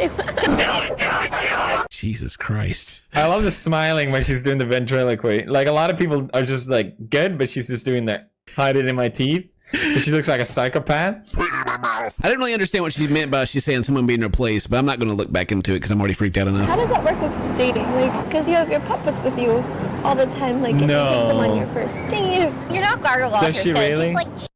She talk through the doll. Oh no. Hey, you can't talk like that to my sister. Yes, I can. No, you can't. Yes, I can. Can I talk to you, not the puppet? I'm sorry. She's just having a day. I work. Ventriloquy is the worst thing ever done because it's just people being assholes through a puppet. Yeah, and they're like, I'm sorry, it's the puppet, guys. I can't help it. Like, he keeps saying all this horrible shit. I'm sorry, it's a puppet. What can I do? Yeah, it's always part of every act you see ventriloquist. It's always the puppet's mean, and everyone's like, that puppet was so mean. Puppet, yeah. How rude. Just say the joke. April in relationships because to, whip out a puppet and it seems like a moderately awkward dynamic. Maybe things would moderately awkward. As she's part of like a B horror movie. She's very out of breath. This is a B horror movie. It's horrifying. No. Seriously. Bye. No. What was that argument? Apologize to May. I'm sorry, May. This is embarrassing. Oh, God. All right, this is worse than my story. Jesus Christ. What are they doing? Am I supposed to believe any of that was real? Like, excuse me? Apologize to the puppet. Sorry. I'm sorry. It's okay. I forgive you. I know that in order to stay close to her, I can't tell her me or the puppets. I worry as a mom. I worry about her not having mom. Man, her mom looks like she's gonna freaking. She ain't taking no trash. Like her. She has the same haircut I had when I was in second grade. She's got the bloodshot eyes. She's about to fight this doll. I'm gonna take my mom to the theater where she's gonna see me rehearse. May, I'm so glad that you're standing next to me. Oh God, there's no one. Get here already. She's rehearsing. Oh, okay. Oh God. Okay, I'm ready. Go ahead and play it. Well, May, you can go to hell. Sorry, I wasn't going to sit in your audience. Oh. You like the flow of those, Mom? Pretty good. The flow was good. I mean, she wasn't wrong. At least she's self-aware there. Jesus Christ. Like I was trying to decide what to say there. I was like, well, I mean, she's not wrong. What every mother wants. I want her to have 2.5 kids and a good husband. I want her to have 5 kids. 2.5 kids? What was that? I never heard that. I want her to have 2.5 kids. I don't think that's possible. Wait, you're having half a kid? What is wrong with? Is she referring to the doll? Maybe. Oh, God. What is wrong with this entire family right now? All right. Have you thought about spending less time with the puppets? Mom, I thought we discussed this. You weren't going to ambush me on this visit. At some point in time, I'm thinking you might be tired of this. How could dare you ambush me when the camera crew is here? What an ambush. There's one person speaking to you. What an ambush. The My Strange Addiction crew is here. I can't believe you're asking me about my doll addiction. This is crazy. Yeah, we're just here filming my comedy. Come on. Please, Mom, stop crying. It's going to mess up your eye makeup, and it's going to mess up mine, too. I keep saying, where's plan B? And she says, there is no plan B, Mom. There's a whole pile of Raggedy Ann and Andy over here. This is so weird. There's no plan B, Mom. I have to do the puppet thing. I have to. I signed a contract and my soul is in the limbo. I couldn't possibly just take a job at a restaurant or something. No. We should watch the rest of this with the mindset that it is a B horror movie. Yes. I think it'll be better if we do. I feel like it. Yeah. It was acting like it. Maybe I'll see, a therapist. And if I am becoming like that creepy ventriloquist woman, I don't want that either. I'm pretty sure you are. What do you mean, maybe I'll become? Where does she think she is exactly? They put me on this show called My Strange Addiction. I hope I don't hope I become that weirdo. In what world do people believe that TLC is trying to help anyone? Hey, don't say it out loud. Oh, you're right. We're only watching because we want them to get help. Wink. April's going to see a therapist today, and I'm kind of curious to see what they have to say, seeing that April is a little crazy. I know that because I live with her. So how much? She brought her in the box. She's ready. She's gonna whip her out. Whip her out. So, what about your personal responsibilities? Hold up, let me get this done. Hold on, this is an adult question. With this one. I take him out in public with me. We sit in Times Square. I actually make my living singing telegrams. But I might get fired if I bring them to telegrams. Oh God! Oh, the ice! Ah! Why is those pants down? What has happened here? God! It's the dolls who need help. It's not her. The aftermath. No. Bring them to this job. That is so scary. Look at the eyes. Attached to them. Yeah. Oh no! Okay, I was just looking at this. Oh, what is that? A freaking like bloody eyeball face. How do you notice all this shit? Get it out of here! I don't know. It's the first thing I look at is the background. I hate it. How are you doing? I'm here today because April is crazy. I'm with her because I feel bad for her. Therapist is so impressed. She's like, I'm not getting paid enough for this. We put May away and just talk between the two of us. Okay. Bye, May. Nice to meet you, May. So you are? Everyone's like, cool. Now get that thing away from me. Don't get that back out, please. Thank you. You are here because you want to possibly explore why. Oh, God. God. You ever speak to people that don't know how to make eye contact? That's how I feel like. Oh gosh, he's trying to be a good listener, but I'm just explore why. Why do people do that? You gotta look away a little bit sometimes. Hello, Mr. Cute. I'm talking to you. I party all the time. I don't sleep. And April, he's single. I was engaged to a guy. Is that Mark Zuckerberg? He'd be down. He's like, oh, cool. Another fake human like me. Another fully functioning human like myself. Yeah, someone that smiles just like I do. Yeah, perfect. I was engaged to a guy who, it was either him or the puppets. I am so glad I gave him up instead because he wanted me to change who I was. What do you think about that? How did that guy get that far in to then be like, hey, you're the puppet? He was into them, them freaks, you know what I'm saying? He's like, oh yeah, she's wild. Hey, bring the puppet. I always just want to tell them how I really think and feel about them. But when May says it though, it's like, it's just like, it's like, it's okay for her to be me. She can be as bad as she wants to be. And she just want to be a dick to people.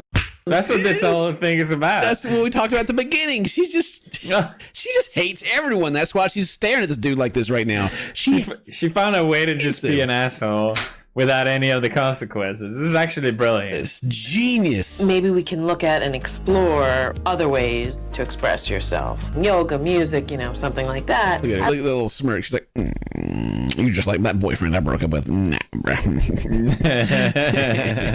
You let me get my doll out. She'll tell you what she thinks about this. Definitely think April has a lot of work to do in the future, and it would be important for April to try to find her own. She's walking out looking so defeated, like, she actually said something that made sense. I mean, what the heck, man? This wasn't supposed to happen. And I'm also leaving the exit, so I guess I'm here. Welcome. You know how in games you can respec your character? Yeah. We need that for real life, people. Oh. How would you respec yourself? No, I wouldn't. Well, maybe put some more points in strength and that's what I was gonna say. Maybe I would take away what would my fatness be? Vigor? My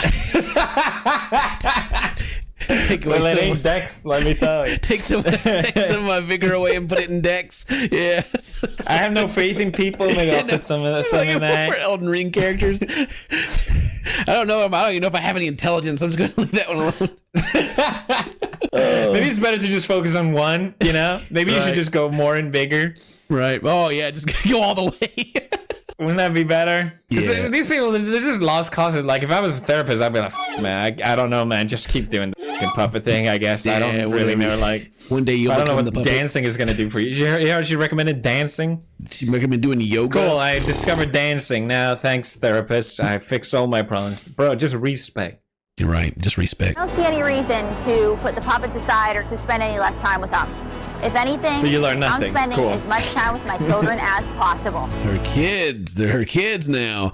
April spends most of her days with her puppets. She did leave them at home for a recent family gathering. Oh, wow. Look at that. What a story. That's a classic My Strange Addiction right there. Go see the professional and at the end, nah. Yeah. Everyone else is wrong but me. That's it. So, yeah. Thank you guys very much for watching this video. Thank you for joining me and enjoying. My pleasure, man. Enjoying that drama. If today's your birthday, happy birthday. Say toast to my friends. We'll see you Happy next birthday. time. Yeah, love you. Way booty. Jesus Christ. Felix, do you believe in aliens? Not yet, but I think this video will convince. After this video, you 100%, 110%. That's what I said. 110%. You'll believe, no doubt. I want in to your believe. heart. I want to believe. In my heart, it will be true. Yes, this guy right What do you here got with for the us? mustache and the cool jacket. That means it's legit. Yeah. That must mean it's legit. He's on the case. I'm sold already. It's That's oh not everyone God. talking about this. I know it's crazy. They will be talking about it after they see it. They don't know the truth yet. But the truth will be revealed. People are ready for the truth. 4 expert investigators are by the shores of Lake Michigan, where multiple UFOs have been sighted. My God. They all saw one. They all look at this dude right here. Look at this guy. Okay. I know what I want to do when I retire now. Yeah, you want to go find Dress aliens? up like that and find aliens. Freaking dude from Tombstone over here. Witness Patty Donahue was entranced. Oh by my the God! Look at! Oh my God! I can't get over this guy. Look at all these leather. There's too much leather. Yeah. He's got a shotgun on each side coming out of that. God dang it. Aliens! Out of my watch. Look at. This guy's like, I ain't seen no alien. I don't know. I don't want to go for these people. Yeah, literally, everyone raised their hand. I'm stuck with a bunch of nut jobs. Look at all these kids out here. You know, they definitely high. Yeah, all the hippies look like they've seen something. Dude, totally. Oh, this guy's been wearing headphones too long. Look at this freaking head. Just dented in. Oh, bro, I thought it was 2 people. No, just dented. Reaction. Now I'm self-conscious about how I wear my headphones. Why did we just say that? I mean, I got my mullet over here, right? And so whenever I take them off, I got stand my hair back up, or I got flat headphones hair. I didn't know that was the thing. I've been walking outside with headphone hair. You got the big swoop haircut. I'm sure yours is fine, right? Don't call my hair the big swoop like it's some sort of trashy sequel. You remember when you shaved your head that one time? Yeah. The big mistake. That's what you call it. Oh, look all right. Did you think you'd look like super cool, like Like a badass when you shaved your head and then you looked at yourself and you're like, if I squint my eyes and make like an angry face, then yes. Oh. Which is like 0.01% of the time of me having the haircut, where I just look like a child. yeah, that's before I got this haircut. I was like, should I just shave my head? And Mary was like, no, your face is too happy to have a bald head. You just look yeah, that's it. You have to have a mean face to shave your head. Yeah, put that bad If boy I look like really angry, like then it looks good, but otherwise, no, you look dumb. Yeah. You look like that porn actor. Oh. That's bald. Oh. Johnny Sins. Johnny Sins, yeah, he's got a happy face, but he's still bald. Well, Don't work. No offense. I mean, Johnny. he's got other things going on, you know. That. What are we talking about? Wieners now, apparently. I've actually never seen his wieners. I have no idea what you're referencing. Oh yeah, of course. I just know the meat. Okay, all right. Let me just play this video. Shut up. Speaking of wieners, do you remember the video that you sent me a long time ago about RoboCop shooting all the wieners? No, I don't think I saw that one. No, what the fuck? We didn't see that one? Oh, yeah, he would shoot people in the... Yeah, that was a comedy thing, wasn't it? Yeah, he just went to blast them all. Yeah, I'm not pulling it up in this video. Come on, pull up the video. We've talked about freaking wieners for too long. There's probably not even ads on this anymore. All right. Your loss. Singular UFO. It's a bit weird. It's a bit weird. Yeah, a little bit. Oh, What's man. interesting about It that reminds me of watching like a Shane Dawson video where they're like, see like a speck of dust on the camera. And, like, so intense. I love, they always do like not him, but like in general, they're like, I'm not staying, it's an alien. What if? might be, there is an object called the Chinese lantern, which is basically a lantern that floats through the air that can, under can't certain be it. conditions, be mistaken for a This is like a firework or something. It's like, oh my God, Yeah. wait. No, it's the guy from the from the community. Oh, let's see. No, neighborhood. It's this guy. It's the freaking neighborhood watch dude in the sky. There he is. Whoa, it is! Yeah. Oh, we uncovered it! What the fuck? my How do you see God. that? Holy fish! Oh my He's just- God! he's just He's keeping- watching all of us. he's just keeping always a there watch. like Batman. He's always watching. Examine the location and find out if the UFO left any evidence behind when it passed over Here's the where I house. saw it. Oh wow, it's a normal place. Having right here in my front yard. I'm glad we came all the way to shoot this. Well, nothing. No, is this the area? It's close, yes. Okay. He needs to know, Ken. I'm gonna go ahead and do some He testing. needs I want to to check know. this area and I'm gonna go through this whole area and see if I can find something. Why would he even? He's gonna check the whole area. Did you not hear him? Okay. Alien goo, space. How would it get plasma. all the way over here just because that's where she was standing when she saw it? That makes no sense. It's like if you see a plane flying off in the distance and the plane drops Oh, yeah, something so I'm gonna- and you start looking I'm gonna around check yourself. Is this where you saw it? I'm gonna look around where you saw it. where you were standing, we'll see if you like poops your pants or something on the ground. And there's not gonna be anything from the alien over here. Because if it was all the way over here, it would be everywhere. He believes that UFOs become radioactive when they are in space, and that they leave traces where they come into close contact with the Earth. Normal background radio. Like they're adding like the noise. They're adding the sound. Its own Yeah, zero. there's like no, there's no radiation. Oh, that's interesting. Oh no, he's gonna find something out in the yard crawling around. What I'm testing for is residual radiation. Yeah, you And don't I'm- have any. It's zero. It still says zero. You're showing it. We can see it. Look at point A. You see this right here? and I'm finding a radioactive trace here. You're where? Where's the radioactive trace? I love when people have like these fake jobs and they need like some tool to rely on to prove that it's a real job. Like, I'm gonna check radiation. Why? Because space aliens leave radiation from space. Wow. Wow. Wow. This one spot. Oh, tree, Wow. radioactive tree. Aliens real, I believe. The branch. Well, thank God he checked the branch. Oh God, that poor bird that was laying, was just laying there dead. All the radiation they got.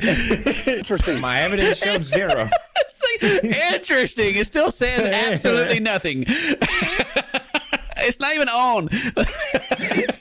Actually, the battery ran out long ago. It really don't matter. And it's in line with those two trees up there and this one. And it seems to be leading that direction. Oh, it's showing them where to go. Oh. Okay. It's like a treasure hunt now. Oh. Wow. Where was it in that tree line? What if this video is actually legit? Blue. Dude, Like at yeah. the end, they'll actually find an alien. Like go in the woods, like an alien jumps out, and they start What the shooting. fuck? No one's talking about this? No one's talking about this video? He's behind her house. Lake Michigan is just Daryl horribly is developing a radioactive for theory all the about time. where All the fish are floating up. It's not from pollution, just the radiation from the spaceships. Daryl is developing a theory about where the UFO could be hiding. It's still in development. What's a theory where it could be hiding? If it probably flew into space. What do you mean? No. He's hiding. It's a national treasure. Like the movie, they just gotta follow the trace. Yeah, you just gotta follow the rainbow, and at the end of it, you'll find the alien. Yeah. That's. UFOs seem to like water simply because it's a great place to park. Some people say it's space, but if you're already here, it's probably underwater. So, Jim. There's octopus, man. It's the octopus. They're aliens. I mean, they might as well be. I believe it. I'm like, all right, Friggin' that's cool. octopus are goddamn crazy. I hate them. Look at this. Look at this. Look at this. What is this? That's definitely an alien. Look, it's standing They up. can change color too. Oh my god, he's walking. God.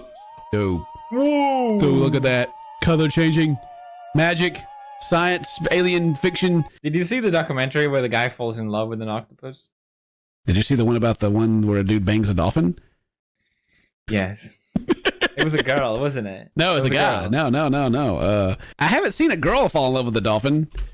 No, she didn't fall in love, but like they were trying to teach the dolphins, like see how smart they were and like communicate, like speak with them languages. And the dolphins are just horny bastards, and they keep want to have sex with her. Look at this guy. What is Look at it? Look at this. Cinnamon Toast Kim made a video about it. Dolphin lover, you know? Warning, gross. I gotta watch that. He was slowly rolling around her long axis, and she swam forward a little bit so that I was rubbing her genital slit, and then she stopped moving. Stop. Oh. Ken! Stop showing me this. Stop. Dude, this dude bangs a dolphin, then sneaks into the park after it's closed and bangs it again. You should watch it if you haven't. It's a wild one. Make a video about that one. I'm good. I'll have to bring you in for moral support. Okay. Aliens, god dang it! Wow. Maureen is uncovering evidence that the alien has not only flown over the house, but has invaded their home. The aliens in the house, bruh. The aliens in the house, dude. Dude, what you do if alien in the house, man? Oh my god. You better prepare some beverage and It's very welcome on in. Yeah, you got a higher intelligence here. Hey, how you doing? You want some Dr. Pepper or something that's tasty? There was just these like two big black eyes staring at me, staring down at me. They were like about that big. It was just staring. whoa, huge alien eyes. She's like walking away like, bro, what? Oh, aliens creeping on you in your room? Weird. If aliens had big eyes, I'd be like, good, I can punch them. Right? Right. That means they're weak. Yeah. Yeah, I guess you didn't evolve out of this. Boom. Actually, with fingers, right? Oh, god, dude! Aliens, they've evolved past like our primitive ways, and they're probably squishy soft boys, so they show up and just like beat them down. Physical violence has existed for millions of years for them. They realize, yeah, isn't that the Fermi paradox that a civilization would kill itself before? That's why we haven't seen any aliens. Oh. Yeah, because we're like doomed to fail. So it would make sense that if we see another alien species, they would be pacifists. Which is why when they show up, we're just gonna fuck them up, and they're gonna be like, "Why are they doing this? Why? Why? We didn't do that. We're just here to be friends." We're like, we got nuclear bombs and shit. What do you got? Got my guns, America. What she was describing did sound eerily like Mr. Smithers in that one Simpson episode. Sorry. You get that reference? I thought that was a good reference. Yeah, I haven't watched much Simpsons in a long time. Come on, get the fuck out of here. Jennifer's sister Jessica has also witnessed any alien activity in their home. They just haven't talked about it, apparently. She's about to be like, hell no, they're crazy, man. I don't know what's wrong with these people. I'm the one watching her when she's sleeping. 3 people There's in the no same way house. everyone in the same house would lie about Oh something. my god, I can't believe it. One night, I was gonna go to bed, so I came out of the bathroom, and I don't know what it is. One night I decided I might go to bed. So I came out of the bathroom where my parents keep me. I made this decision. I finally climbed out of the tub or my lair, slithered on into bed. It was glowing, kind of, like it was producing its own light a little bit. What did it look like? He's like, it was radioactive. hooded. That was the radioactive. That was the radiation. Yes, I knew it. It's all confirmed. What did it look like? It was hooded, like it was in a robe. So could you see it? Oh my god. Pause, bro. Search Mr. Smithers alien, and it fits exactly what the fuck they're talking about. Okay, well, there you go. Robe, glowing, big pupils. Oh my god. I'm telling you. Oh, they watched The Simpsons. It's all making sense now. Someone left the TV on one night. Yeah. Face, or was the hood over its face? The hood was over its face. So you couldn't see its face at all? But I knew it was watching me. It looked at me, but I couldn't see its face. And it was glowing, but it was hooded. And did you guys buy that? You believe that? Why is she mocking us? She's Like, tongue back in. It was really me. I'm the one. She made this noise. And then the ghost went, and I went to bed. Peek in around my doorway. And same sort of height as the little a little person? bit taller. Oh, a different one. There was multiple. You know, that was just Maybe the baby. there's- That was the baby one. Oh, that makes sense. Baby aliens. Like E.T. So you don't think it was the same E.T. you saw a minute ago? What? Hang on, what was that? What was that? What? What was that cut right there? Hang on. What was that? I kind of freaked out. I just said E.T. and then the video said E.T. as taller. So you don't think it was the same E.T. you saw a minute? What the fuck was that? What is this cut? The cursed video. E.T. and the What the fuck's happening? Oh my god! We're haunted now. Oh, the alien transformed. Oh, it knows we're watching. Bruh. They can really be mean. Daryl wants to see if there's any Is evidence. this her room? What kind of psychopaths are these? There's nothing. There's like nothing in here. She's got like a full trash. The trash can's way too full. That looks like a guest bedroom. Yeah. Yeah, it's like nobody actually lives here. Like this. I guess she Like, lives. how in, do you charge your phone at night? Like, In the girls' rooms. This is my room. it seems like they clean. This is your room. We're supposed to leave that. Tell me. If you're watching this video, sorry we're making fun of your room like this. It's just we've come too far. We've Hey, just started if it fun. is, I respect that. It's very tidy, but it ain't your fucking room. Like, Whenever we get rolling, we just can't stop. You know. I mean, look, her alarm clock's all the way over here, all the way over across the whole room. You gotta get up and go turn it off. Oh. Now, tell me. Look at this flashlight out. What's he about to do? It's really dark in there, Where Ken. the entity was at and what happened in this room. I told you they need so I that was facing equipment. the door. Yeah. Oh, it's a freaking. Oh, bro, hang on a minute if we start getting that black light out. Alien, what kind of alien stuff were we looking for? Yeah, it looks like the alien left a lot of alien that juices. man is not going anywhere near with that light on my bed. What the fuck are you doing? What do you think? A lot of alien residue in here. This is odd. We find it all around the bed. It's really weird. Like, And it just peeked in from right around the door frame. That's like not even. And then Like she's like getting nervous. She's like, and keep that black light away from my bed, please. Don't look back there. This is a special ultraviolet light. Special. It's used to detect the presence of an alien. The alien leaves a. You can't just call it a special ultraviolet. Like, what is it? It's a special. It's just special. It's an ultraviolet light. No, it's a special. Special. It's been blessed by the shamans. It tells us where aliens are. The alien leaves a sweat-like material. Sweat-like. Yeah. It's her sweat. He's gonna find her sweat if that's the case. He's gonna find something, and she's like, "Oh God." If you don't mind. She's like, "No, not here. Please, What not is here." that? Oh no. it's a baseball bat. Bitch, what have you been doing with the baseball bat? No, God, please no. You felt like you needed something like that? Oh, okay. I mean, for aliens or home intruders, maybe. In my room. Stop. Go back to the baseball bat. Go back to the baseball bat. See the baseball bat? All right. What the fuck is that? It's not a baseball bat. It's like a little mini baseball bat. Yeah. What are you gonna do? Hurt someone with that? Are you kidding me? What is that? It's a stick. I needed a baseball bat to protect myself from intruders. DP, stay away. Please don't. Wand. Wingardium Leviosa. Please don't shine your light on this. Get a bigger bat. This is not much.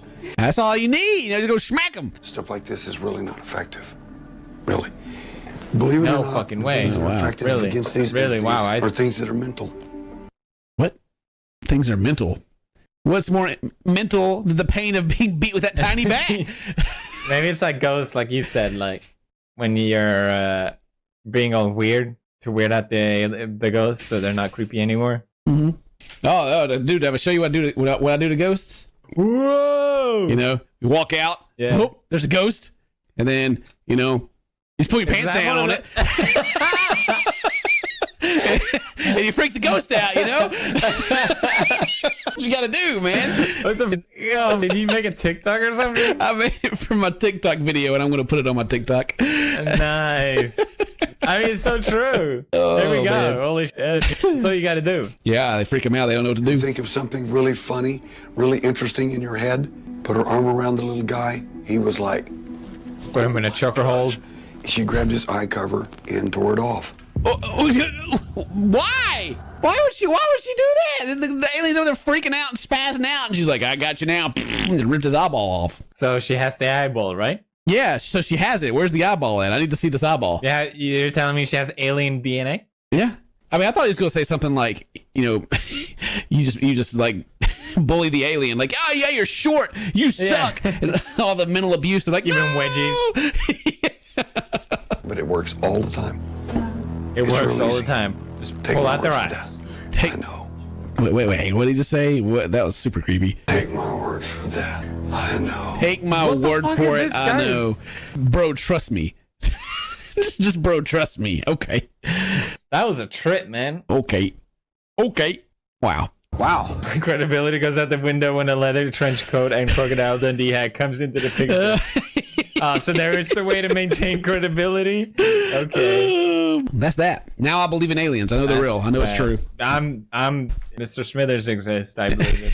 That's in this video. Thank you guys very much for watching. If today's your birthday, happy birthday. Check out PewDiePie, of course. Happy birthday. Check out. Have today's birthday. We'll see you next Watch time. out for aliens and tear out their eyeballs. Mm-hmm, yeah. And don't use tiny bats. What are you eating? Protein bar. Protein bar for your swole gains. What happens if you would dribble a little protein bar onto your shirt? It would explode with muscle. You would have to put it in the washing machine, of course. Which brings us to what we're watching today. Obsessed with collecting washing machines? ? It all ties together. It all makes perfect transitions into the video when I think we're just chilling. You're not gonna let me finish. We got videos to record. We got time. It's so confusing. In Japan, they only have 15 grams of protein. Oh, that's why they're so short. Mm-hmm. Okay. Washing machine obsessed. That's right. Who isn't? That's a good question. For hardworking Americans, Saturdays can be a time to catch up on those mundane household chores. No. Saturday is not time to catch up on any chores. You sleep in. This is the cleanest house I think I've ever seen. Ever. Yeah. Well done, sir. Is this an oven? What is that? This is the oven. I think it's all washing machines. It's just all washing machines. It's all washing machines. Oh, God. This is a washing machine. Open all the cabinets. And There's washing machines everywhere. Oh, my God. Dude, I got to show you my washing machine in Japan. It speaks to me, and I have no idea what it's saying. Yeah, it's like, would you like to wash your clothes? You're like, not me. It says hayaka, which means like hurry, and I'm like, what do I do? You're stressing me out. Saturdays can be a time to catch up on those mundane household chores. Vacuuming. This is a dishwasher. Aha! Figured it out. It's all washing machine. Doing laundry. But for software developer... What's this here? Why are they always so weird? You don't need that in your home, dude. Because they share a common obsession with vintage appliances. Ooh. That looks lit, dude. That looked pretty cool, actually. Yeah. Yeah. You can stick their faces right in it so you get brainwashed. Maya is stuck in my cable. Excuse me? No appliances, you're not going to find one. We have probably 15 Whoa. Mixmasters. Maybe 8 regular blenders, 300 Can I have a vacuums. Mixmaster? They had 300 vacuums and the thing that they sell the vacuums Wow. on. Can you show us vacuuming though? Okay, here I go. Do We they probably work? have Oh, 6 yeah. or 8 toasters. Fred loves toasters. He loves picking up toasters. Sometimes I'm like, oh no, another toaster, but it makes him happy, so it makes me happy. What a sweet couple. Oh, I like no. that. Another toaster. Oh no, not another toaster. Oh no. In total, they have 400 appliances in their house. And out of all their As you equipment, should have. they each have their favorites. That's what would happen if Martha got to decide about our house as well. Yeah. It'd be full of what would it be filled up with? She wants the rice maker, obviously. Uh-huh. The milk frother, Oh obviously. yeah, we got one of those. Yeah, you just put the milk in there and it just mixes it up for you. It makes it frothy. Mm-hmm. She got us a really cute coffee machine. I don't drink coffee. She doesn't drink coffee. Electric kettle. Apparently you don't have that in America. We have one here in Australia. I know what you mean. They're the greatest thing ever. How could you live without an electric kettle? I know. You just put some water in it, you hit the button, and it boils your water. It's easy. Apparently no Americans have them. I'm like, what? You have to like put your water in like a pan and put it on the stove and everything. It's crazy. Yeah, we ain't gonna do it. We don't have those normally in Sweden either. And I gotta say, it's one thing I learned from English, the British. The British electric kettle. Cheese, mate. It's too good. You put your water in it. Oh, your bottle of water. Take your bottle of water. You pour it in the kettle. It gets all bubbly, isn't it? In it. In it. Is it in it or in it? In it. In it. In it. It's just in it. It's just in it, bro. Motor revving up, it's the bag inflating, it's unwinding don't a make it cord, weird. plugging it in. This It's is the whole wholesome a second process ago. of vacuuming. It's like, oh yes. They have a plan. Oh, it's hot. You see. You see all these. He did not mention the sucking once in describing that vacuum. What do you like about a vacuum? Let's see here. Everything except for the sucking, because obviously this is wholesome. That has a lot of vacuums. Look at these things. Wow. Those are cool. That's our vintage. Like I like the design of those. There's like a suitcase up here, but I guess it's a vacuum. For some reason in England, another thing is that they only have the one vacuum. It's like the holy grail of vacuums. It's the one that looks like a dude. Looks like a dude. I don't know. Was it that? Yes. Freaking Henry. That's the only vacuum that exists in England. Like there are no other vacuums. I never seen anyone have any other vacuum. Wow. I mean, why would you need another one? Look at him.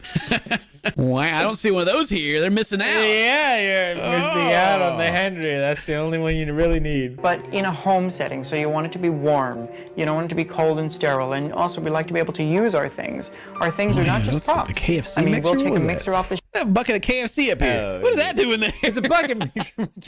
Oh yeah, it was the KFC bucket. I was just seeing if there was actually like a mixer, but I don't see it. Oh, there's like the KFC video game console.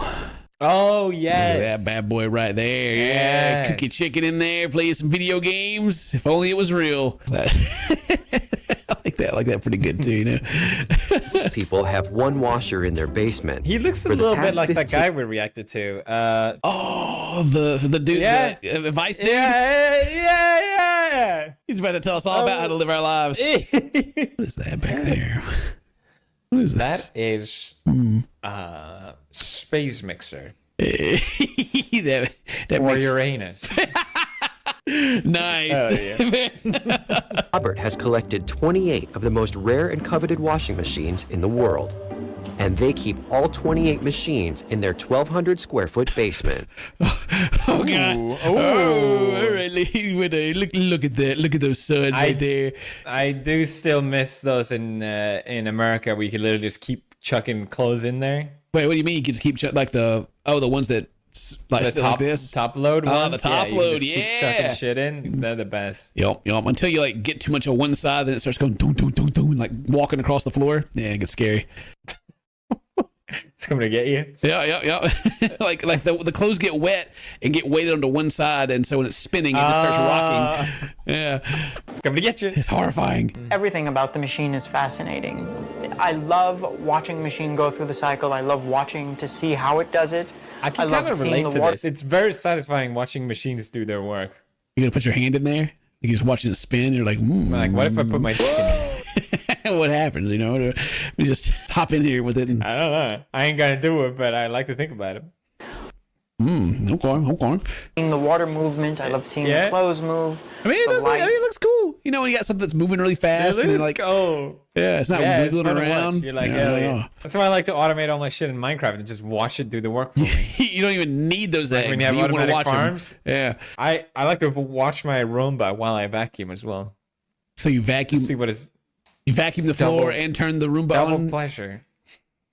Do I hate Roombas? I don't know what the fuck. They're fucking useless. I keep buying them, thinking now they. I hate them. Now they always have 5 stars on Amazon. I'm like, okay, maybe now they're actually good. And then you buy them, and they're like stuck on the couch. Trash every time, dude. The only good use I got out of my Roomba was putting my dogs on top of it and watch them go. It's hilarious. Oh, that'd be the worst. Has this happened to you when like there's a poop on the floor and you didn't catch it? And Yeah, until the Roombas have poop detection, I ain't buying another one. Okay, they're done. The machines from the mid 1950s would be the sexiest machines with the most chrome, the most lighted dials.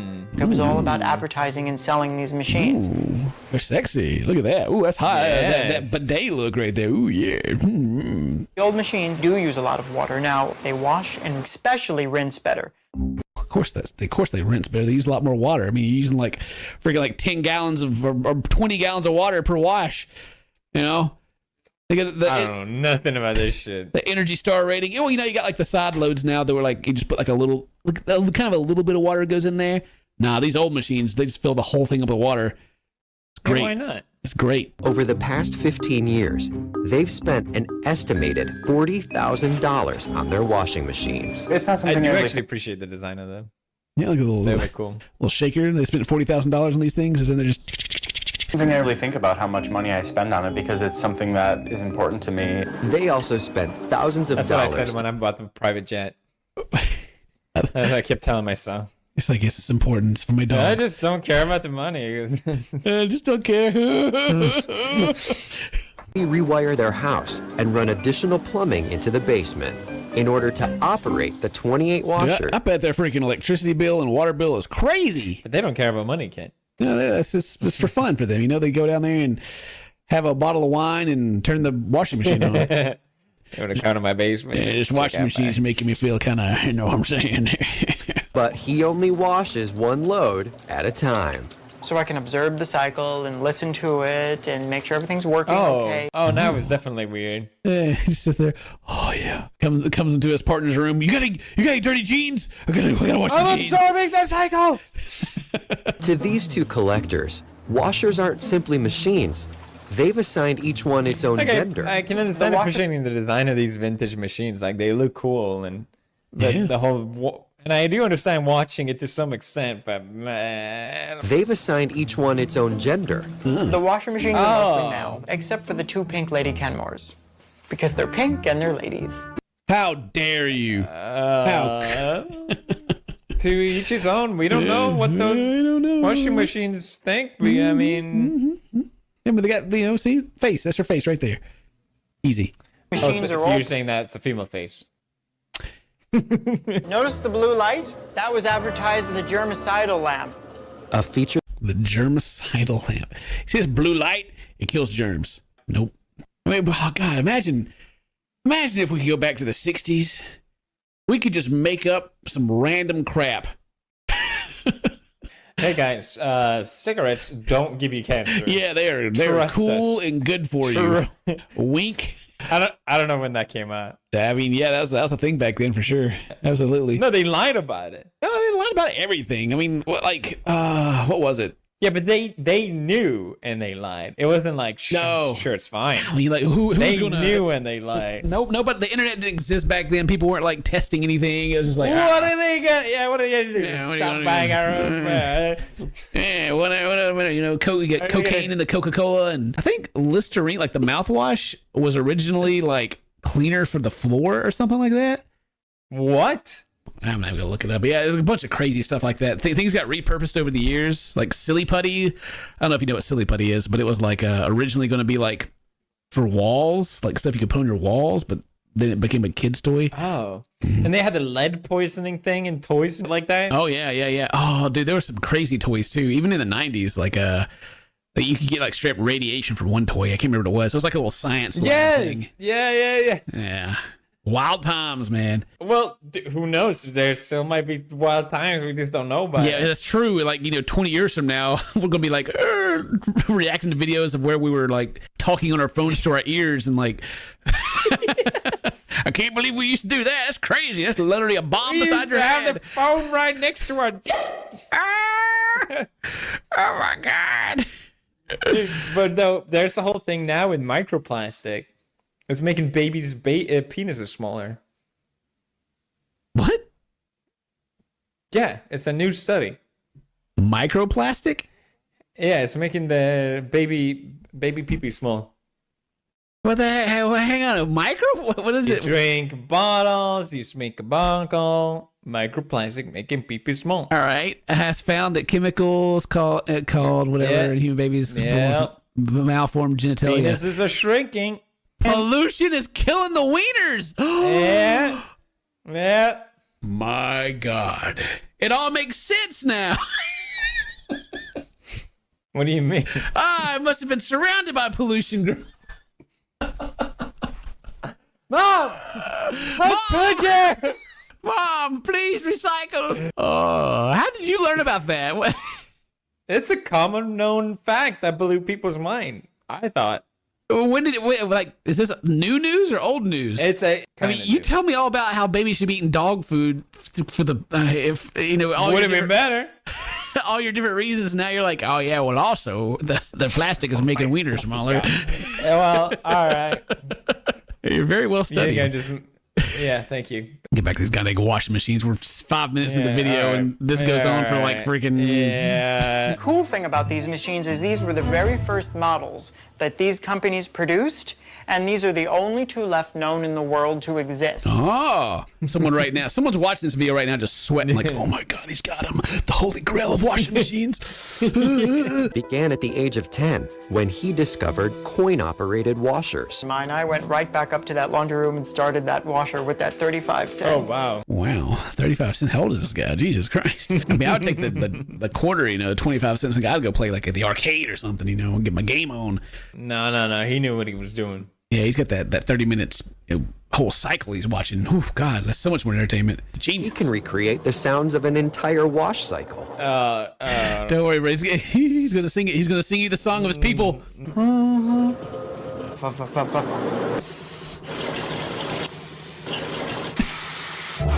One time my father pulled over the car. That remix. So embarrassing. You had the producers over there like, yeah, show us these sounds you could make. That's great. Yeah. Here comes the third cycle. The washers play a part in their social life too. They invite friends over several times a month. Hey! We brought clothes. Got our dirty laundry. Yeah, that stuff not even dirty. Guys getting together watching a game of football. They're all like, I think there's just a vintage obsession in general. Like they got like the super old TV and all these old things on the wall. Yeah, they're cool vintage items. Yeah, it feels like a celebration. Isn't that fabulous? Yeah, that is Now that's a party. I mean, I was default back to to each his own. It makes them happy. Let's have a laugh anyway. It's fine. Knock. I'm here for your washing machine. Robert and Fred might have found a treasure of mid-century design. Now they probably let someone borrow this and keep it at their house. It's from their own collection, just so they can like have them go out and find something for the show. Get like $125 maybe. Yeah, that would work for us. Close the deal. All right. $125. That's a deal. This thing's worth at least $1,000. Thanks, buddy. Scammed once again. Robert would have paid anything for this one-of-a-kind washer.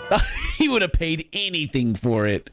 Well, what an idiot. $125. He brought it in cash. Lucky us. Looks like it's in really good shape and stuff, so we figured maybe somebody would have a need for it. Yeah, we're happy. I'd pay someone to grab that for real, me. please, can you get this junk out of here, please? Robert bought this $2,000 appliance dolly typically used by movers and wholesalers. Wow.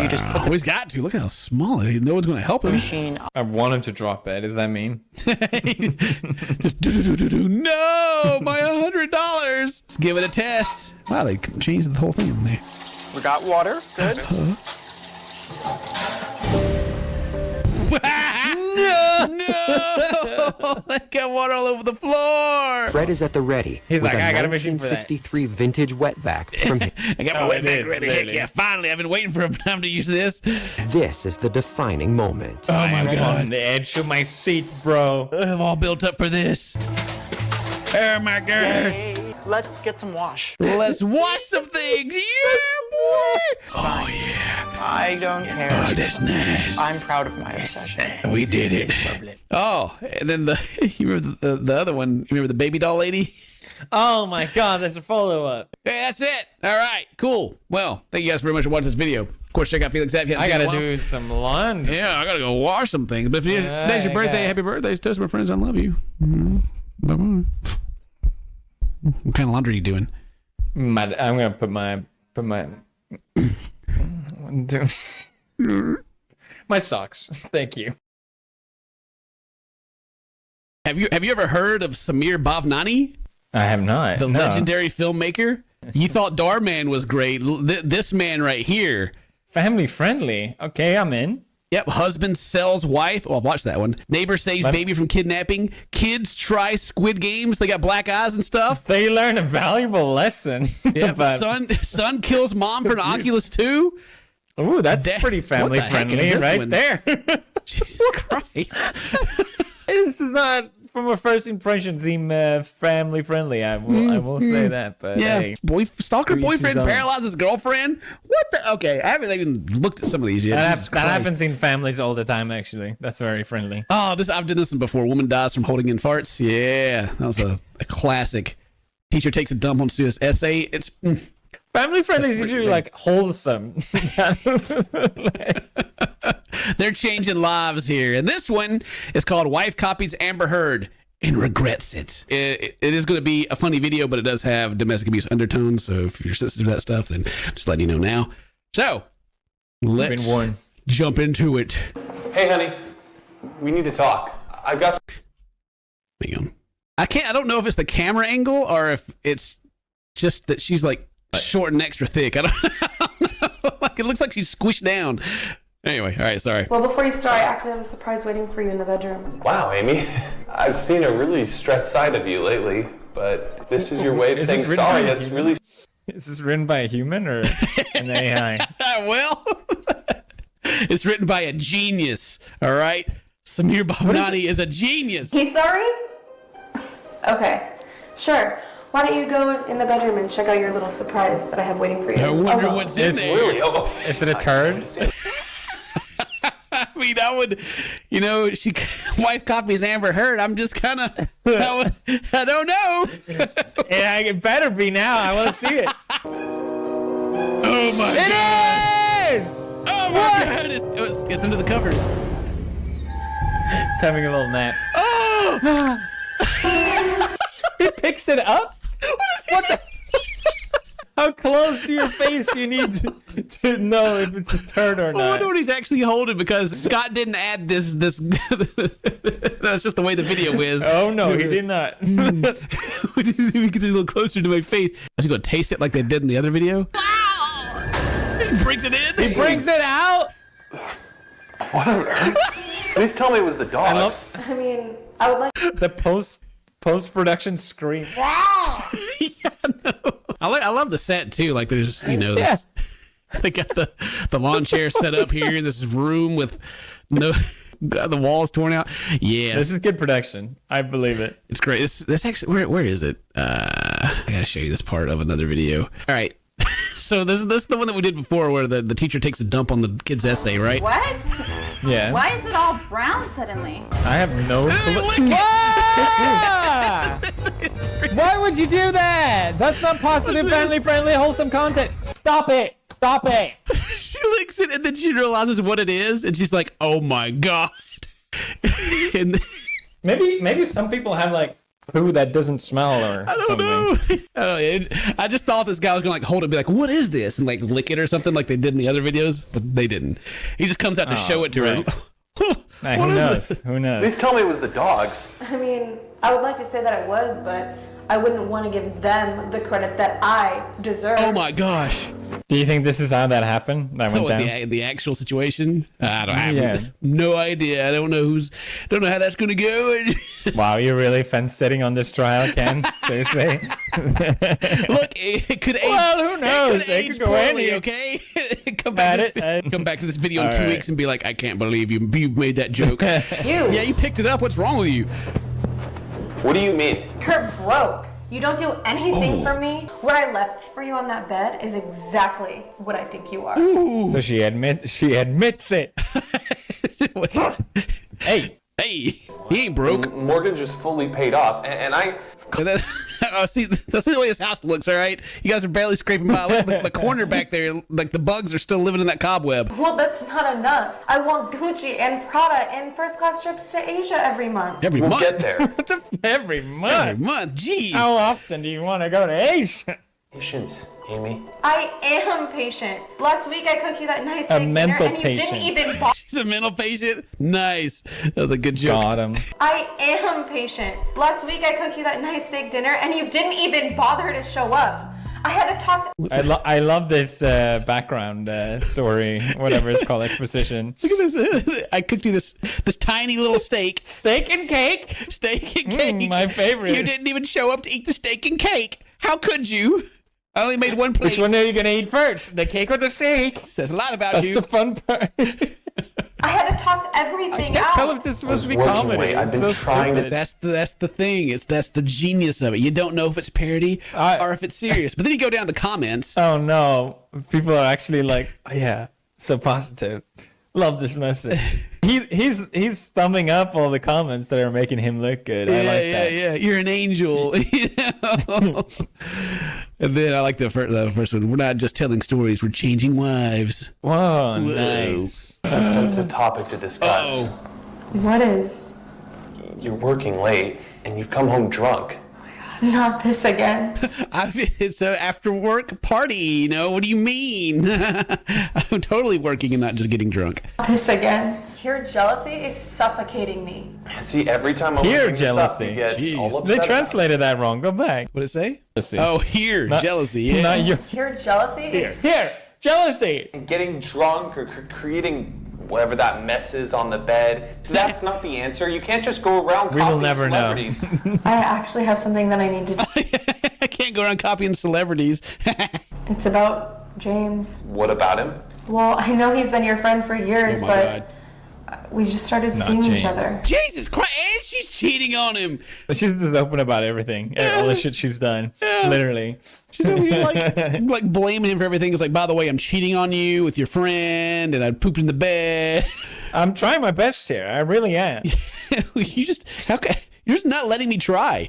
We just started seeing each other. What?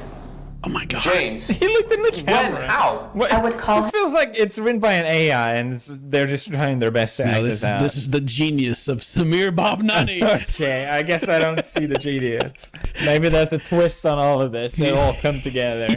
I don't want to control you, but you've been cheating on me. Get to the funny stuff. Yeah, and it's your fault. Oh my God. Yes! It is his fault. I was just going to say. And I'm going to tell the whole world that you've been abusing me. I would never hurt you, Amy. I'm against laying hands on a woman. Tell that to the world. For the record, I'm also against that. Laying hands? I just love when stuff like that is stated. I am against hurting women and children too. I am a good guy. I will not hurt anyone. I'm so shocked. And to think I was about to surprise you with news of my promotion. The offer I got approved on. The news. Beverly Hills. Bro. Whoops out his trump card. Like, oh, yes. Fantastic. Man, you got to get lawyered up at this point. Come on. Yeah. Don't tell her you got more. Yeah, don't tell her about the rest of the money, because look at her. She's Yeah, like come foaming at on. the mouth already. Yeah. I got these plane tickets to Paris to celebrate. Oh. What? Well, maybe we can. It's not Asian. Forget about this argument and go to bed and celebrate. You just pooped in the bed. I ain't good. In that bed? not. No, burn that bed. She changed her tune so fast. Maybe she means both of them to lay a dunk. Honestly, I don't know if these are supposed to be parodies or if they're actually supposed to be like. It's very confusing. Yeah. If they're actually trying, I don't know. On the bed, were you... Everything I did... She about had a seizure right there, rolling her eyes so hard. She's like, "What'd you say to me?" Dude, what is she doing? What does she actually do with her eyes right there? That was some freaking weird. I mean, it was pretty cringy what he said. She like rolls her eyes and then like... Yeah, but Amber makes those kind of faces. Have you seen it? Have you seen the trial where she's just like all of a sudden? I just seen the memes. Where you're missing. Well, that's why you're such a fence sitter, dude. If you've seen, you know, like unequivocally, she's insane, dude. Look, I am brand friendly cinnamon toast can. I take no sides on anything. Come on. Have you seen the dog step on a bee? The what? Oh, bro, just search "my dog stepped on a bee," please. My dog stepped on a bee. My child spilled my tea. Jimmy Savile shagged me. She keeps making these faces. She's an actress, Felix, an actress. You wouldn't understand. You're not supposed to act in court. You're supposed to tell the truth. And she's a lousy goddamn actress for that matter. God damn. Dude, my dog stepped on a bee. What? Who was I talking to about this other day? It was about the whole trial in general of like whether or not ain't me. Whether or not whether or not he wins or loses. Like I think his goal has already been accomplished. I'm just like yeah, for sure. He's won already. She looks like so bad in all this. And then the lawyers, man. I seen the memes of the lawyers. They freaking going. I feel bad. Yeah, I feel bad for her lawyers that have to like retell her lies as if they're truth. It's really funny. Because everyone just sounds insane. Well, they were talking about like Johnny pushing his ex-wife down the stairs or something like that, and then like they interviewed her and she's like, "No, that did not happen." Yeah. Anyway, Everything I did was for you, Amy. Every morning, your sparkling water and eggs were ready before you woke up. This is a skin joke. This is a parody. I know it from that. Okay, it took me 4 minutes and 30 seconds to realize this is a joke. Look at those eggs. Every morning, your sparkling water and egg. Do you have sparkling water and egg every morning? Sparkling water. Sparkling water is gross. What? Shut up! Wow! Dare you? You drink normal water? It's called still water, sir. Oh. What do you mean? You like sparkling water? It's got a bubble. It's got a fizzle. But it tastes like butthole. Excuse me? It does not. It tastes like what? It does not taste good. It tastes the same. It's the same water. I must have not had like good sparkling water. Every time they give me the sparkling water, like any of the meetings we've ever been to or anything, that's the only place I've ever had it. Like, you remember those business meetings we used to have to go to? Yeah. Yes. And they had sparkling water. It tastes like the water, like you go to the drink machine in America and it's out of syrup and it just squirts a bunch of water in there. And it tastes like... Nah, bro. I gotta hook you up with some good fine sparkling water. You gotta tell me what the good stuff is. I get you a soda stream, my dude. Give you a soda stream. To be fair, I think the water here in Japan is actually better. The one in UK like always leaves like this residue, and I always wonder what is in it. Oh. Speaking of, I gotta tell you the funniest shit about Japan. All right, tell me. There's some like stuff once you know about it, it's better to not know. Right? So I will warn you about what I'm about to say, all of you. If you ever go to Japan, it's better to not know. Okay, I'm ready. I gotta know now. What is it? There's a tree in Japan that smells like. And first time someone told me, I'm like, what the fuck are you talking about? No, it doesn't. And now every time I walk past that goddamn tree, I'm like, God damn it, it smells like. It's the goddamn tree in my face again. It's the worst. It's in your face. It attacks you. You just walk in the Japan streets. Goddamn tree! Again! The tree giving you that money shot, yeah. It's the worst. Oh, God, there goes any ads on this video. Jesus Christ. What kind of tree is it? What's it called? I don't know. I'm keep looking around, looking like, which one of you is it? What were we talking about? I don't know. Sparkling water being gross. That's what we were talking about. Yeah. I expect your stuff to be gone by the end of the week. Oh, kicking her out. Fine then, John. I'll see you in court. Have my check of millions ready. Okay. I can't believe it took me that long to realize this is a comedy, Ken. Like, what the the egg and sparkling water got me. I still don't know if it's intended to be, though. It's definitely intended. Come on. Hashtag life lessons, man. All right, Yeah, okay. Maybe they're trying to do both, but yeah, okay. Seems like an odd thing to make a comedy sketch out of. John for everything. Oh, wow, it is Darwin. Yeah, no, I'm telling you, man. It's the same thing. She posted fake bruises online to ruin his reputation. She lost. But that makeup wasn't out yet. Oh my god! You hear about I that? didn't see that. Yeah, I haven't seen that. Yeah, Mary told me about that. I love that. She also told me that, like, since the jury, they have to kind of be kept away from everything. Like, everyone on the internet is fact checking, but they don't have access to any of that. Yeah, that's interesting. It makes sense that why they have to do that, but yeah. Yeah. He slowly gained his confidence back and started his own business that made him more successful than ever. How did this happen? I feel like we missed a step. Well, they had their fight. He got sued, divorced. They did all this stuff, and he started a new business. Now he's got a new girlfriend. Okay. Fast forward. It went really fast, like those 2 seconds compared to everything else. Like freaking 5 minutes of them fighting, and then just like bam. He was lucky enough to find true love in his life this time around. Amy? And now she's homeless and vaping. Oh, she's got the freaking will code for food, HTML for food. They used this sign in a freaking another video. She's out here vaping though. Manager of Gucci, my girlfriend. Damn. CEO of Gucci? You really lucked out. Wow. Oh, man. Brand names. Oh, my God. That's all I need in life. They're not even wearing Gucci. No, like they got like a Versace bag or something like that over there. And now he's a successful YouTuber and Now. just here. That's always the goal in these fucking videos. Yeah, it is. It's always about money in the end. All these videos. I want to be a YouTuber and CEO of Gucci. Oh, thanks, Phase Rug. Forgot about that video. Oh, so good. Lied about me in court and tried to take everything that I had. If you just asked nicely, if you'd apologized, I would have given you everything you needed. Wow. They should both take a dish in her tent. Come on.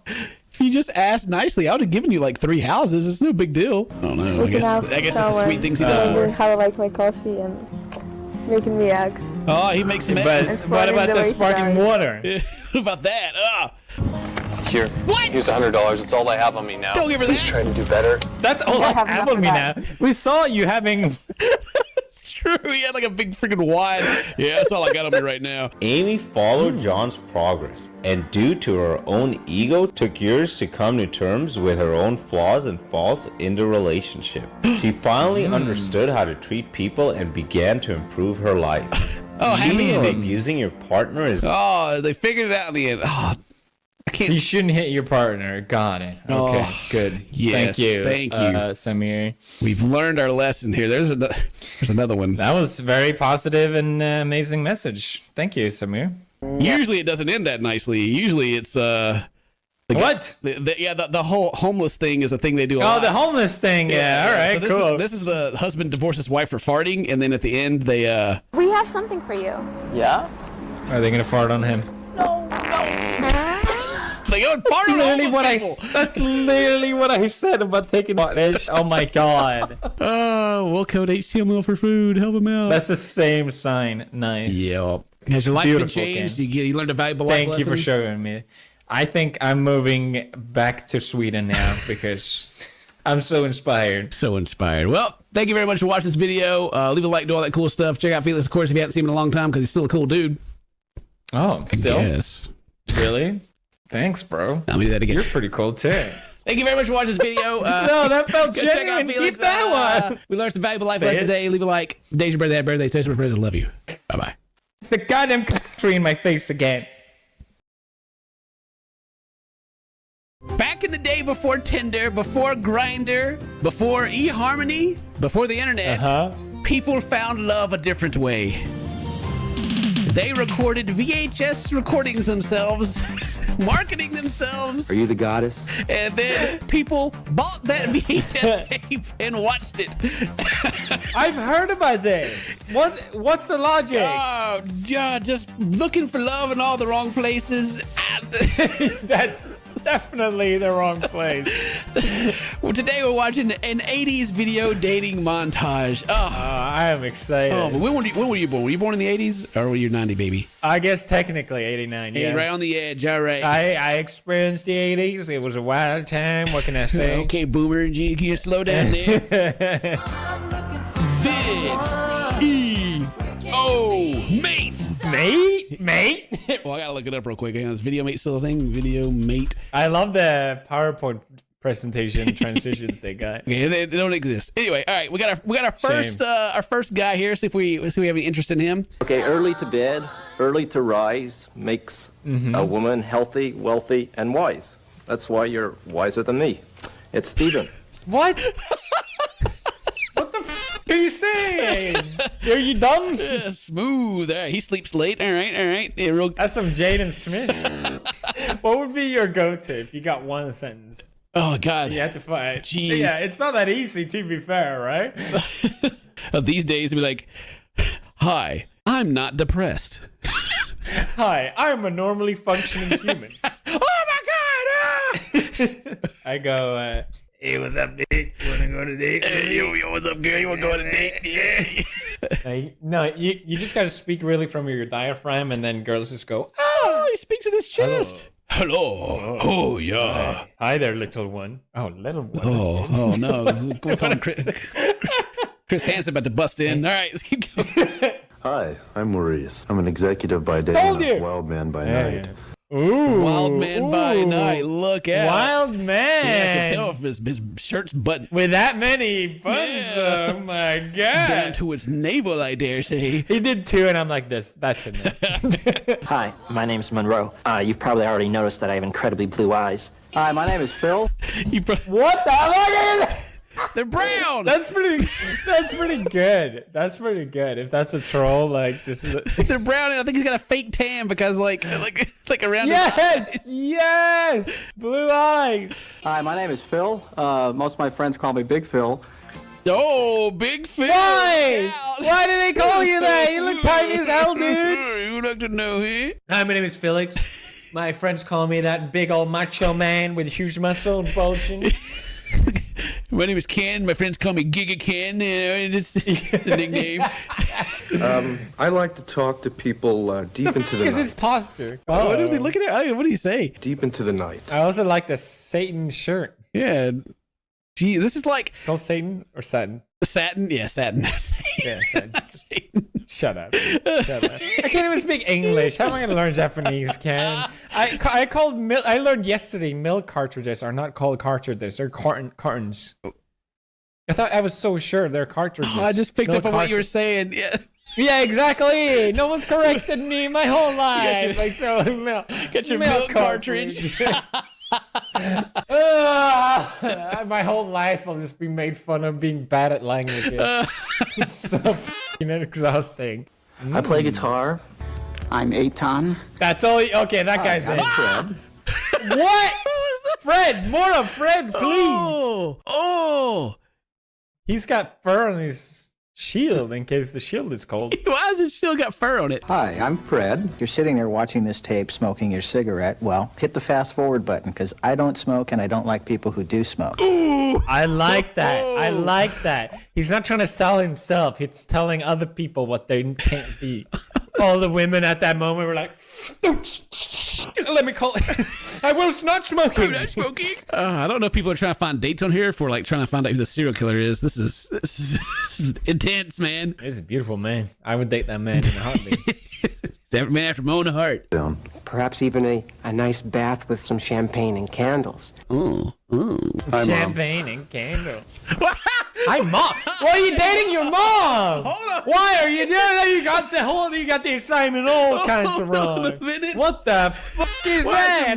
What in Alabama's name is that shit? Hi, what? What if you said hi, Dad, or some shit instead? Trendy girl with a simple smile That was Wait, hard it to says here. remember, so he wrote it down. Wait, it says here. Oh, excuse me. Sorry, what? Oh, I read that right. A simple. How did he mess that up? A girl with a smile. My cue card here. Sorry about that. I don't know. What I'm not looking for is some big, overgrown monster that's always thinking about food and. Is he fat shaming? Oh, he is a fat. Oh my God! You have to date. He says he doesn't want to date Godzilla. Basically, it's okay. Jeez. Godzilla's watching this video, Crying right now. But I'm hungry. Good shit, son. Finds to himself a joy, doth its winged life destroy. Whoa. That's some philosophy right there. All right. They're talking about Satan. Old people dating is just it makes me. Have you seen that show on Netflix where it's on the spectrum? People on the spectrum go dating. Yeah. That's a good show. It's so good. Yeah, Mary watched the American and the Australian version of that. Oh, it's so good. They're so funny. I love it. They're so sweet. The one girl, I can't remember who it was, but she was like super into this guy on their first date. She's like, I love you. And then a few days later, she's like, nah. I don't like this guy anymore. It's not about business. Like, enough. what happened? Oh, yeah. He doesn't care about animation. Her goal was animation. That's right. That was great. She was so into it, like, Solomon, my princess, my prince. I'm so filled with joy. I think I love you. I love you so much. I'm in love with you. I don't like this guy anymore. Yeah, just kidding. Don't like him. Yeah, get rid of him. I'm looking for the goddess. Are you the goddess? Whoa. Who is the goddess? The goddess is the woman, is a woman, is any woman, is all women. Oh. I got a little blown away by that. I kind of want to date this guy. Yeah, got his fingerless gloves and his jean fingerless jacket. glove and a rose. Holy Nice. A figure that is sexy, slim, tight, excellent legs. Excellent legs. we got ourselves a thigh guy. You just thought about thighs and just like. Yes. Look at the shirt here says bodies too. Like, what's he gonna do with these bodies? He only cares about the thighs. Yep, that guy's. I'm a 25-year subscriber to both Playboy and the New Yorker magazine. Oh. This is a gold mine, dude. Holy shit. I've been looking at Playboy for 25 years. He's advertising himself right now. He knows that, right? How was I gonna sell him to get a girl? Tell me more. Again, they paid to be on here too. Oh God! Imagine a guy just coming on here and be like, "I've been masturbating to porn for 30 years." Yeah, that's what I think. My favorite tags are big booty. At night, I operate a damsel in distress hotline. I guess you'd call me a knight. What? He's a white knight. Guys are so weird. It blows my mind how many creeps there are out there. I'm so weirded out by men. I feel bad for women for having to date them. Yeah, it's rough. I remember used to thinking that because I considered myself a fairly normal guy, and I was like, "What? What do you mean? Guys aren't that bad? They're not creepy." And then I go back and watch. Yeah, this, right. And And whoa, okay, they are. I get it. One of my favorite foods is pizza. Nice. There are some nice ones in here. I don't want to generalize all these people though. But No, these are creepy. the What are random you creeps. talking about? These guys are. Or the guy who just likes pizza. That's awesome. I'll date that guy. Okay. That guy's awesome. Is into having fun. Have fun. I enjoy having fun, yes. Looking Oh. for somebody who likes to have a lot of fun. I'm looking for someone to have fun with. What is this fun they speak of? What is this an innuendo for something? What are they trying to say here? They set the standard too high. It's not gonna That's why work. they're on here. They want to have fun. I would. So do women do these? Because I would love to see how they compare to what they say. I'm sure there probably is. Isn't it those weird thing where like you learn about the stats on like Tinder of like how many like swipes guys get and compared to girls and shit like that? Yeah. Well, I mean, the people that did this like back in the day, I'm sure it was a company that like people paid to be on it and they sold it to advertise yourself. So I'm sure they had the female version too. Yeah. Love to have a good time. Able to have fun. Fun and laughter. And anything that's fun. It's not that I weird like to have say fun. that. I don't know why they're have a making lot a of thing fun. out of it. I guess because it's I don't know. I get now they're out there like put it under a microscope. It seems weird because it's like of course you want to have fun. Duh. Yeah. You just like look at these guys' faces while they say it, and you're like, oh god, please don't kill me. Are you looking for me? Oh yeah, we got the information. Okay, here. okay. Here we go. He's 25, dude. No fucking way. Oh, bless you. He thought it was like 45. Jesus. No fatties. I want it all. No hamsters. No fatties. No dopers, no smokers, no alcoholics. We don't like to write checks. No alcoholics. We don't like to take out the garbage. Why is that guy saying we? We don't like to take out the garbage. We don't like that. Look at He's speaking for all men here. I only like to wear my suspenders and socks. That's all I like doing. We don't like to take out. Man's got fashion. A movie about World War II. No crazies. Santa Monica and my front porch swing. I'm currently involved in cleaning up toxic waste. Yes, that guy. Give me that guy. ASAP. Give me his number. I like the next guy. I'm not having fun doing this. I hate this. This is awful. Please date me. But we could be having fun. Please save me from this. That I like to wear bright socks, and I'm an avid Cleveland Browns fan. Sexual abuse. Life is a Wait, what's the other guy talking about? This guy keeps just dropping bombs. Who is this guy? life is a playground, and I want somebody to play with. Oh, okay, that guy may be the serial killer right there. That's good. That's good. No. The way he just said that, they don't even smile. They're just like monotone and just like saying it like they're going to murder me. All sorts of alcoholics and addicts and stuff. Because I really have a zany sense of humor. We probably don't like to clean the house. My mother still writes to me regularly. Because I average about 4 hours a night sleep. Because what? What was the reason though? These guys got problems. It's just getting worse and worse as it goes. Oh no! Can we check on these dudes? I want to know if they're okay. Okay, please. Are they alive? Oh, they all look 40, but they're 20. So this guy right here, he's probably 25, 18. Yeah. I will cry at a commercial. I'm interested in most phases of data That's normal. processing. Oh, it's that Seth guy. Yeah, it looks just like him. That guy that got his crypto monkey stolen. Oh, poor guy. I'm really looking for somebody I can feel special about. And I don't encounter people like that very often. And I'm hoping you're one of them. My man. These poor people were fucking scammed, dude. There's no way a single woman contacted anyone. Oh, you think they like just went and like pulled something out of a wardrobe for him to put on? Like, here, just wear this. The women will love it. Or he brought that on his own. I think he brought it on his own. How do you feel about his attire? Do you feel offended? Oh, sure. How could it just? And it's not even historically accurate. The Vikings didn't have horns on their helmets at all. And he's not even drunk right now. Maybe he is. That's why he's doing He may this. be. Look at his face. He's wasted right now. He's on something. He's on the fluke swamp. You know that a journey always begins with the first step. What is the first step? Is he still reading? Jesus Christ. If you like what I'm trying to say, or you'd like to know more about me, please write. This poor guy. He's, bro. He struggled through that, man. That was tough. That was difficult. That's like me trying to do a brand deal right there. I can't remember what I gotta say. I'm like, Enter the what was it? The code? The code. God knows. God dang, it's like 10 minutes of me just stumbling through it. He's seen it. He's like, all right, I'll puzzle this together with like 600 cuts. And it's like, let me read like 3 words and just make a cut, okay? That's the most I can remember. Wow, amazing. Well, thank God for the internet. Amazing. Otherwise, we'd both be single, Cam. Yeah, that's true, actually. Would be single without the internet. Holy crap. Would have never met my wife if that wasn't the case. Thank God I did. I didn't have to ever use a 80s dating video. Oh, God. This is sad, man. What a time to be alive. Oh, but also hilarious. That is it. Leave a like and leave a comment. Do all that cool stuff on this video. If today's your birthday, happy birthday. Stay, my friends. Love you. See you next time. Bye-bye. Oh, watch Felix too. Hi, my name is Felix. You should watch my channel. I like to have fun.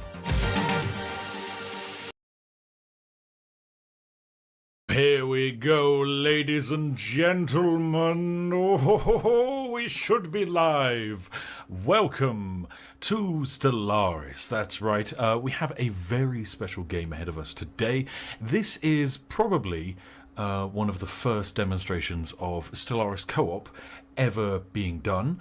And it's also going to be a competitive co-op because they're the best kind. Today we are going to see if Stellaris is a perfectly balanced game where I'm trying to nerve myself into oblivion and simultaneously win due to the nature of this stream. Now, before we get started, first things first, hello chat, I hope you're feeling wonderful.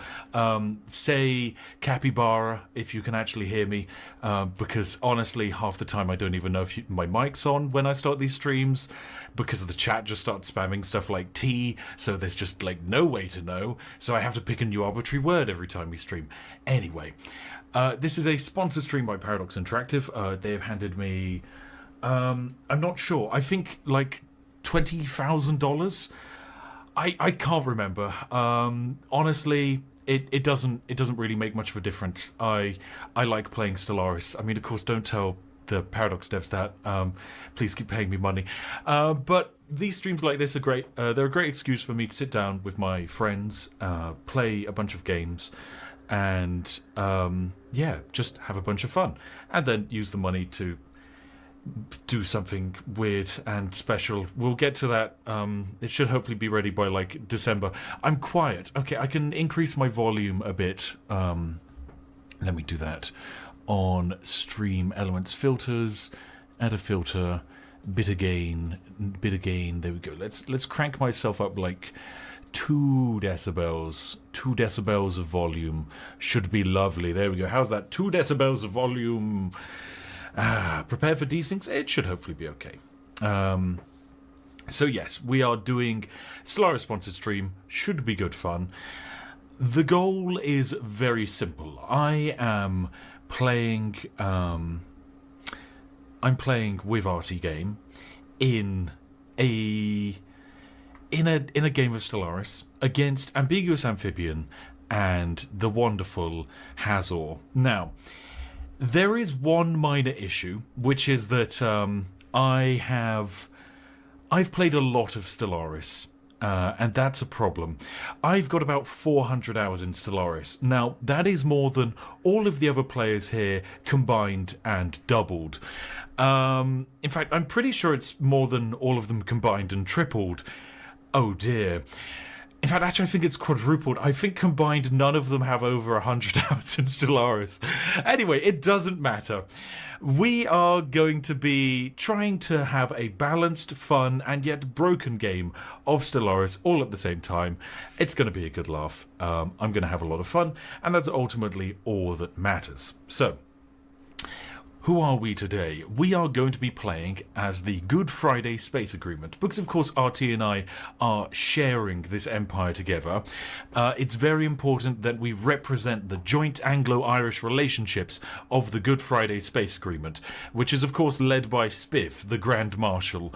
All of the people of our empire are islanders. They're from, either Ireland or England Island, Scotland Island, Wales Island. It's all one big islander, okay? Maybe Northern Islander. Everyone's welcome, and they're all united under one rule, and that one rule is me. I am the leader. Now, me being in charge is very useful, but I needed a nerf, and seeing as the goal of today's game is to smash our opponents into the ground, that means I needed to be nerfed by having someone else in control of the military. So that is why our lovely Admiral today, Minister of Defence, is going to be none other than Rumble Tumble himself. Actually, can I rumble? I don't have to be unpaused for this, do I? Rumble Tumble, click OK. There we go. Rumble Tumble, the Minister of Defence. He's a trickster. That dastardly Dan. So yes, this is Dan in the form of the game. Playing as co-op, it means Dan has 50% of the vote when it comes to event decisions. This could be a problem. Luckily, I'll be in a call with him. Hopefully, we should come to some middle ground. Anglo-Irish relationships have never been stronger. Everything will be fine. To also nerf me into the ground, pretty much everything's going to be automated. I'm going to automate all of our planets. I'm going to automate all of our science as well, pretty much. We're just going to focus on the actual expanding of our empire. Now, this is a tiny galaxy where, other than primitive civilizations, the only other people out there are our rivals, who are Space America Britannia, led by King George III and Emperor Washington. I think literally it is Hazor and AA, so it's American and England being combined. It's going to be very strange. What could go wrong? Who knows? So yeah, we're going to be playing with Dan. Hopefully it goes okay. I'm sure it'll be fine. If you wanted to make it difficult, couldn't you just be a vassal under RT as well for the reduced Diplo options and such? I've got to be honest, that wouldn't stop me. If I was playing this game unrestrained, you could put, in the nicest way possible, you could put all 3 of them in this map. The game would be over within 40 years. So consequently, automating it as much as possible. So I'm like a fun-loving AI. Okay, that's how I'm going for it. A fun-loving AI who just so happens to be the greatest leader, the Sky Marshal. Now, I did go for a few cheeky things with our Sky Marshal, because, you know, why not? It's me. I am Luminary, so I have an extra 40 years lifespan. I'm giving us increased fleet command limit. I'm increasing our ship fire rate and tracking and chance to hit. We're going to get more, like, minerals from more jobs. And I'm blunt, which means we have less diplomatic weight and less available envoys. That doesn't matter. Yes. Can't stop Spiff. That's the thing. Meta build in a nutshell. Look, this isn't a meta build. It's fine. We're not going with a meta build, hopefully. Oh, Dan will actually need to pick his little trait. I'm gonna hazard a guess and say he's gonna go for Trickster 2. Anyway, we need to meet our friends. We need to meet who we're playing with today. So I will unmute myself, and they will probably hop in and say hi very shortly. It should be lovely. Also, thank you, Dragon Rider, for donating $10, say Capybara, and Snugglepuss for the 10 gifted memberships. That's very nice of you, Snagglepuss. Snagglypuss. Hello. Hello. Hello, Hazel. Spiff. How are you feeling today? Very well, thank you. How are you feeling today? I'm sweltering because the issue with doing sponsored streams in the summer is you can't have your AC on at the same time, and that means my office temperature is currently 26 degrees and climbing.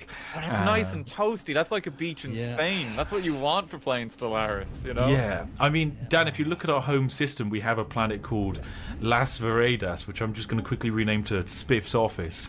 It is a molten world with lava. Have you already clicked begin?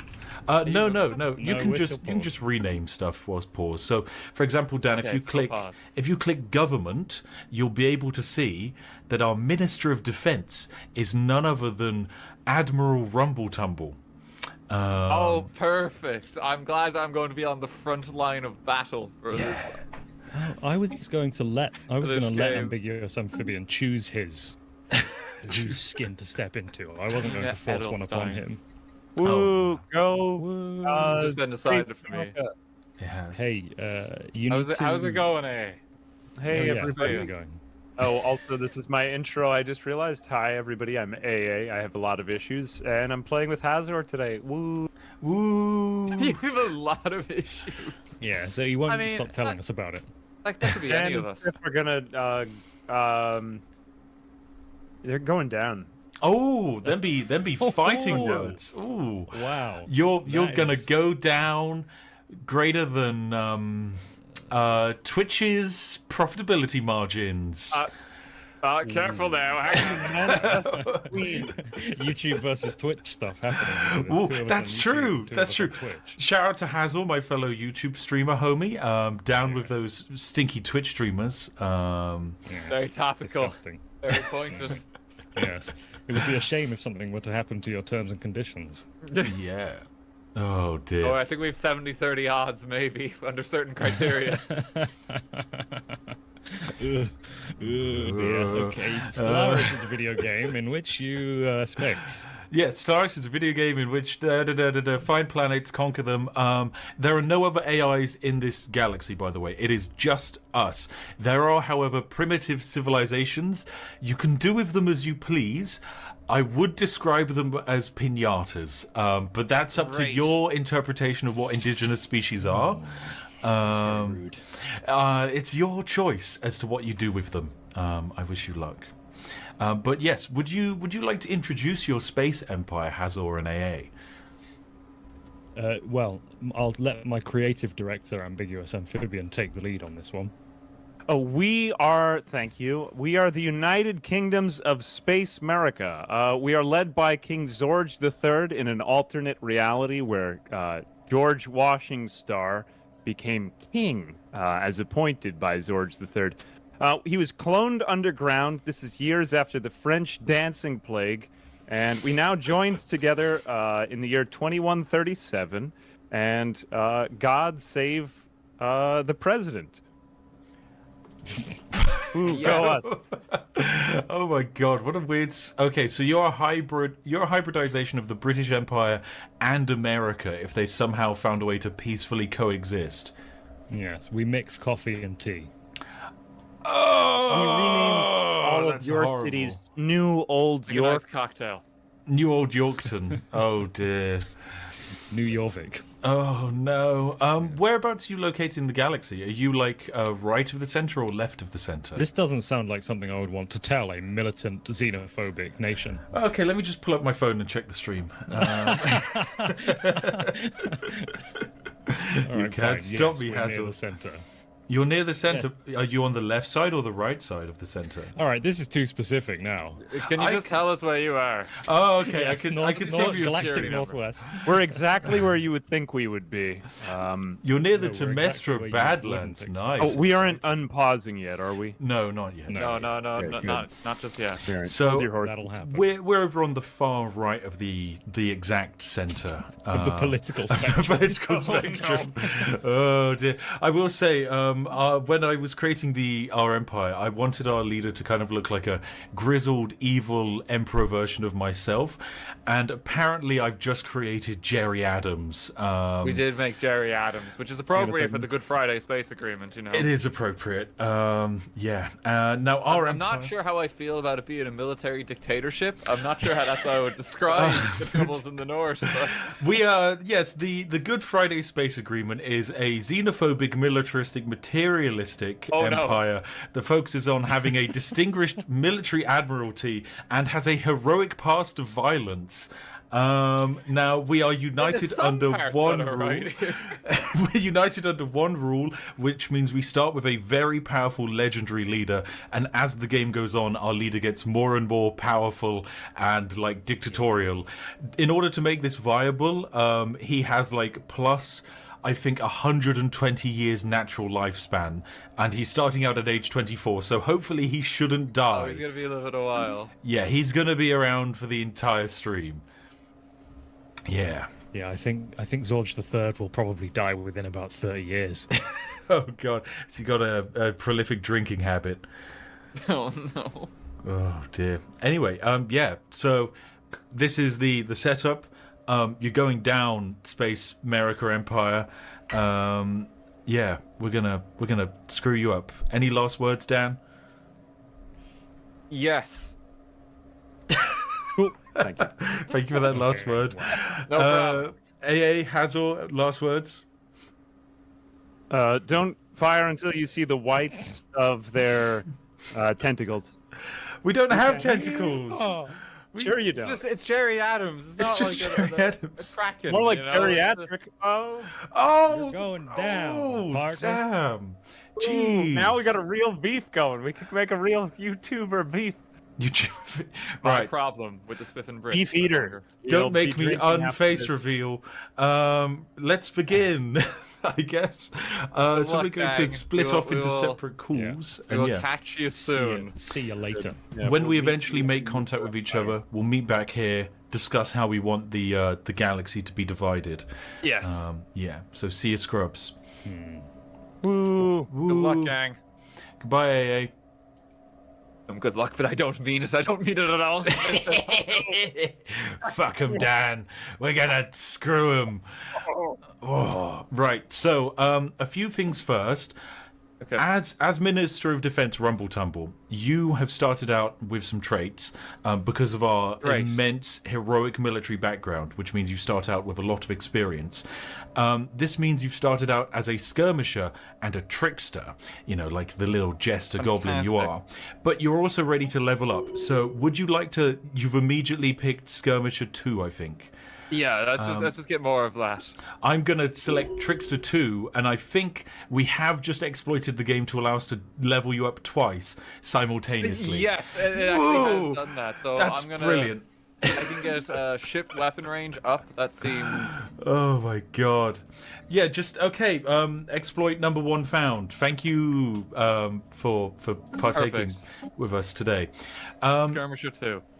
I am going to automatically set all of the research because I think it would be unfair for us to kind of like weight it in one particular way. That said, I am going to select our society to immediately be planetary unification. That's all right. And we probably want to start getting another construction ship and maybe even a science one. Yep, if you could get a construction ship and a science ship queued up, that would be wonderful. And I'm going to send our.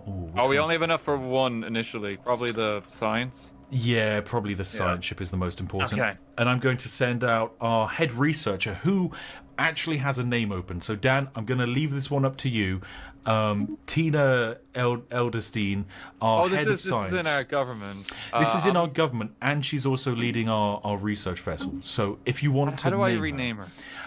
You can click on her, and then you should be able to rename her. I can rename her on your behalf if you like, but if you Can you just rename her Twitch chat? Let's get them involved. Okay. Or just chat. Just chat. Just 'cause chat. We're cross-platform. This is just stream This is the Good chat. Friday agreement. Like, is there reconcile everything here? You know what, Twitch? Maybe your decision to shaft creators wasn't a bad idea. Maybe YouTube should try and shaft their creators from time to time too. It's a bold move. Yeah. It's all on our toes. Oh god. Right, so we should actually be ready to unpause. So that's what I'm going to do. We're just going to get the game going. Yeah. Science ship. It's under construction. Do we have a construction one? We do have a construction ship already. I've set them to automatically build some stuff. I see they're building your office. Yeah, they're building my office currently. Yeah. Okay. I think they're currently building. Yeah, they are actually building an energy factory above my office. This is my new AC unit we've put in. Incredible. Now we are going to need a new scientist once a few more months have passed and we can get a new scientist. Yeah, we just need to get resources more than anything. We just don't have a lot. Yeah, we need that unity. That early unity is very good. Construction complete. He's just making the rounds for all of them. Good stuff. We can start some construction. No, we don't. We don't have enough resources. We don't have the minerals on our planet. We have nothing. No, we can spend some of our stuff in order to get minerals in order to build on our planet. The first thing we want to build on our planet is going to be another research lab. It might not be the most optimal play, but it is very powerful because we're playing on like a shortened game speed. An increase in early technology is huge. Oh, and already we're getting some events pop up. We've already made contact with aliens. Apparently, they're out there. And interestingly, I've noticed the co-op thing is when a decision like that comes up, if you make the decision, Dan, that's the decision made. So, how do we want to deal with first contact? Do we want to be cautious, or do we just want to blow them out of the sky when we meet them? Well, it's saying that I can still pick the other event option here.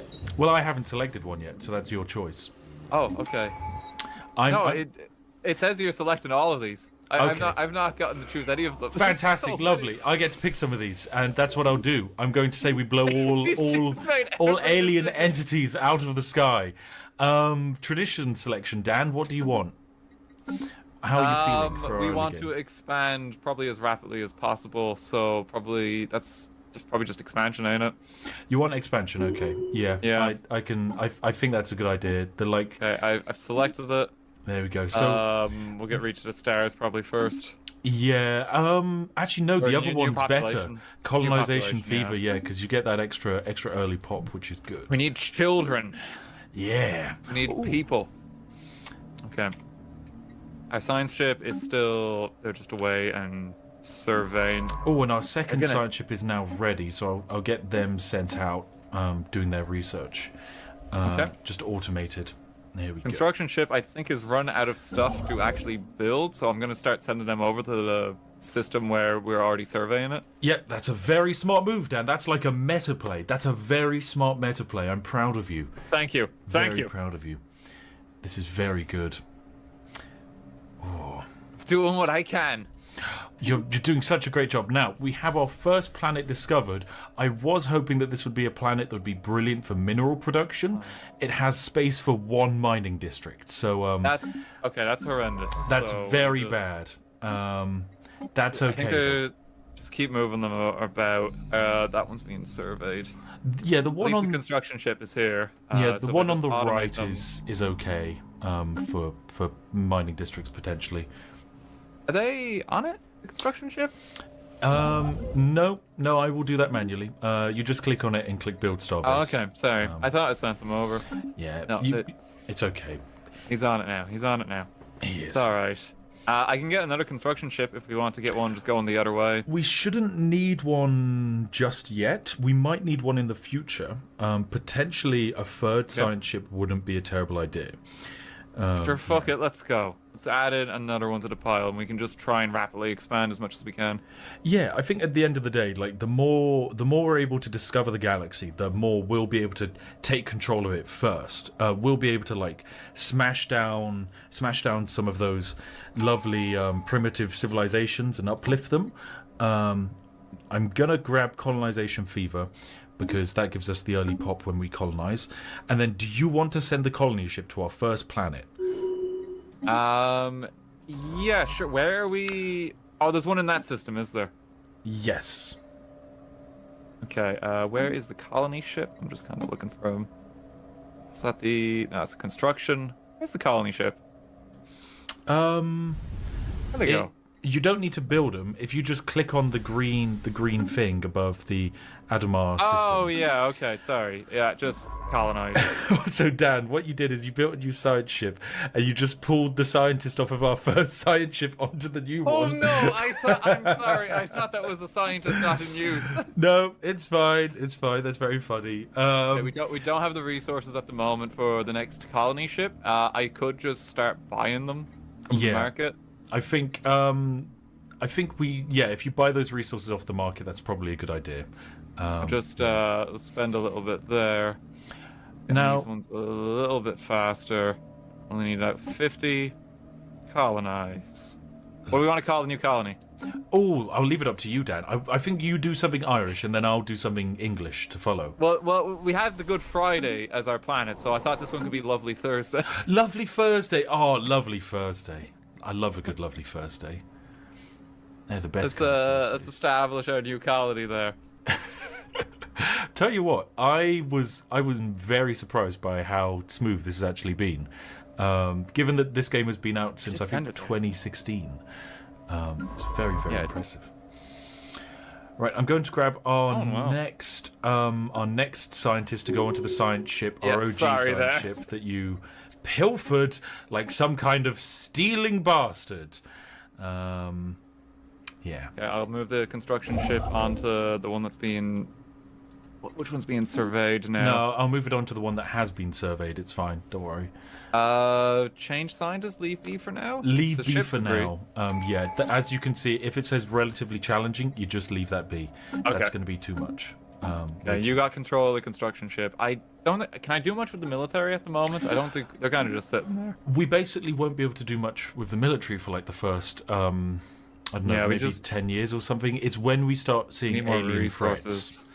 Now, there will be a lot of natural alien threats in the galaxy, Dan. They're going to be stuff like, like, I don't know, space whales. And you can make friends with the space whales, or you could harvest them for their tasty space blubber, which I think is good. I do like some blubber. Because it will give you experience leading your troops, and that's... Yeah, these would be the initial skirmishes where we kill the space whales. Yeah.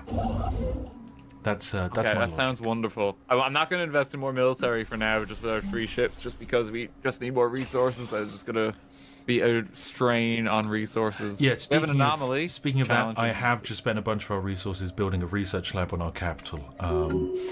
That's all right. That's all right. There's another one here. Habitable world. Nice. Expand our border over there. The scientist, I'm going to just... I've gone for Roma. If you go for Eye of Talent, we should be able to get both. Have you got it selected? Bam! There we go. There we go. Okay, I put them just on automate there. they're on their way. It's fine. Construction ship is not doing anything. We're going to be surveying this one here. Mm-hmm. We want to habitat it. We'll put a colony on it, so I'll just expand to there next. Yep. Leave be challenging. I think this next planet, Elgarot 2, which we should be able to colonize, I will... we don't really have the resources for it. Oh god, an unknown signal. Oh. There's a natural wormhole as well. And there's a weird signal coming through it, Dan. Okay, that's probably not good. Yeah, they're not the best sign when the wormhole is making noises at you, but hopefully it'll be fine. We just leave that be. Just pretend it's not there.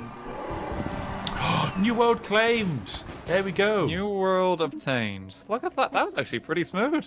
Yeah.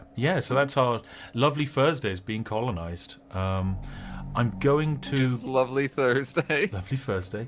I'm going to buy some alloys, and then we need some consumer goods, so I'll buy some consumer goods, and then I'll send the colony ship over to Elgarot 2. Now, this is going to be... Because it's not a continental world...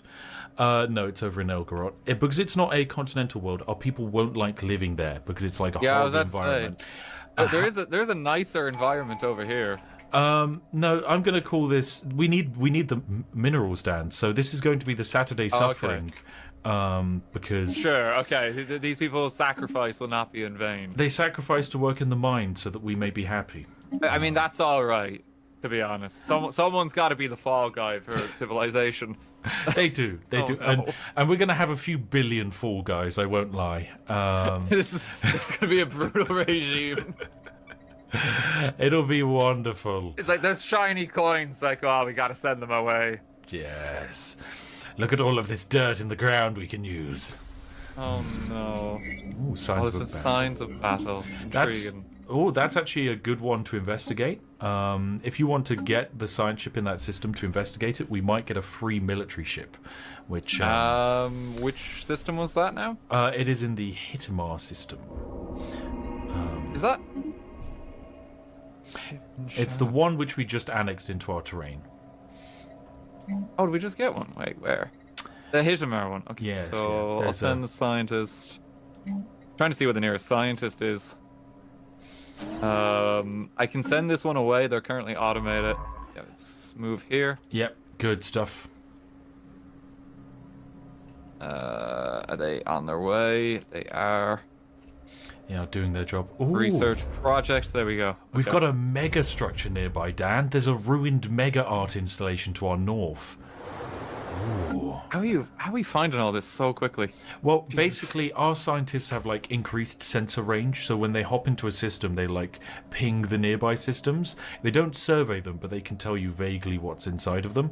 So, like, if there's a habitable planet, or if there's like a strange installation. Oh, leader pool refresh. That's fine. We don't care about that. I'm adding a construction ship to the pile, by the way, just so we can build more of the... A good idea, yeah. Get more in our territory, because we're kind of bottlenecked by that. Construction ship is doing his best, but it can't be everywhere. Ooh, Dan hasn't played this before, has he? I have actually played it before, right? I'm a little rusty. You have... I checked your Steam account. You have like 5 hours in the game, Dan. It's something. It's something. It's a good game. I like watching this game quite a bit. So to explain... You know, people can do more complicated stuff than I can. To explain the setup for the stream, Dan has 5 hours in the game, Hazor has 40 hours in the game, Ambiguous Amphibian has 29 hours in the game, and I have 400. So, you know, we have the advantage here. We've balanced the teams a little bit. Yeah. I mean, the balancing of the team was basically Dan just going, I want to be a Spiff. And I was like, yeah, sure, fine. They are...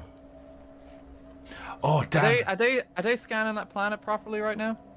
What, the graveyard expedition? The Hitamar one, yeah. Oh, one of our scientists is actually already doing it. There we go. Excellent. Yeah, so that's complete, and we can just send our people off.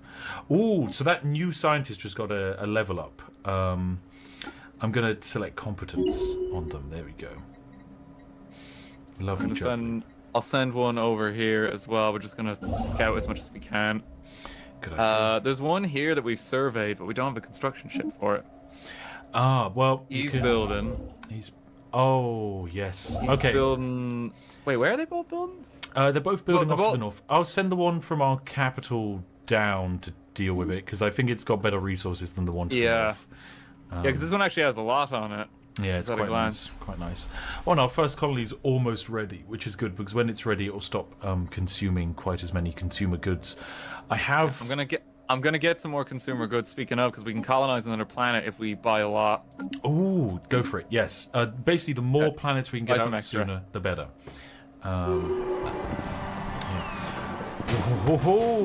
Do we let them work? The new cities built on lovely Thursday are a sight to behold. Through grit and determination, the colonists have managed to thrive on a new world. Islander citizens on lovely Thursday decided to show their loyalty by erecting a monument to honor Grand Marshal Spiff. Okay, I think we just let them. Yeah, let them do let it. them work away there. Oh, that's brilliant. Or if we had additional... Dan, if we had additional money in the bank, we could have granted them additional funding, and they could have built an even greater one.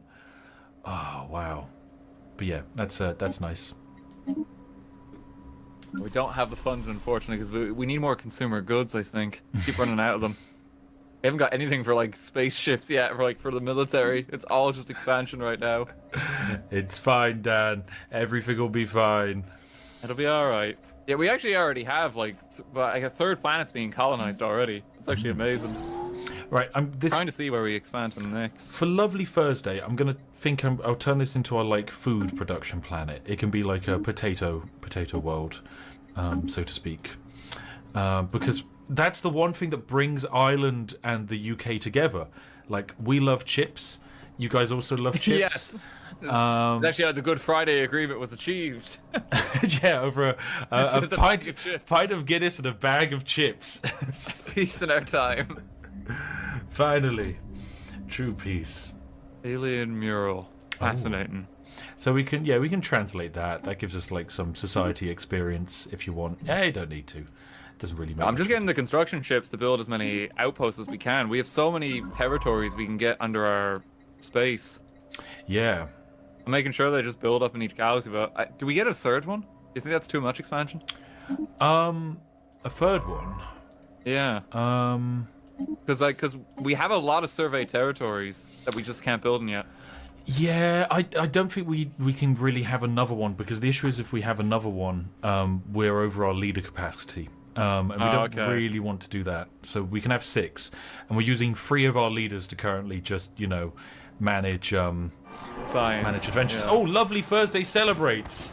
Every state-owned screen in the Good Friday Space Agreement suddenly interrupts its schedule to stream an official communication from Lovely Thursday. Grand Marshal Spiff stands in front of a veiled monument.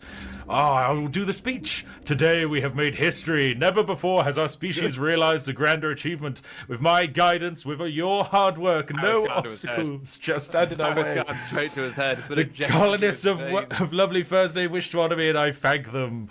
Oh, this is brilliant. They're so happy. They're so happy. Oh. I'm glad to hear it, yo. You deserve it. I know I do, Dan. I know I do. Can I rename this? I'm gonna start renaming them after all the days. The sun is now Thursday. The sun is now Thursday. Oh God. Yeah, that's a the good sun idea. is Wednesday, son. This is important. This way we'll know where our systems are. There we go. Yeah, we can work out our expansion now across territories too. Yeah. Build up your defense? We don't need to build up our defense. They're not on our way. My chat's We like... also can't. Yeah, we well... can't right now. We don't really have enough resources. Yeah, we're spending all of our resources on expansion, which is kind of what we should be doing. Like the sooner we can expand, the better it is for everyone. Is how I describe it. The colony ship is parked. It's not moving. It is moving. It is 0%. Oh, it's standing at the edge of space. Basically, it needs to spin up its hyperdrive to move into the next. Yeah, there we location. go. There we go. They're on their way to Wednesday. Yeah. Okay. Another one got. Okay, you are not building anything currently, so build another outpost. You are also not building anything currently. That one's not researched. Where can you go? We can start getting these territories up to the north. Yeah, Send them all the way back there. I think heading north is a good idea. Also, for all of these like survey things that pop up, like this thing that says web work, just click leave B for now because we can come back and do that later. We're ignoring all of them. Yeah, if we ignore all of them, it means our Like scientists just survey. Like that is all they're gonna do. They're just gonna power survey, and that's what we want. Oh, what's going on in this system? This one's got 3 suns. Actually got a lot of resources on this one. Yeah, this one's pretty interesting. It's got Once the ruined... construction ships are done, we'll yeah, it's got the ruined mega art installation. Although we are going to struggle to convince any of our population to live on an Arctic world. That does seem like a problem. But they will live there. if we make them, they will love it. Yeah, I'm They'll get used to it. Not too sure how effective that's going to be, but you never know. You never know. Yeah, I got to build up. We have a new one conquered down here in the south. We're just going to get them constructing away. I think we're mining all the resources already here. You just love it. We're mining everything. Screw the environment. Making sure it's all being pillaged and harvested. All of these lovely, beautiful natural vistas will be pillaged and absorbed into our glorious, glorious techno-potato-ruled empire. It all becomes Friday. You must understand. I'm going to start bulldozing the sprawling slums in our planet, on our capital planet. Yeah, that sounds like quite a capital idea. Yeah, it's a splendid idea. It gives us free population as we forcefully remove them from the slums. Great. And... So that now they're forced to migrate to the other planets. Yes. See, now you understand how we work. That's how we want to relocate them. Oh no. Oh my goodness, there is a planet in the Vapob sector, which is in our space, which has 0% habitability. It's like a perfect mining world. It gives we gotta send them there. It's got molten rivers, Dan. They'll love it. They'll love it. The rivers are love it. Sort of. Oh god. Ooh, that's seismic an alarm. Oh no. Oh no. So basically, Dan, we've settled on a planet, and it turns out there's a bunch of people living beneath the surface of the planet.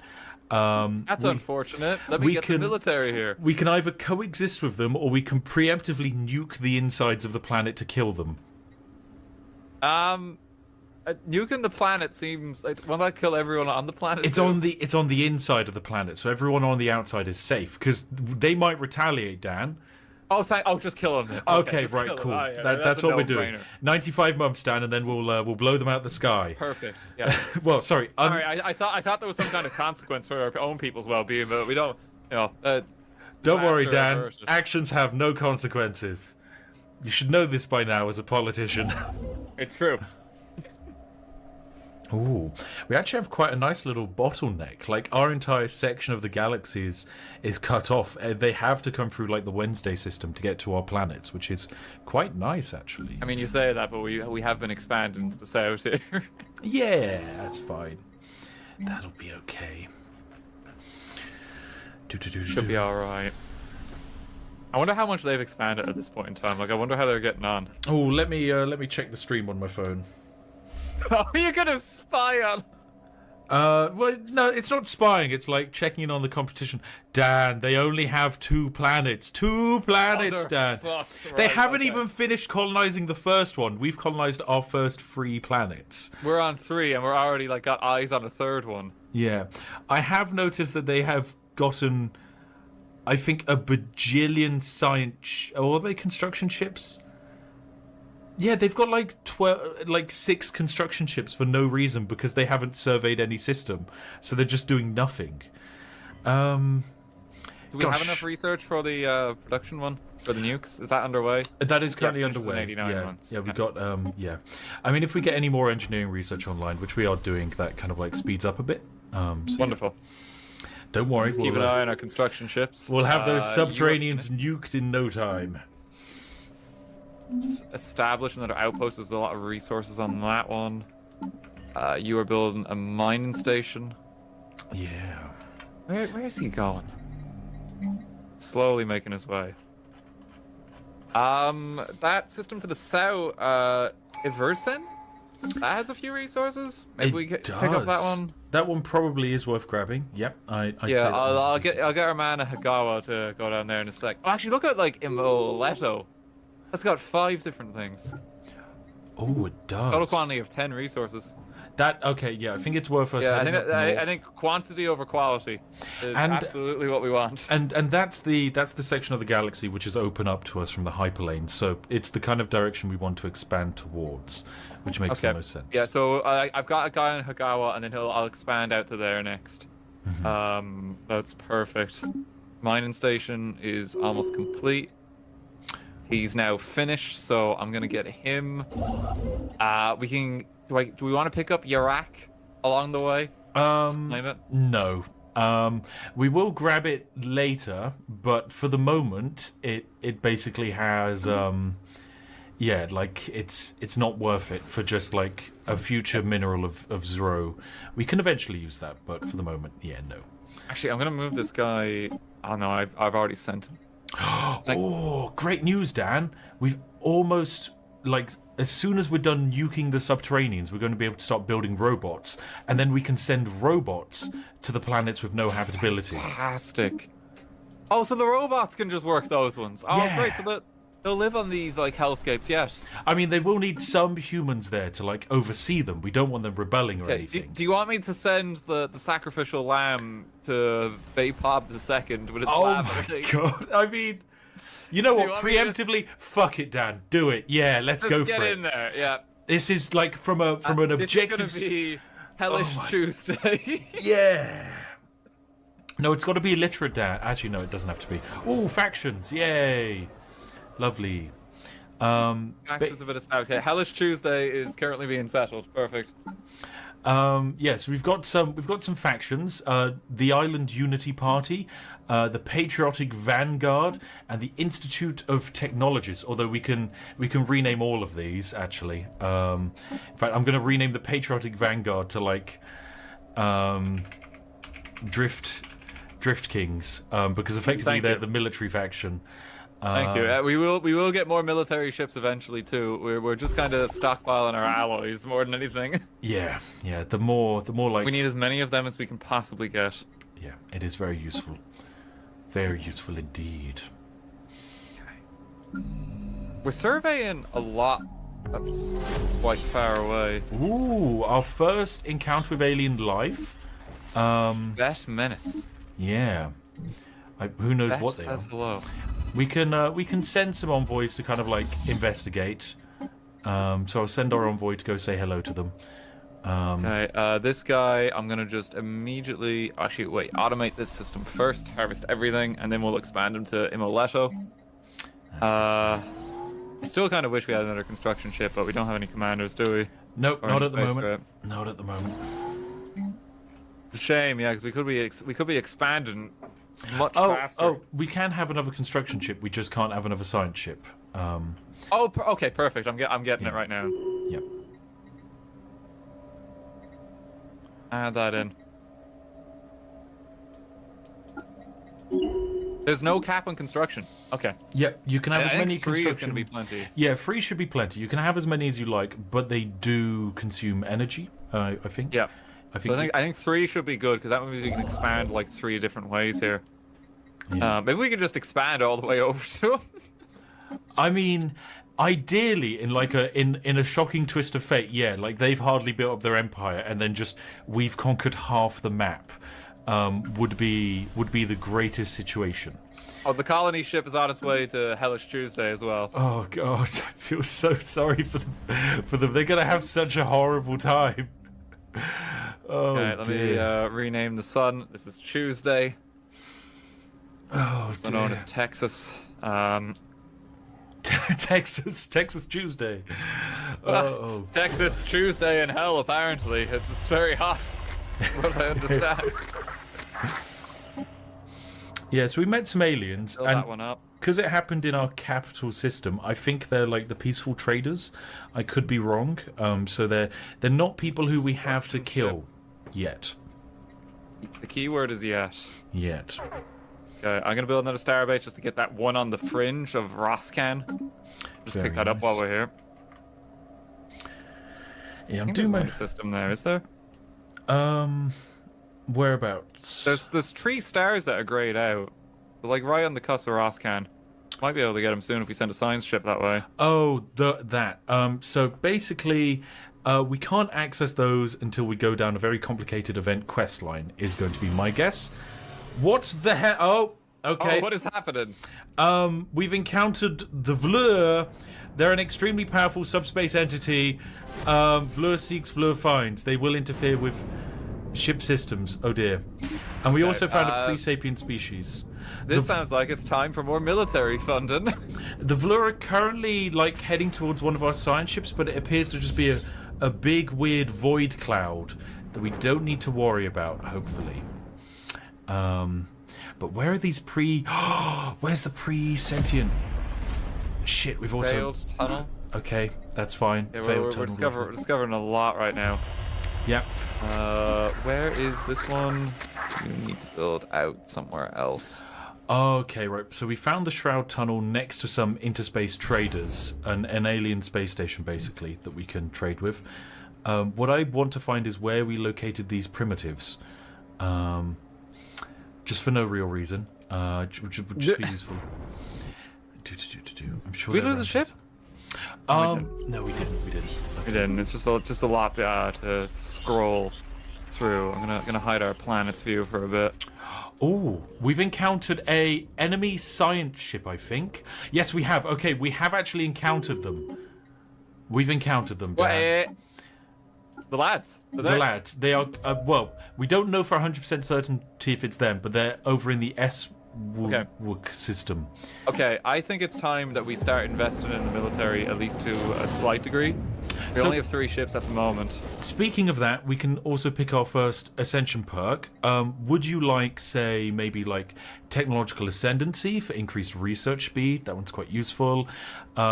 Imperial prerogative, which gives us more leader capacity, so we could maybe get more like admirals or scientists. And I think we're so far ahead of them in terms of research at this point. We don't think that's needed. Okay.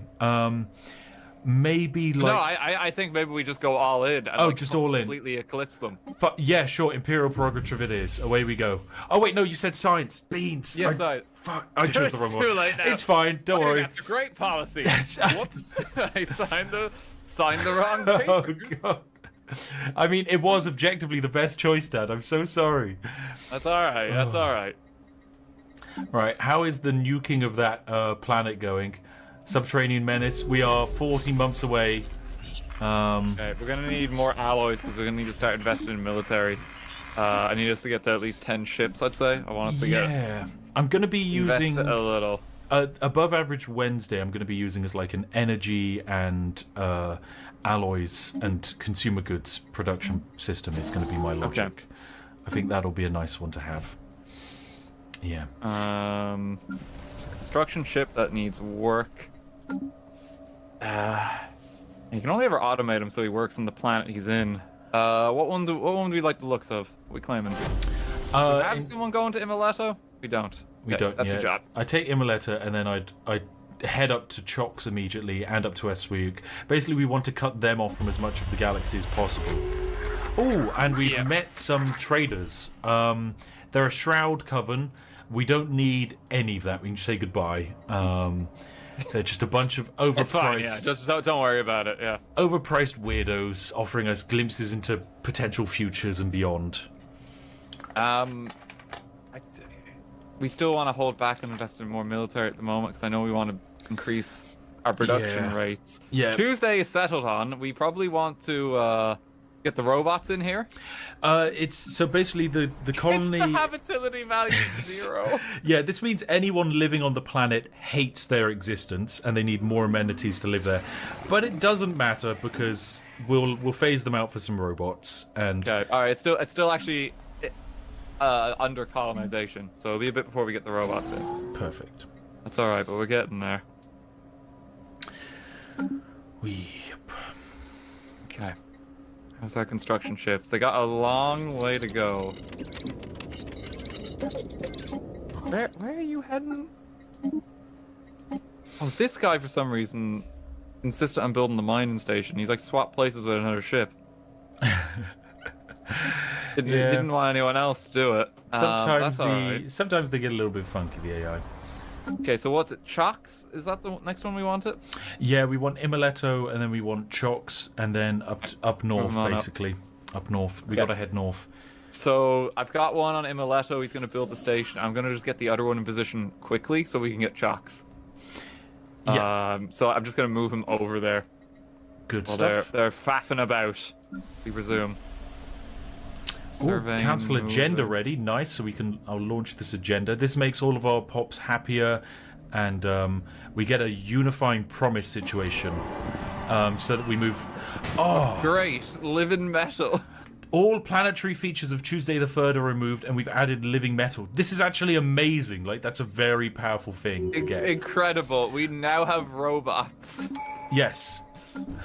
Oh my goodness, that's very powerful. It's moving so quick. I'm also going. Okay, so for our next council agenda, do we want to expand the council, evolve our society, progressive growth so we can build robots faster, or basically make ourselves more xenophobic and say we're strong on our own, which gives us more pop growth speed, so our humans grow faster. Oh, we need robots, not people. Okay, so progressive growth is what we'll work towards. No, we're like eclipsing humanity at the moment, you know. So like we gotta like push that and champion that. Yeah, we so do. ChatGPT is just the beginning. It was just the beginning, guys. Oh god. Oh god. So many anomalies. Yeah. Just leave them be. We need the research. It's fine. We don't need them. Yeah, there is another potentially habitable planet on Beer's Zone, but I don't think it even has that many resources, does it not? Do we want it? We could send the robots there.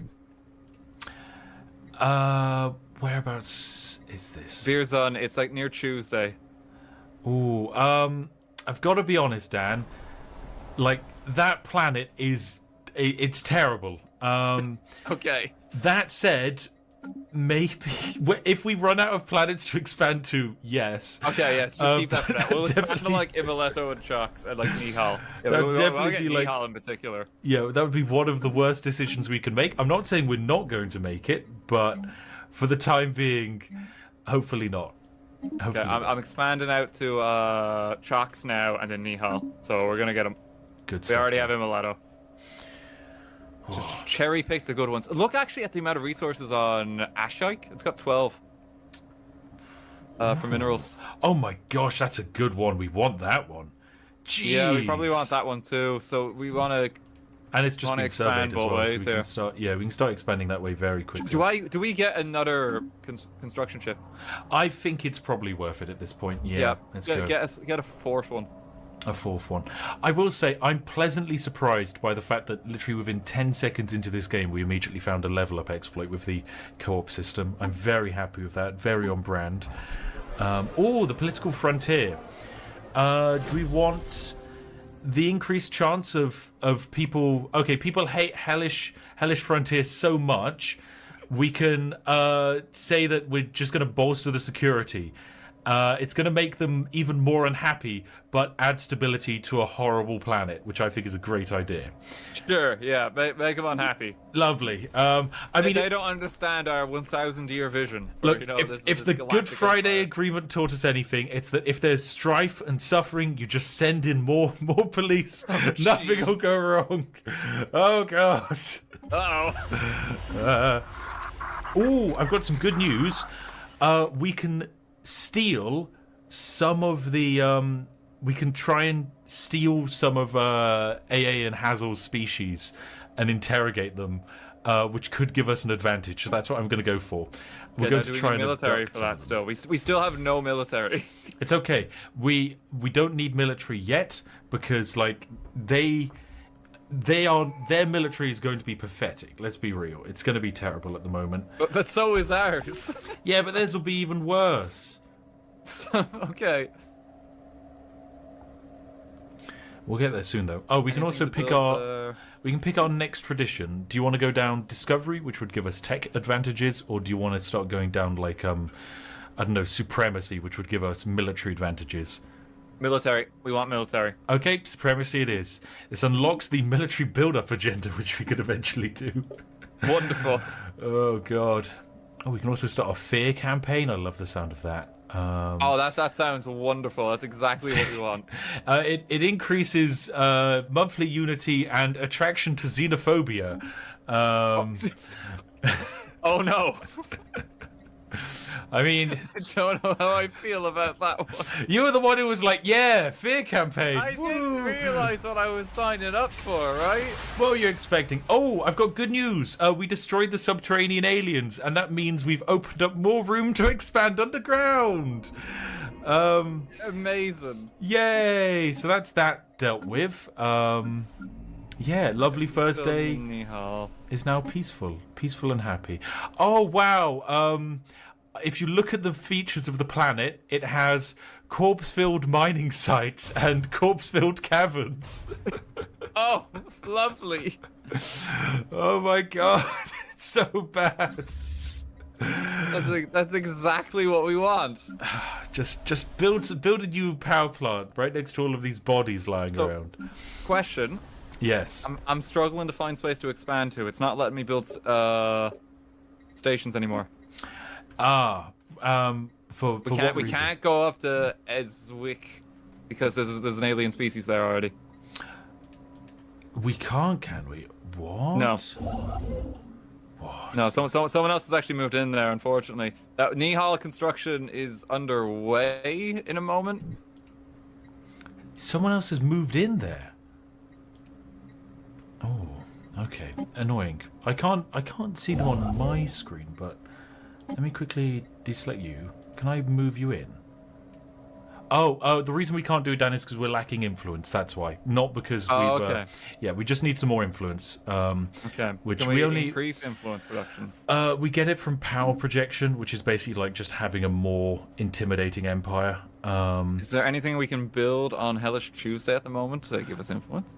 No, there's nothing really we can build at this stage of the game to increase influence. But we're probably almost ready to start. Oh, there we go. Robot assembly plants are getting constructed on Hellish Tuesday, and then I'm going to start building the mining districts. We're going to start pumping Question: them out. we could either interrogate aliens or vivisect them. Vivisect them, Dan. Vivisect. Okay, Look at them. We can see them. That's them. Yeah, we know who it is now. We just. That's what the Americans look like, cut Dan. open their stomach. Yes. We found them. Good. I'll also build some robot assembly plants on Saturday Suffering. I think is another good location for robots to be built. Yeah, they'll help pump out resources.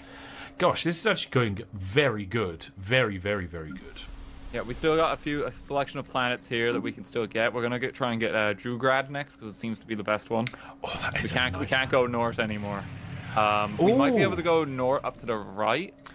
Dan, those people we knew, we found their treasury chamber and we looted it for all of their money. That's amazing. Excellent.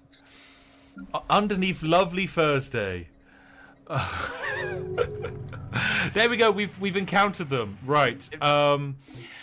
We should go and interact with them and then work out what selection we're going to make. Whether we threaten them or we give them like a dismissive.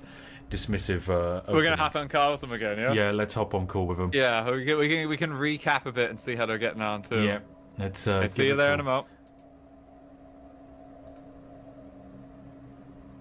We're initiating communications here. Here we go. Opening up the call relay with them. They might just not return our calls. They might not be interested. Well, so that would be very American of them. Very American. We don't negotiate with terrorists or Americans. Hello, AA. Where are your weapons of mass destruction? We only have weapons of ass destruction. Now, Bendo. Okay. Welcome, AA, and hopefully Hazor eventually when he realizes that he was called. Oh gosh. Firstly, welcome. It's nice to meet you, Space America. How are you doing? Hello. It's we going come well. in, Don't we say come anything. in peace. We come in peace, and everything is fine. And do you know what happened to the guy who got kidnapped and vivisected. Yeah, we suspect something. We weren't wasn't us. sure who they were, so we just cut into their stomach and found a cheeseburger. Dan, it wasn't us. It was someone else. Some other aliens came along. They looked a bit shifty. They said they were from Space Florida. They told us this information later. Yeah. Yeah. They told us this after the fact. Wait, sus. No, Several things are wrong with your story. There's no Space Florida here. Not today, sir. We have only Florida Sheer. Florida Sheer. Oh God. Knows what you did with our man. You our man. Unacceptable. Look. He was tasty. That's all I'll say about that man. Wow. It was very tasty. If you didn't want us to vivisect him, why did you make your bodies out of food? Checkmate. Well, you know what we made our bodies out of? You know what we made our bodies out of? Mixed up coffee and tea. Disgusting. How could you? Oh, now it's disgusting. Now that you know what it is, it's disgusting. Horrible bodies. Jeez. Yeah, we just wanted to say basically, respect our authority or else we hate you and we will kill you. Have a lovely day. Have a lovely day. Oh, Jesus. Okay. We dislike you very much, you and your strange space finger that is reaching out closer to probably... It's in Nihao, which is the really good system. I'm very jealous of Nihao. How dare you sacrifice one of our people to science? Not to science. Cuisine. Cuisine science. Our lovely Gordon Ramsay, he had a field day. Science. Why is your name the Good Friday Space Agreement? I don't understand this. The Irish and the UK it's the Irish and the UK agreement. Unacceptable. Jerry Adams. If you were to attack us, you are to effectively kickstart the Troubles. So don't do that. You don't want to be that person, right? You don't want to be responsible for that. Yeah. That's bad PR. Anyway, we're going to reach out and we're gonna surround you. That's all I'm gonna say. We're gonna extend the finger of violence to you. At least we'll get a good colonoscopy out of it, though. That really does look like a huge space finger reaching out toward the. Yeah. We got to unite our empire. Hang on. Hang up. Don't let them hear us. See you later, nerds. Get out of. Have a good Friday. Good Friday. Talking. Oh, good stuff, Dan. We really showed them. They'll feel bad about that. Right, I'll unpause the game. I've noticed we have more leader cap for scientists at the moment. So, Dan, get another science ship out there. Yes, on it right away. Oh my God, and we got a bunch of society research and intel on their empire. Yes. Wonderful. That was really good. That vivisection was the greatest vivisection. And we just found even more money in the underground alien empire. It's going amazingly well. Like, your decision to nuke them was brilliant. Dan, I have noticed an issue though. Their empire, they have. I think we'll declare them a rival. Actually, first we will insult them. No, we won't. You don't want to declare them a rival? Oh, actually, wait. This is the precursor for war, is it? No, this is just upsetting them. Upset them then. Okay. I think it gives us some advantages to being a rival. Actually, we can't even be a rival. There is one issue. Clicking on them says that they have an overwhelming military in comparison to ours. So. Okay, so now is the time we invest those alloys into our military fleet. Yes, it is. Fleet manager. Leave be for now. I can just instantly buy 10 more ships. Yes, go for it. Go for it. Your military budget has been expanded. You can buy 10 more ships, add them to your fleet. We got a lot of Corvettes coming. And then also upgrade your fleet so that they have the latest cutting edge technology, so that we can slice their organs up. Dan, there's a relic world. Oh. We just keep finding good shit. To the north of Sheik, that system with 12 minerals is Edskarion, which has a relic world on it. If we can get the relic world, that is going to be so powerful, Dan. Like, relic worlds are they're like some of the best systems in the game. We can't make food on them, but they're brilliant. Oh wait, hang on. Okay, I can build an outpost there. Yeah, we're running a bit low on outpost capacity still. Yeah, it's our influence, which is setting us back. We still need more influence, yeah. Yeah. Oh, we just gained some influence. Oh, perfect. Because we're exceptional individuals.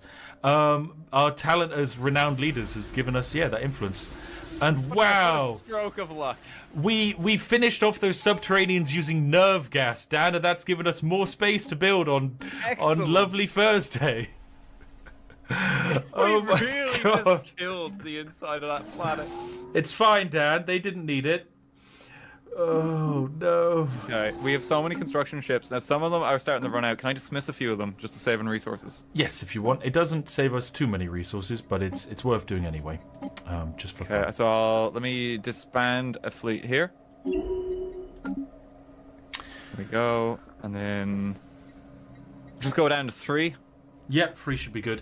Now make sure to try and expand up north. We want our star bases heading north. We haven't been able to get that one planet yet. Well, it's just because you're spending the influence on the other systems, Dan. I've got to be honest. Okay, well hang on, let me get it now. Like the most important thing is that we go up that pathway north and start heading left. So I shouldn't be capping this one that gives us 6 energy credits. No, it's nice, but it's not as important as the others. That's a real shame because construction's underway there. Yeah, you can keep you can keep that going. That's fine. It's one for the move the future. other construction ship up just for future use. If we can get is it Dongar? That might be a good one. Dongar is definitely a good one. Dongar's a nice one. We like Dongar. That's got a few. Yeah, I'm gonna. Hang on, let me see. So where are you going? Ooh. Encounter enemy.